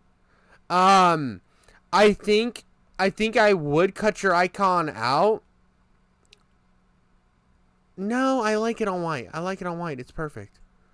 It's so you have such a good attention to branding, and the fact that you put the hats and the masks and all the different stuff on your character to explain what you're doing, it gives me a lot of vibes of what's that fucker's name who does the what happened videos? Maddie McMuscles or whatever. It gives me Maddie McMuscles vibes. It's brilliant branding. Your channel has something that a lot of channels, including mine, which I'm not very big. I only have like 595 subscribers. I don't know. But it was something I didn't realize until recently was very important. And the fact that you already have that down is incredible. But you want to see AIDS since Snail's back. Go to my channel and go to the oldest so you can see the thumbnail before you jump into this bitch. You are going to laugh so hard at this shitty thumbnail. Especially how, like, polished my thumbnails are now. Because even my shitty ones have, like, a decent polish. It's bad, dude. It's so bad. I downloaded PixArt because PixArt was something I'd heard YouTubers talk about in podcasts before. Had no fucking idea how to... It's King Jiffy Coats. Oh, it's right there. What the fuck? Oh, it's my stream that's playing right now. That's why. I was like, what video is that? I don't remember doing that.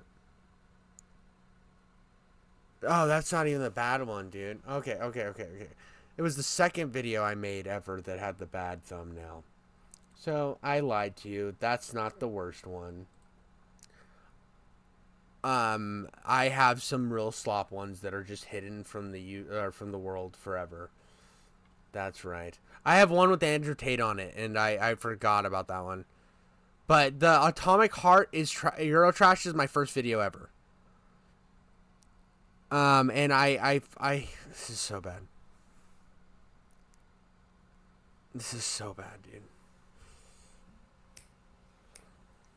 Welcome to my review of Atomic Heart. So, I just got about 6 hours into Atomic Heart. It's a game about this random Russian dude who's a KGB agent, which I'm not going to try to pronounce his name because it's something long in Russian. Hold on. It's a game about this random Russian dude who's a KGB... Your audio and your video are out of sync. I know. I didn't know how to sync that. Damn. Long in Russian, and I don't care. And this is his buddy, his hand, which seems to have its personality of its own. Now, they're dynamic throughout the game. I didn't mind. For some reason, he's really obsessed with saying crispy critters, even though you really only kill a few things that are actually considered critters. Most of the time, you're fighting robots, which kind of puts it in this weird balance because the dialogue sometimes hits, sometimes doesn't. It sometimes doesn't make sense at all. And that's an issue when the next real main character that you is this vending machine bot. And the first time you meet it, it's like trying to molest you as hard as it possibly can. It's got you up in the air, and you have to take one of its tentacles and stick it to your tentacles. And it's like, oh yeah, feeding you with your polymer. And it's just really uncomfortable because you're getting raped by a machine almost. And then after that, it's a 50-50 coin flip whether this game is going to say really dirty stuff to you or it's going to say absolutely nothing other than what a vending machine would say. Like, do you want ammo? Do you want upgrades? And then it's like, I want you to fill me up and beat me hard. And I'm like, what? It's like a bipolar machine. It's like they decided to only write enough dialogue to only work some of So the mad combat. boring. If you're thinking that, oh, well, I didn't come into this game for character work. I came into this game for great shooting with robots. You know what I will say is like The thing is, you're shooting in this one thing I really like is the clips, and every time a clip changes, you can tell because your arm comes down. So it's very obvious you hit record, I right? know. I didn't wait. But you know, this is part of the innocence of beginning is that you didn't understand Yeah. to wait the couple of seconds so you could cut the clip. Yep. It's so bad. It's so bad. And I still have a problem with this today. Not gonna lie, I do it sometimes today because I get too excited and then the clip is so good that I want to leave it in.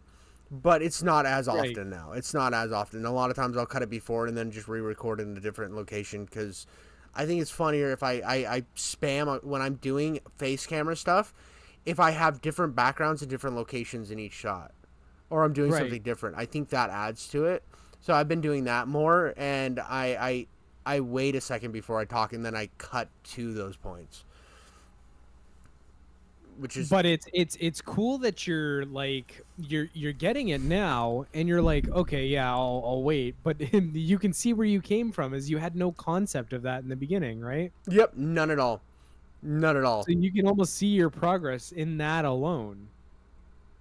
Because Yeah. you've done a lot of segments like this after the fact, and you never see that degree of arm coming down from recording. Oh, absolutely, absolutely. I mean, even the last review I did on DOSman, I have it where I go to different locations and I do the same filming technique. Also, I was filming this. Keep in mind, this was like a year and a half ago, if that, right? So, in the first 6 months of YouTube, I really didn't know what I was wanting to do. Right. I was filming on an iPhone 6. Oh, so you were like, you were doing everything kind of ghetto. Yeah, you see this and also I was filming on the front camera because my back camera was broken. Oh, so that's why we also have this degree of pixel density. Is like it's Yes. not necessarily like Yes. completely fully HD, but it's technically HD. Yeah. 720p at least. My shitty it says it's 1440p, but I bought it for $30 from fucking Walmart because my webcam broke. Oh yeah. The no, one it's I'm not using 1440p. right now is not 1440p. I don't even know if I'm at 1080p. I think I'm at 720. It's 1440p at 10 frames per second. Exactly. This camera that I'm using for this stream right now has better visual quality than my fucking camera that I used for the first 6 months of my YouTube. Oh my god. Yeah, it's bad. I mean, like I have an iPhone 10 now or something, and it has like much better camera. Like it's everything I film on, it's gonna be crispy, and like it's much better than buying an actual fucking camera. Right. But at this time, it was rough, and I also didn't know that I was talking literally to the phone mic. Oh, really? This is all talking to the phone mic, and I had to do so many cuts because the audio would be so bad that what ended up in the video was just the best I could come up with. Oh man, that reminds me of like back in the day, when I did my first ever video that did like 30,000 views was it was a Dead by Daylight video, and when I did it, I remember I recorded the audio track separate from the camera, and I clapped to like sync the two tracks up because they were recorded separately. I recorded the video track off of my Google Pixel 7. Oh, wow. And the video quality was so good, but because it was recorded in 4K, but it wasn't really worth it because it was like, you know, the video size was so big and it was so unwieldy in the editor, and it just wasn't worth it. So I never did it again. And that was actually one of the last videos I ever did like face content on. And then from that point on, I just dropped my face completely, and I just went, fuck it, I don't care anymore. Well, and I still do face content from time to time, depending on if it's what I want for the video. If I think it's gonna, because I always do like kind of an opening bit or like an intro bit or something, and if it Right. works for the thing and works with the characters that I've incorporated into my channel, I will do it. But if it doesn't, I will scrap them. It all depends. I live and die by the bits that I build. You know what I mean? That's true. Yeah. I get that completely. I was thinking of like doing a face reveal at like 10,000 subscribers, but What- like my face is already out there, so it's Well, not really. and the a funny reveal. thing is, if you would have done a face reveal, they're like, you show your face on stream. Yeah, exactly. I might say that and see if anyone catches me, Yeah, yeah. and just be like, "Hi, you got me. Yeah, I'm still doing it though." Oh yeah, that's fucking wild. That'd be. All right, let's continue Let's this video continue. and see what happens. It's so boring. That's all right. We'll sit through it. Other bad mechanics. My old video was boring too. Mechanics that in other games have been annoying in the past, such as self-healing enemies, where they always had a flying thing come in and heal the enemies. When Halo did that, I thought it was one of the dumbest mechanics of all time, and I don't know why these companies keep thinking that people, oh, well, you just killed that robot. You obviously want to kill it again after you just wasted all your resources. No, nobody likes that. And it would be fine if guns and your attacks seem to actually do damage, but they don't. Everything is spongy. I didn't even play this game on hard. I played it on the normal difficulty, and everything felt like it had like 8,000 lives, and it felt like I had to use all my ammunition all the time. Shot pinpointing only works some of the time.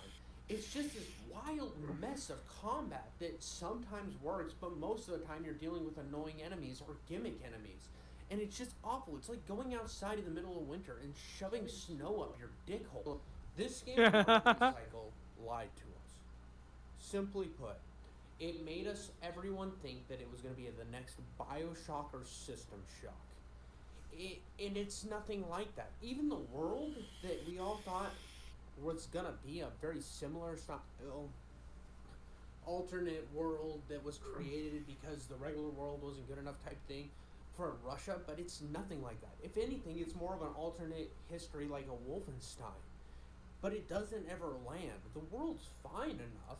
It's just you have this world and this dialogue to make you think you're playing a Wolfenstein or a Bioshock. But the mechanics of the actual action of the game feel like a survival horror game. So you have this play style that's combating the entire world building. So you're having this internal conflict whether you like the fighting or like the world or like neither. And when you're having that conflict, it really puts a stain on what could have been a really enjoyable experience. If you would have said, okay, we want this survival horror game with robots and weird zombies. Okay, make the dialogue a little darker, keep the world as is, but really push in that darkness of what this beautiful world was to what it's became. If you don't like that, you want it to be more like Bioshock, make it this real combat heavy, lots of weapons, lots of combat encounters. The powers actually feel like they have a lasting effect, but they don't. Nothing really lands in this game. It's trying to be a million things at once and not accomplishing any of them well.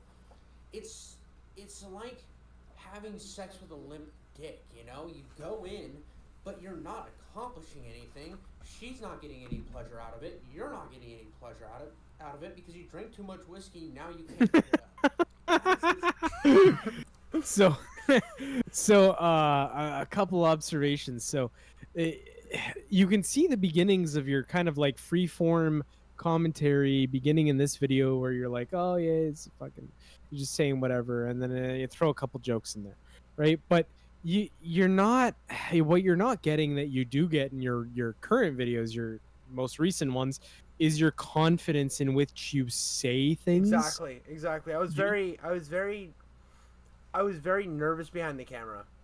yeah, like you can pick that up. You can pick up that you weren't really sure-footed in what you were saying. You couldn't commit to what you were saying, I guess, is the most important thing to pick up on, because there is a point at which, after you've said so many things in front of a camera, you just think, well, fuck it, I've said worse, or I've said this, or I've said that, I can just say whatever, it doesn't matter. Mm-hmm. Right?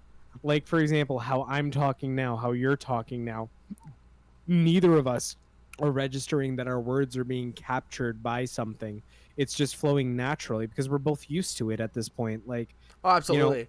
what do I care that potentially thousands of people could hear this in a year from now, and it wouldn't matter, right? Or they'd hear me saying this, and it doesn't cross my mind, right, that I have an audience. It's just, I might have an audience. Okay, that doesn't matter.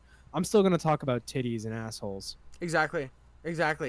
It and it's also this thing, like, you, because I have like I had a background in theater and stand up and all this other stuff, but there was something about looking at myself while doing it. So even when you're doing like I was in a short film, I think I did like one or two, and they were both shitty. And I don't even know if they're even findable. But I know one of them went to a festival, but I knew it was gonna fail from the beginning because the writers were very confident in their product, but I was not confident in that product. And I was a side character in it. I wasn't even a main character, but the ending was so bad. Before, when we were all leaving one night, I said, "Hey, do you think we should this ending? I don't want to be that guy, but it would be much better if it was done this way." And then they did it that way, and I remember being pissed that I didn't get a writer credit.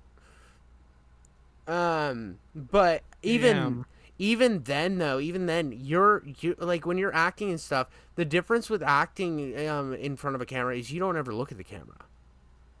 No, you don't even. You pretend it's not there. You pretend right? it's not there because you were in that moment. You're acting in that moment. Same thing with on stage. You don't acknowledge the audience. The audience is there, but the audience might be there, but you're not there.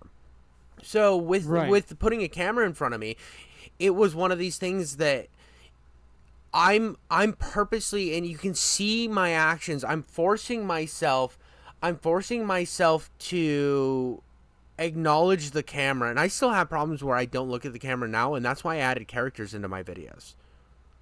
I saw it done with Civi, but Civi doesn't ever put his face in. But he has these other characters, and some other YouTubers with their like content that do more episodic content. I noticed they put characters in, and I'm like, oh, that'll help me not actually have to focus on the camera the whole time. So I see it more as I'm filming a sit. I'm almost trying to do like a JonTron-esque thing.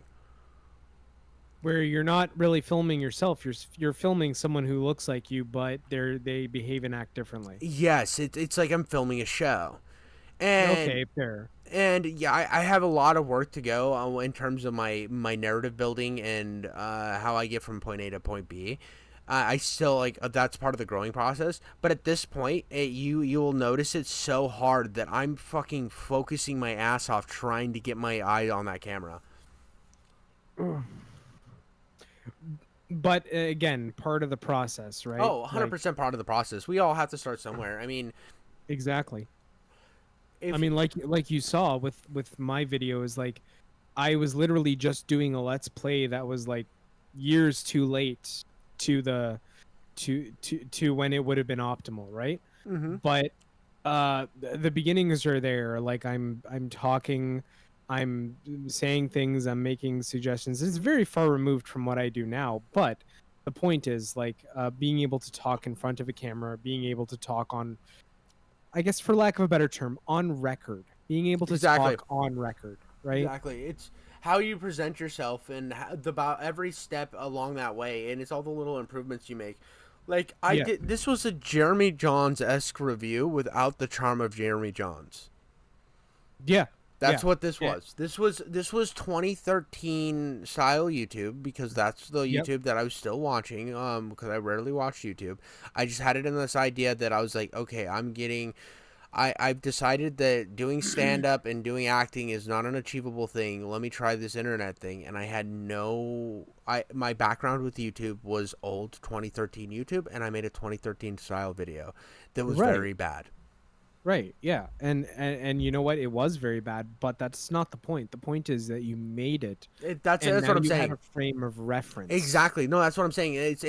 I'm putting yourself, like, what I was doing is putting it in the perspective of that time space, and Right. how it's like the same thing with yours when we were talking about the 5 years before, like, it was that buddy let's play where you're getting those funny clips, which was fine when that people started figuring out what capture cards were, started figuring out what all that stuff was. It was like, wow, this is so crazy.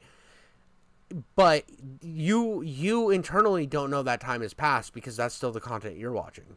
Of course. You're not So drafting. you're not in tune. Yeah, you're not drafting from what the most successful people are doing and trying to incorporate it into your own content, because you're not thinking that way. You're thinking, oh, I watch this stuff, so everybody's gonna watch this. But the reason you're watching it is because you've already found the most established person in that area, and you're not gonna compete with them. Right, because they've already done it, and they've already done it better than you. Exactly. And that time has passed. You have to figure out, and if you are going to do something similar, you have to figure out your own style and your own personality behind that. And it's all a part of that growing process.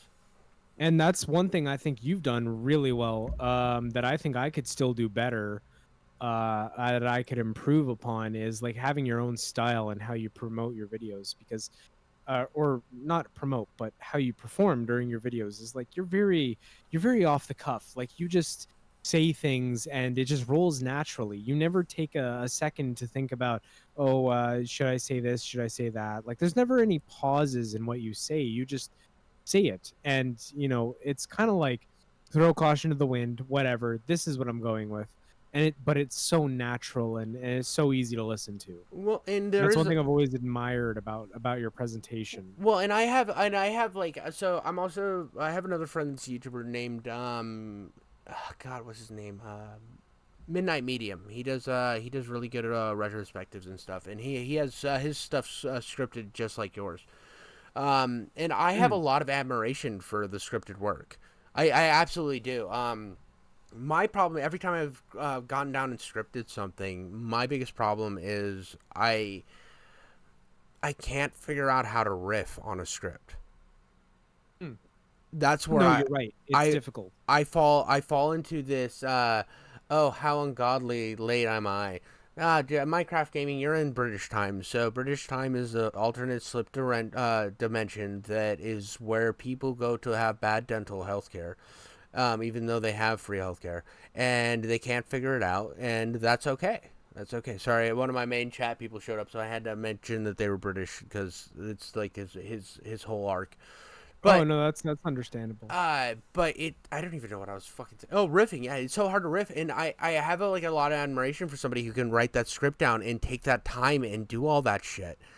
Like, if we were to go to one of your newest videos. I'm talking with one of my buddies who's another YouTuber, and we're talking about where we were. We're talking about our shitty old content. It's super awesome. I'm actually having a blast with this, but it's one of those things that you can look at. For example, if you were to pull up your video, I just ramble on for another 5 minutes of nothingness. But if you pull up your video on the train, the one with the girl with the train mod. The train mod. You mean the bus mod? Yes. What's her name? I think you did with that character. Let me see. Megan. Yeah. I tried to make her a thing for the longest time, dude, and I just don't think it caught. But I'm glad you remember her though. She was so good. I was on the Megan fucking bandwagon. She appeared a couple more times. She appeared in this video, and then she appeared in Boone Island, and she's actually going to appear again in a later video. Fucking keep her going. That will become one of your brands one day. And if you see, like, she appeared 1, 2, 3, 4. She was in 4 videos, so she's been since the beginning. She's been like a permanent mainstay character. I I have actually like I roleplay Megan so hard I have an in-universe explanation for her. Yeah, I remember that was something that kept me whenever I would watch your videos, because like in that time period I liked watching the little Megan things, but you take the what you were doing before and just this is just such a What's up, dudes? It's Snail. This is Megan. Maybe you've met her before in the last video, or maybe this is your first encounter. oh it's But so let me good. tell you about her. She's immersed It's in so life good. specializes in firearms, a perfect survivor for post-apocalyptic Boston. Oh, and it's like the funniest part about this is she's a perfect survivor and she's wearing nothing but a like a fucking bra. Not to mention the jet. But what Yeah. really wants out of life is to be a bus driver. However, And the comedy lands. I just loved this video. This is like probably still to this day my favorite video of yours. And I've seen like some of This your one? notes. I Yeah. love this fucking video. I love this video so much. I loved making it. It was fun, man. It was really fun because it tickled my fancy as like a wannabe film director. And I think you can see that in a lot of the shots. For example, like I took an ungodly amount of time filming the hold on. I'm getting a call. One sec. His name is Snail. I'm gonna link it in chat. I'm gonna link his Sure. channel in One chat. sec. All right, I'll be right back. I'm being summoned by my wife. Absolutely. But I'll play the video in the meantime and just comment over it, I guess, if you want. Oh, absolutely. I would love to do that. But what she really wants out of life is to be a bus driver. However, two problems stand in her way. One, she is a horrible jet addict, mostly as a consequence of her profession. She's a horrible jet addict. I linked his channel down below. He makes really good Every Fallout bus content. She comes across is torn to shreds and plundered beyond repair. Sadly, what she can't have is what she wants the most, and so she must continue a life of violence and drugs, lamenting every single broken down bus she sees along the What way. I loved But about even this though video and the Megan videos he does on or these type of channel is I loved the way it incorporated functional bus, telling a story about the mod. that would be the envy of any It was like presenting the mod kitchenette. through the eyes of Megan. A chemist And that I hadn't seen before. Now, I've seen 1,000,001 mod videos before, and what really drew me to this and what I thought was so special about this was the fact that he utilized Megan as a vehicle to and a tool cover a topic that is covered quite heavily. I thought it was so brilliant. driver's hat. She might not be able He is from Canada. He is a Canucksican. bus full of screaming kids, He is one of them Canucksicans, she could pretend. where we should have built the wall originally. And that fuel is fusion cores. Thankfully, I think we were focusing on the wrong border. today, she starts I think we were way too worried about immigration from the south when we need to worry about immigration from the north. We need to worry about them northern immigrants, those Canucksicans coming over our borders. We need to build 6 walls. We need 6 walls, 7 walls. We need 8 walls to 37 walls above Washington State all the way to Maine. We need all of that area blocked off, and they can just be up there. They can just be up there, live in their little dreamland of niceness, where they live right on the border of the U.S. and don't spend any time in the rest of their country. Big fan of extra walls. And it's really that I don't have any problem with Canada. It's mainly just because I want 72 walls between me and Snail. I'm just kidding.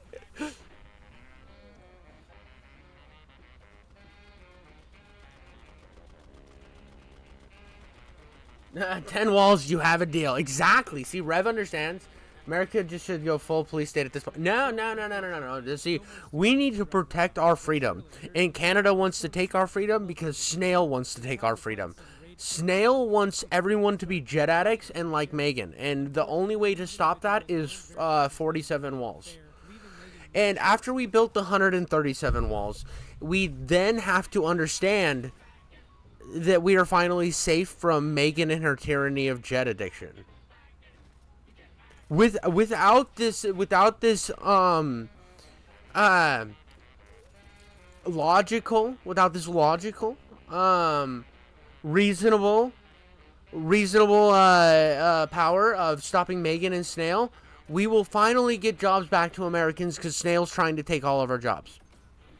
Rev, yeah, exactly. She wants to take all our Snail wants to take all of our jobs. With this, her first shift is finally over.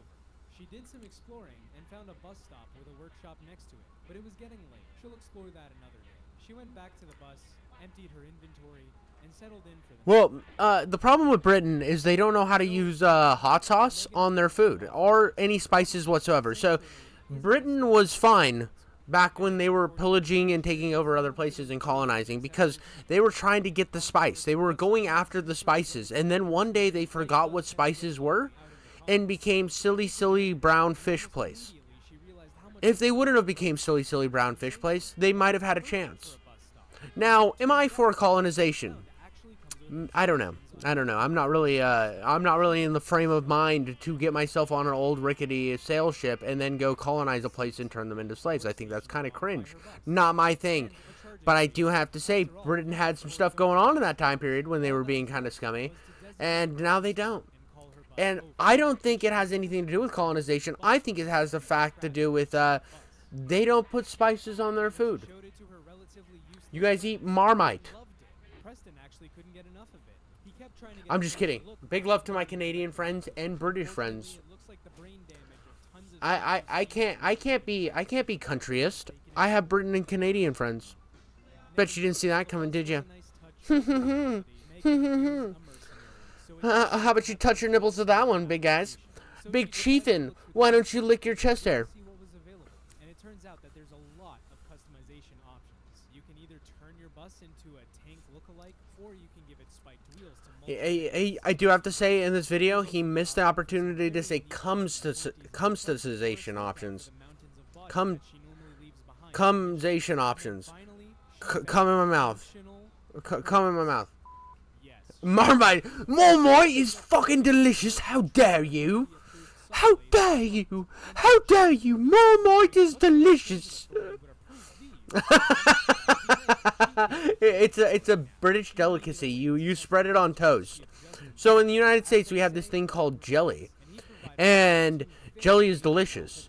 Well, you see in Britain they don't have fruit. So what they do is they beat marmons, and marmons are a small group of elves that live in the sewers of old Britain, in the deep crevices of the darkest parts of Britain. These marmon elves, these elf goblins, they come up once every cultist moon, and once every cultist moon they come up. And the Britons run down the street yelling, "Oi, boy, boy!" And then when they yelled enough, "Oi, boy, they go and gather the marmons. They gather the marmons, right, into a jar. And when they get the marmons in the jar, what they do is they take a hammer and they smash the marmons in a jar. It creates Marmite. So after they kill the goblin elves, they then have Marmite to spread on their toast. And that is what Marmite is. Wait, hold on. Who's putting Mormons in a jar? No. Really awful. Mormons are rather nice people. Have you actually met a Mormon? I mean, they come to my front door once a week and ask me if I've heard the good news and talk to me about watchtowers and shit. And I usually just tell them, yeah, man, I fucking love watchtowers. They're pretty cool. You can shoot people from them. That's neat. Dude, I lived in Utah, bro. The Utah Mormons are different than regular Mormons, though. Utah Mormons are. Oh, I'm so sorry. Yeah, it's pretty wild. It's pretty wild. What happened to Florida? I thought you lived in Florida. So here we go. I grew up in Nevada. I'm Nevada born. Lived there until I was about 22. My buddy convinced me to move to Utah, real fun place, and he was like, I moved there. Come to find out, he just needed more friends to move there, so not a real fun place. And I then met my wife there. Well, she was going to school there. She was planning on moving to Portland. We moved to Portland. Yeah.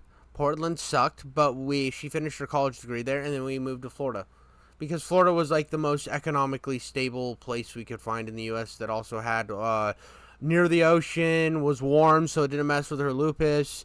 Also, lower property taxes, no state income tax. There's a lot of reasons we moved to Florida. Florida was a logical, or was an actual planned move, and a lot of thought behind it. Wait, hold up. So you're telling me that in the U.S. you pay income tax at both the state and the federal level? Some states do. Some states do. It's still lower than your main government tax, though. To be fair. Okay. Like you take So I think your tax on like let's say you were making a ridiculous amount on YouTube or something, or what is yours guys is at like 30%, 40%? You mean tax wise? Yeah. Depends on bracket, but right now in my income bracket, I pay probably like 35% of my total income. That's ridiculous. It is. It absolutely is. I think mine comes down to let me see the federal income tax. What? Like I made last paycheck, I made 33,000 or sorry, $3,300. So the highest And I saw 21. So the highest in the U.S. is 37%. The highest that it can be in the highest bracket. 37%. Yeah, the lowest is 10%. So I get hit about on the. I think I'm somewhere in the 10 to 15%, if that. Yeah, so I get taxed. There's like 3 levels, and like I'm not rich. Like I'm not a rich guy. I'm renting. Like I have a shitty car. Like Yeah. I don't like I make okay money. I'm comfortable in my situation. Well, if you were making that in the U.S., you'd be in a really good position. Yeah, which is absurd, right? Because the job I do isn't very like it's a federal job, right? Like I work for the government, so to speak. So Well, and the thing on top of that is you'd get federal benefits over here, which means that you would actually get better health care through the federal government working here. I mean, you still have to pay a percentage of it, but they would cover like half of it or over half of it or something. oh no, I get a good benefits package as well. And but, you get but also I'm saying that, and that's not you get that as well as you get less money taken from the federal government, and you get way more take home over in the States. That's one of the big problems with Canada is how much you guys get taxed. I know. yeah. I didn't know it was absolutely. I honestly didn't know it was as bad as it was until Call Me Chris, the YouTuber. She's dating I've never Opaville. heard of them. It's a girl. She got really big on TikTok. Like she's got like 20 million subscribers on TikTok or something, but on YouTube she's got like 10 million. And she does like behind the desk videos and like dives into some topics. She makes interesting content. To be honest, I actually enjoy her. Right. Very similar to her boyfriend Oompaville's content, but a little better. But they were taking like almost half of her income in Canada. Yeah. Oh yeah. In And- Canada, absolutely. You and- know why? Mm-mm. Because when you're a YouTuber, you are being taxed as if you are an independent contractor, and on contractors they automatically take close to half of your earnings. That's fucked. And here's why.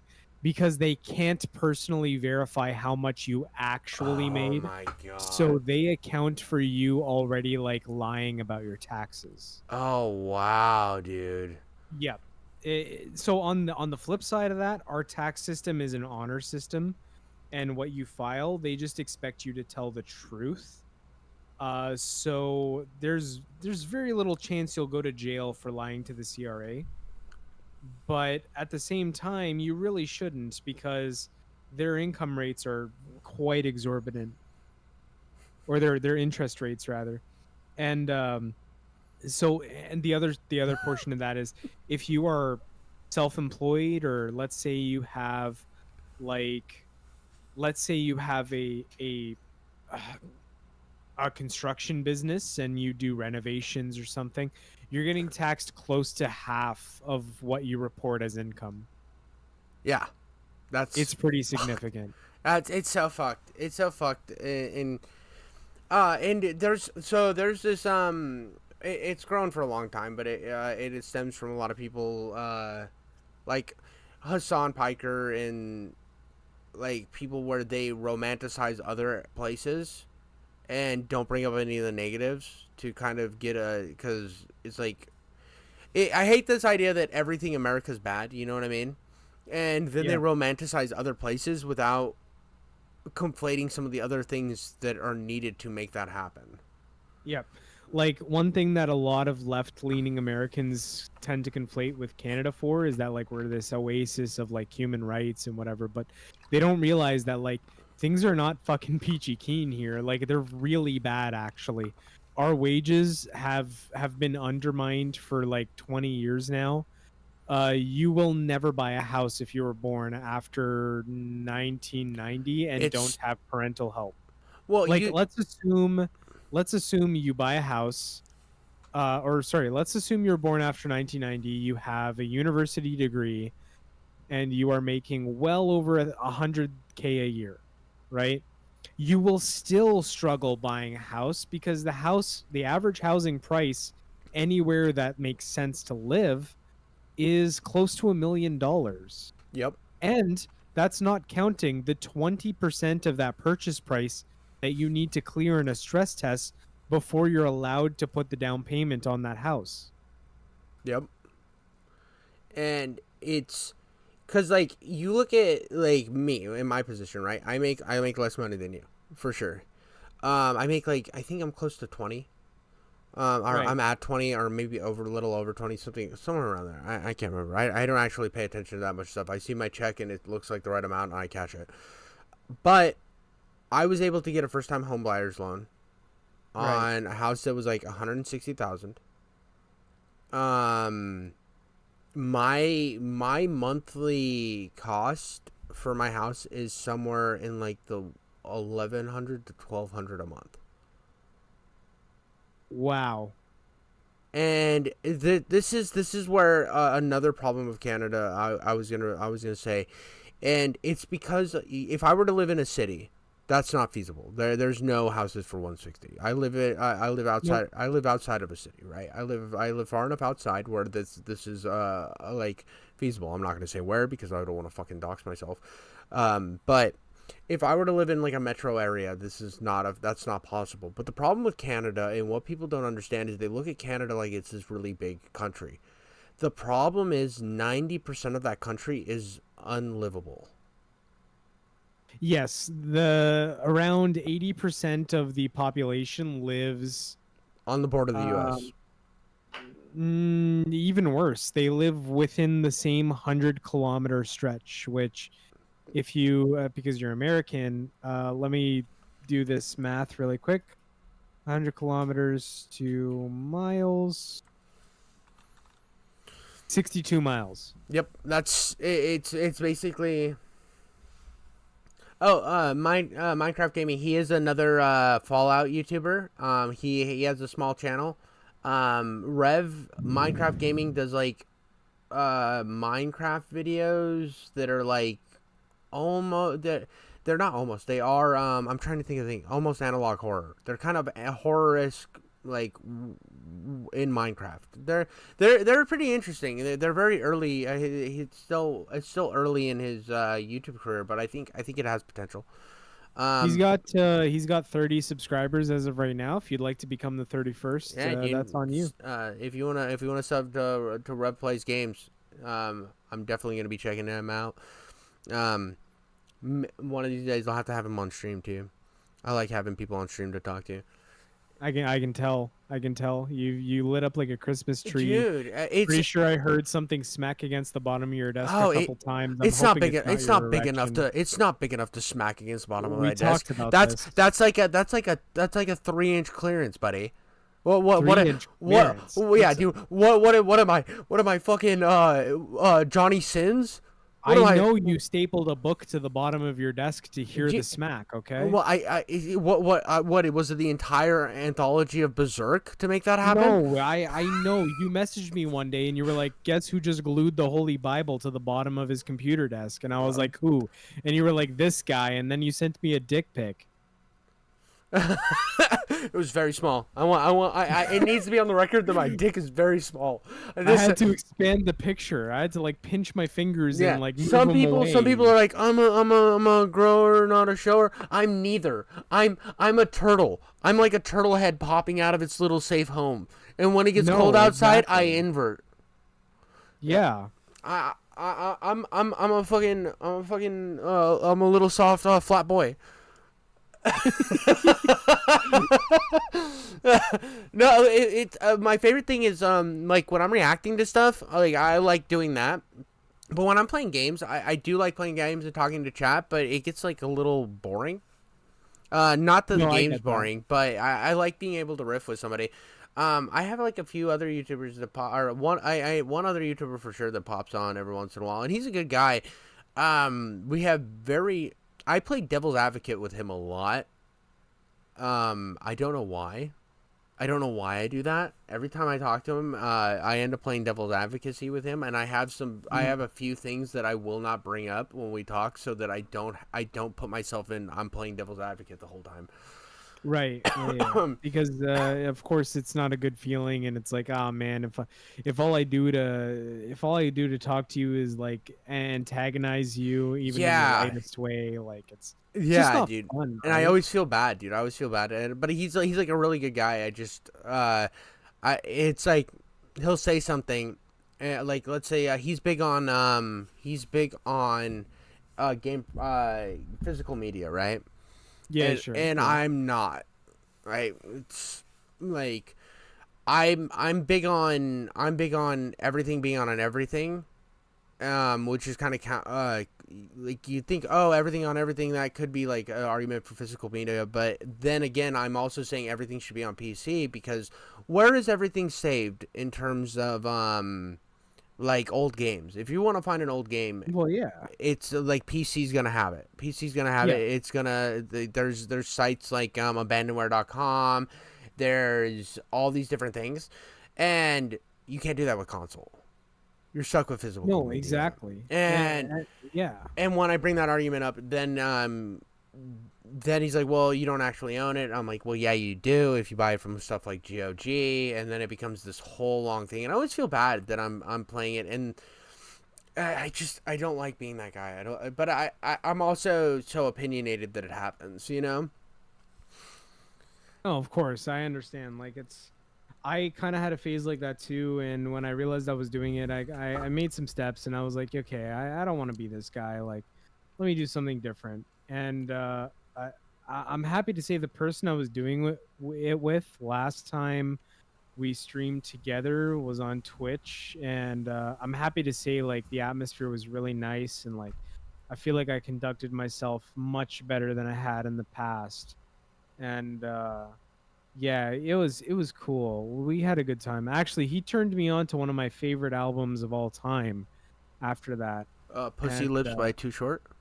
no, no, no, no. Actually, it's an album about a funny because it's the Igor album by Tyler the Creator, and it's an album all That's a about pretty solid. That's a pretty solid album. It I is. like. It I, is so absolutely. even the albums that Tyler the Creator says are shit, I still like them a lot. Yeah, I tend to because I feel like Tyler's a very distinguished music fan, and he has a really good ear. I love so his Wolf album, or I think it was Wolf, the one with Tamale on it. Tamale, Yeah. tamale, tamale. Yeah, dude.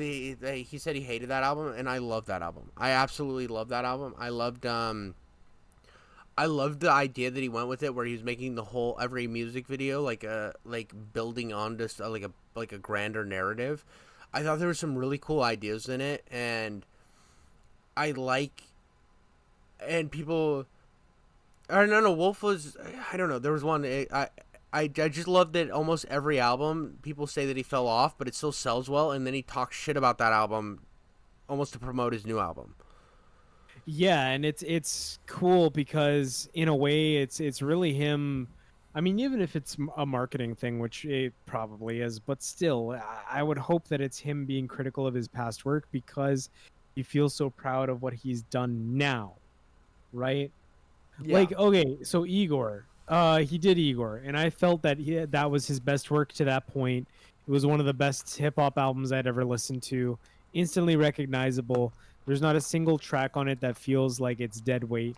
And then he makes, "Call Me If You Lost."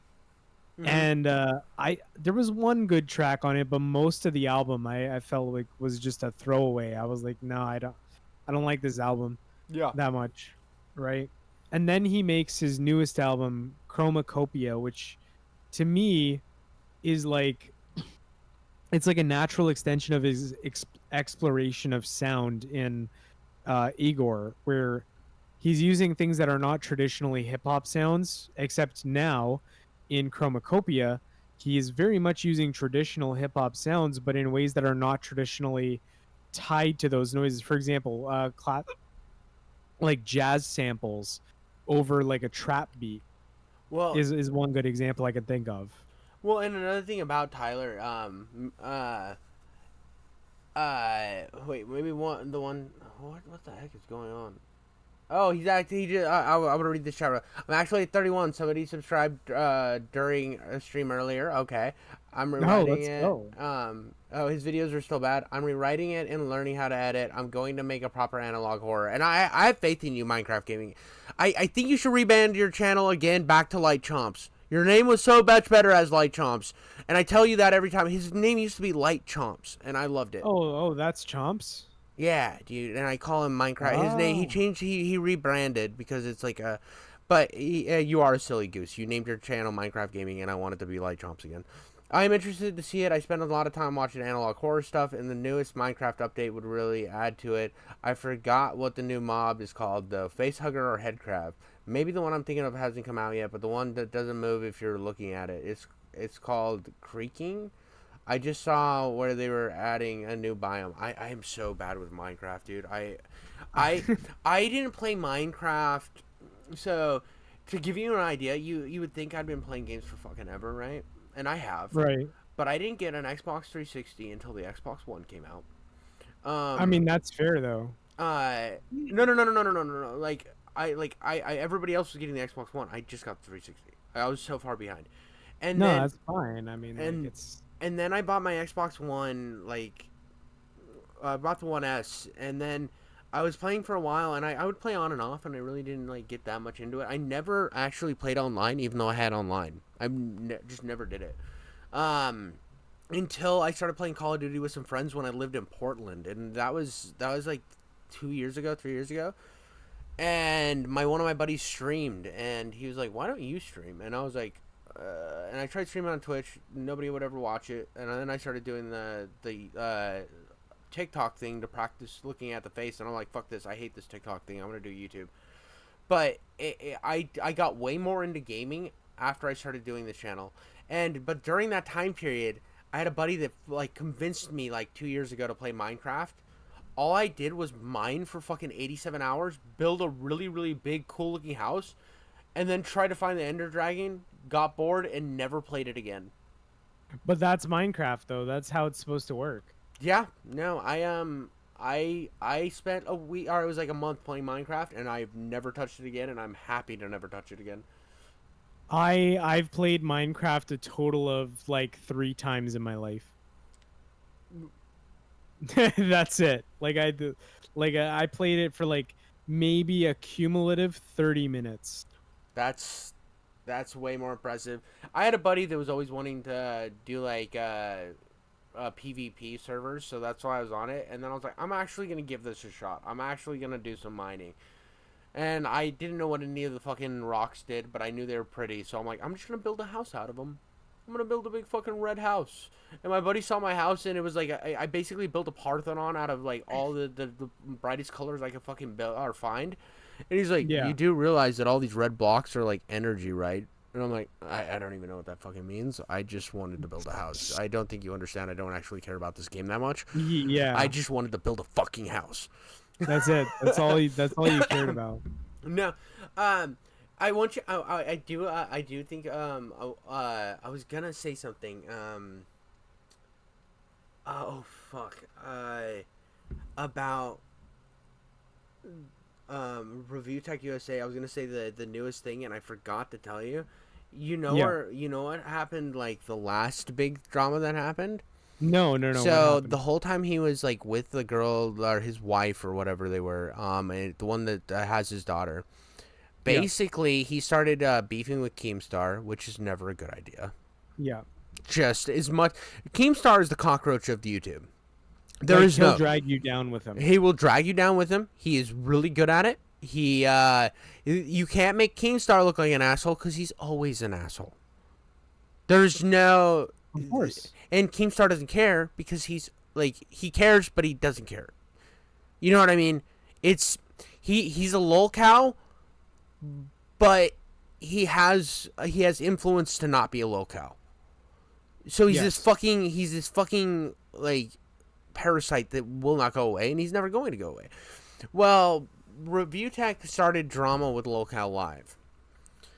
Oh boy. Yeah, dude. He basically everything that he told Lolcow was kind of bullshit. He was making stuff last, and then he started going after Keemstar, and he was refusing to like debate Keemstar and anything. And this all came because Keemstar watched a doc that this guy did on Review Tech USA, and the funny thing is throughout the doc while I was watching this, because Keemstar was just streaming this to Lolcow Live, just him, and he meant to put it on members only and forgot. That was the real reason why I was playing, and I was like, "Well, look how's live's going on today." And I saw them reacting to this documentary on Review Tech USA, and I'm like, "I gotta watch this. I just have to." And do you not know who fucking Minecraft Gaming doesn't? I don't think knows who Review Tech USA or fucking Keemstar is. They're both old. They're both old internet people. Review Tech USA was a shitty review channel that always had and this is another thing that's a correlation between him and Dreamcast Guy. They both have fucking, they're like, oh, I heard this from a leaker. I heard this from a reliable source. I have sources on the inside. The Xbox is going to be called the 720p box. Or the 720, Xbox 720. And it's all bullshit. It's all bullshit. Dreamcast Guy did the same thing with the Sonic movie. I have it on good word from some of the people working on the movie that this is going to be, that they're really caring about what they're doing. And it's, when we see the trailer, I've seen the trailer already and it's amazing. And then the trailer came out and we all know that they got so much backlash that they literally re-edited the entire movie. But according to Dreamcast Guy, it was amazing. And then he jumped on the bandwagon. And that's the same thing Review Tech USA does. But Keemstar starts listening to this thing, and it was funny throughout the whole thing because he's been in so many dramas over his years. He didn't even remember having like these interviews and shit where he's calling out Review Tech in the past. Oh boy. Because he'd jump onto somebody else's live stream like Keemstar always does, and then he would be like putting the brakes to fucking Review Tech. And the way Keemstar's mind is like, okay, I'm done with that. I'm moving on to the next thing because it's always the next thing. Yeah. But it was this whole thing, and it was all this shady shit came out, and because he had the audacity to put it on his platform, then Rich was mad. Well, then they started talking with the editor, Jay, started finding out that the whole, he was basically trying to rizz up girls on YouTube and on Twitter and shit, like fucking Tipster, bro. Wait, so who was? Review Tech. Review Tech. He was basically doing the same thing as Tipster, and Tipster even called him and said, because it came out, and Tipster was like, bro, you need to get your shit together, because this is not going to make you look good, because he's like, I have talked to the same girls that you are talking to, and basically he had all these girls that he was talking to that he was gaslighting and shit, and like making them feel bad and shit, right? Well, one of them, Becky Boop showed up on one of the things, and basically her and Review Tech had like an on and off thing going for like 10 years. Oh my god. But they never fucked. And so this is like perfect ammo for like Boogie and Keemstar to jump on, right? And I mean, like, as much as a degenerate as Boogie is, right? At least he's laying pipe. You know what I mean? Yes. He paid for it a lot of times, but he's still laying pipe. And so they're clowning on him, right? Fucks. Even if he pays for it. Yeah, dude, and him and his little fucking child bride, they're out there fucking all the time, right? And so it's just making Review Tech look like this fucking simp, and that's pissing him off. So it's this big back and forth. Well, then it ends up coming out, or somebody ends up leaking his masturbation video, bro. Wait, I'm sorry, who? Review Tech has, and I don't want this. It is revenge porn. I do not stand behind it. I think Review Tech is a fucking victim in this situation. Right. But it literally came out, and it literally proves all of his shit that he was saying, that because he was trying to strong arm it and gaslight, even when he's talking to like these girls, or to like Becky Boop and stuff, trying to say, no, this actually happened. It's all making him look like an asshole because, well, then his masturbation video comes out that he sent to these bitches. Right. And even if it is revenge porn, it still does highlight that he was It very much still in love with her. highlights his stuff. Yes, is it bad? Absolutely. Do I support that in any means? Oh, catch you later. It's 6 in the morning. Jesus Christ, you showed up right as you're getting your morning coffee to watch my Oh stream. man, yeah. He better go to sleep or go to work, Yeah. whichever.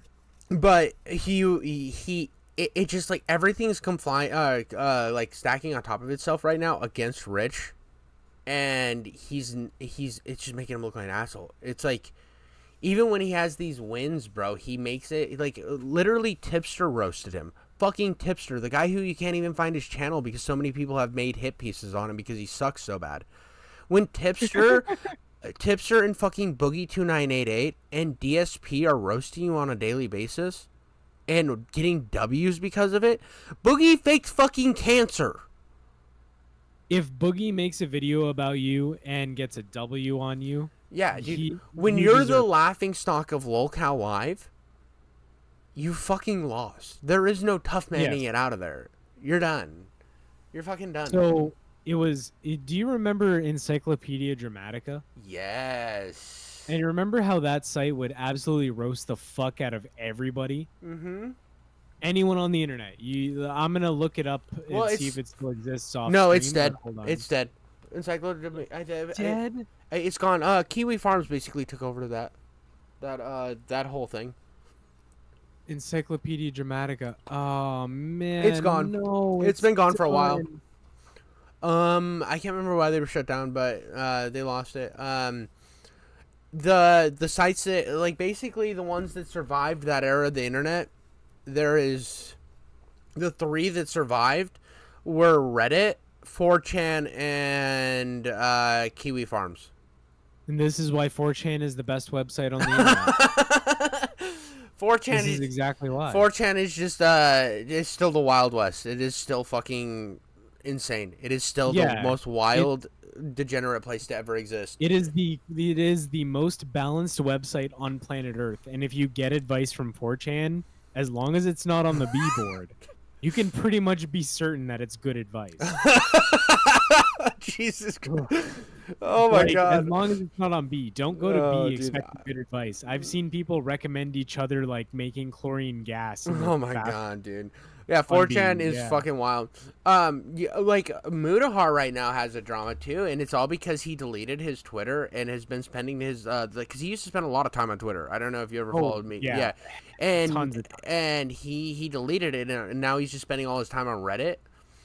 Right. And he just had like has been taking everything that Reddit says to heart, and it's caused him to have this little downfall recently. And that's what happens when you fucking you decide that oh well this because the whole Twitter thing is so stupid to me. It's like okay, so there's not a why your bias isn't the fucking most you don't have this wild bias like it used to have. Now, I think there's a ton of mistakes with Twitter. I think rebranding it as X was stupid. I think there's a lot of weird choices with it. But like Yes. the opening it up and like the people who complain about like the racism and stuff on Twitter, I see it as a pendulum swing. I remember when Twitter first came out, it had the same problems, but then it chilled out and we didn't get the hard censorship until after 2016. Yep. And I think that's what we're having right now is a bunch of people weren't allowed to say all this fucking weird and vile shit, and now they have it, and in a couple years it'll be fine again. And a lot of it is actually like just fucking edgy teen boys, right? Yeah, it's that edgy. It's back to its edgy phase. It's going back, Yeah. and it'll eventually level itself out. And that's why I see Twitter now, and that's why like I saw some of the creators that I like that went over to Blue Sky or whatever.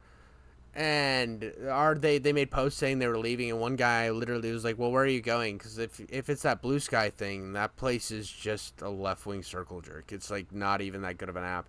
And I'm like, I was actually genuine. I wasn't trying to shit on anything. I didn't get a response, but I found out he went to Blue Sky.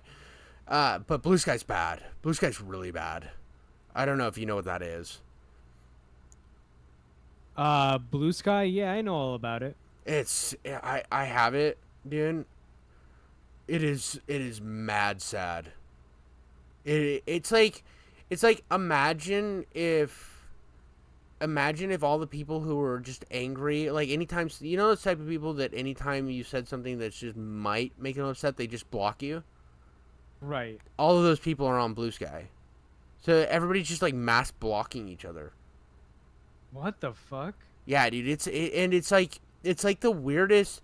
It's all this faux happy shit. Like it's honestly like kind of sickening, happy shit. Like it's none of it's real. You know what I mean? It's Right. like a fucking, it's like if Instagram, if like thoughts from Instagram decided to make a version of Twitter. It's weird, dude. It's weird. Oh, that's awful. If you The wanna hell? if you wanna go in and see like it all, like all the artwork is like weird, like furry or fat. It's like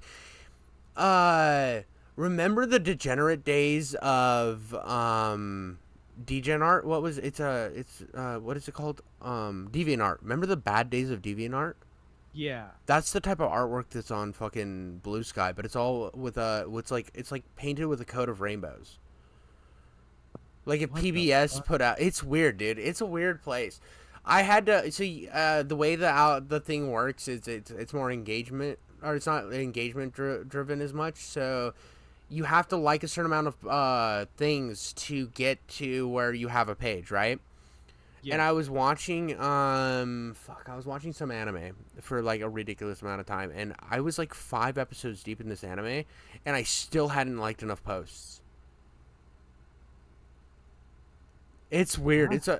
It's just like a ban happy Twitter where and you remember so during like 2020, before 2020, the election, there was this app called Parler where all Yeah. of the right-wing guys went and created a Twitter. And it Yeah. fucking sucked. It fucking sucked big dicks. It was so pretty bad. It was I don't know if you ever had Parler. I downloaded it to see what was No, going on okay. over there because I was curious. It was just a right-wing circle jerk with a bunch of fucking like hoorah America guys.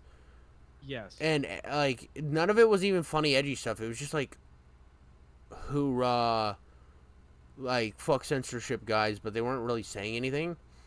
With a bunch of, that's what Blue Sky is for the left. It's the same thing as Parler. It was the weird. I was getting flashbacks of another cringe time in the world. It was that bad, dude. It was that bad. Jesus. Cause like I have this morbid curiosity for any time there's like a circle jerk platform, right? I'm interested. The only one I didn't download was Truth Social because I'm like I already saw Parler. This is just gonna be another Parler. Like I've already had my fun. I'm bored. But Blue Sky is that left wing cringe, bro. It's so bad, dude. I'll go on there, dude, and like I remember the first post I made is like I don't know how to feel about this, and they said it's literally Twitter before Musk bought it. I was like I don't know, dude. I feel like it's more like Parler but for the left wing, and I instantly got blocked. Oh, of course you did. I'm like, what the fuck? I'm like, what Of the fuck course is you this? It's so weird, dude. We're about to see. I think we're about to see some fun internet stuff coming up. That's just like gonna be unprecedented, and I'm so in love to see it. With Twitter going back to edgy Twitter, and the fallout from that, I think we're gonna see a lot of creators that like. Because I think a lot of people have the misconception that the internet is the majority of how people think, when a lot of people desensitize themselves for the internet. Yep. Generally speaking, people are not the same on the internet. Yeah, it's they either become more vile or they well I see it as all vile. I see even virtue signaling as vile because you're basically trying to you're basically using it to own somebody, but through the idea or through the lens of morality instead of just trying to Yeah. fucking tear them down. Which is generally how it happens on Twitter, right? Yeah, that's how it was for a long time. Now it's just fucking savage land. Twitter is just fucking savage land, and it's fucking wild. But Yeah. And I don't spend a lot of time on Twitter. My Twitter is mostly all the different FPS games coming out. Like that is a majority of what my Twitter is. I see like the same 5 posts from the next FPS games coming out, and I like retweet those all the times. And then every once in a while I'll get into a Twitter drama. You be getting into mad Twitter dramas sometimes, and I think it's hilarious. I used to on occasion. I'd get into massive fucking Twitter fights that would last for days because it was fun. Yep. And I would do that, but now I haven't used Twitter in months now, and honestly, I don't need to. Oh, I bet your life's a lot better. It's so much better. I don't Dude. have to read people's stupid fucking opinions. Like, one thing that I realized after I stopped using Twitter was like, no one's opinion is important to me. I don't care. No, I don't need to see your opinion about something. All I need is my opinion. That's it, and I can do that by going and experiencing that thing myself. Yeah, I mean, it's the thing about all social media is if you start like, especially with stuff like Twitter and Facebook, and obviously Blue Sky now, and I know there's a million others, but the thing about it is you're shouting into a void of other people shouting into the void. Yes. Like, at least with stuff like YouTube and even like TikTok and stuff where you're making a video, you're just putting your opinion out there. And like, people who read the comments like go crazy in the comments and take them literal. Those are a different beast. But like, most of the time you can hit publish and then walk the fuck away.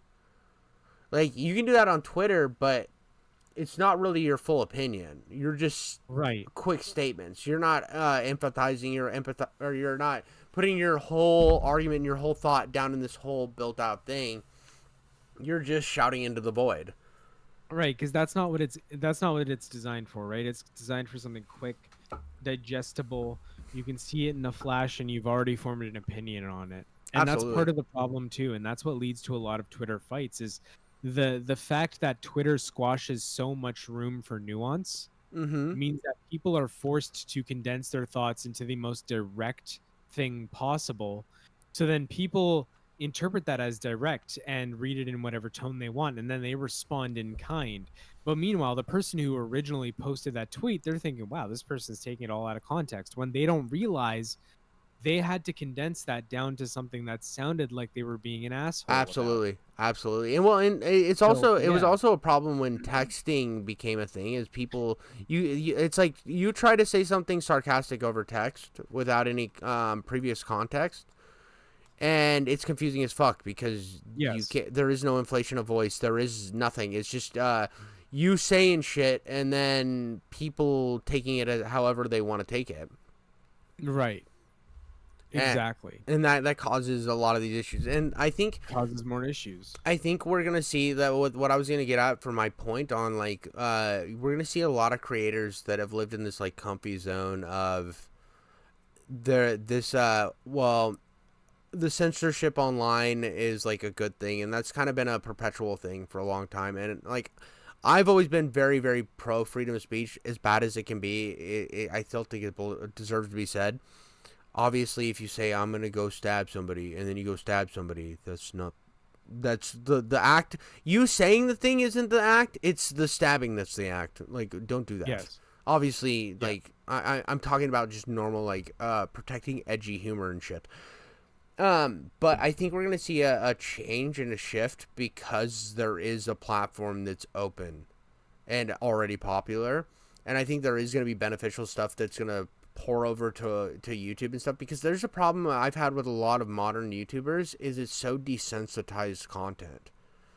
Yes. And it bothers me to a point that there's no authenticity, and it's almost more inauthentic than the stuff you watch on TV. I mean, I don't have to censor shit like suicide on, and I'm not going to censor it here because I just don't care anymore.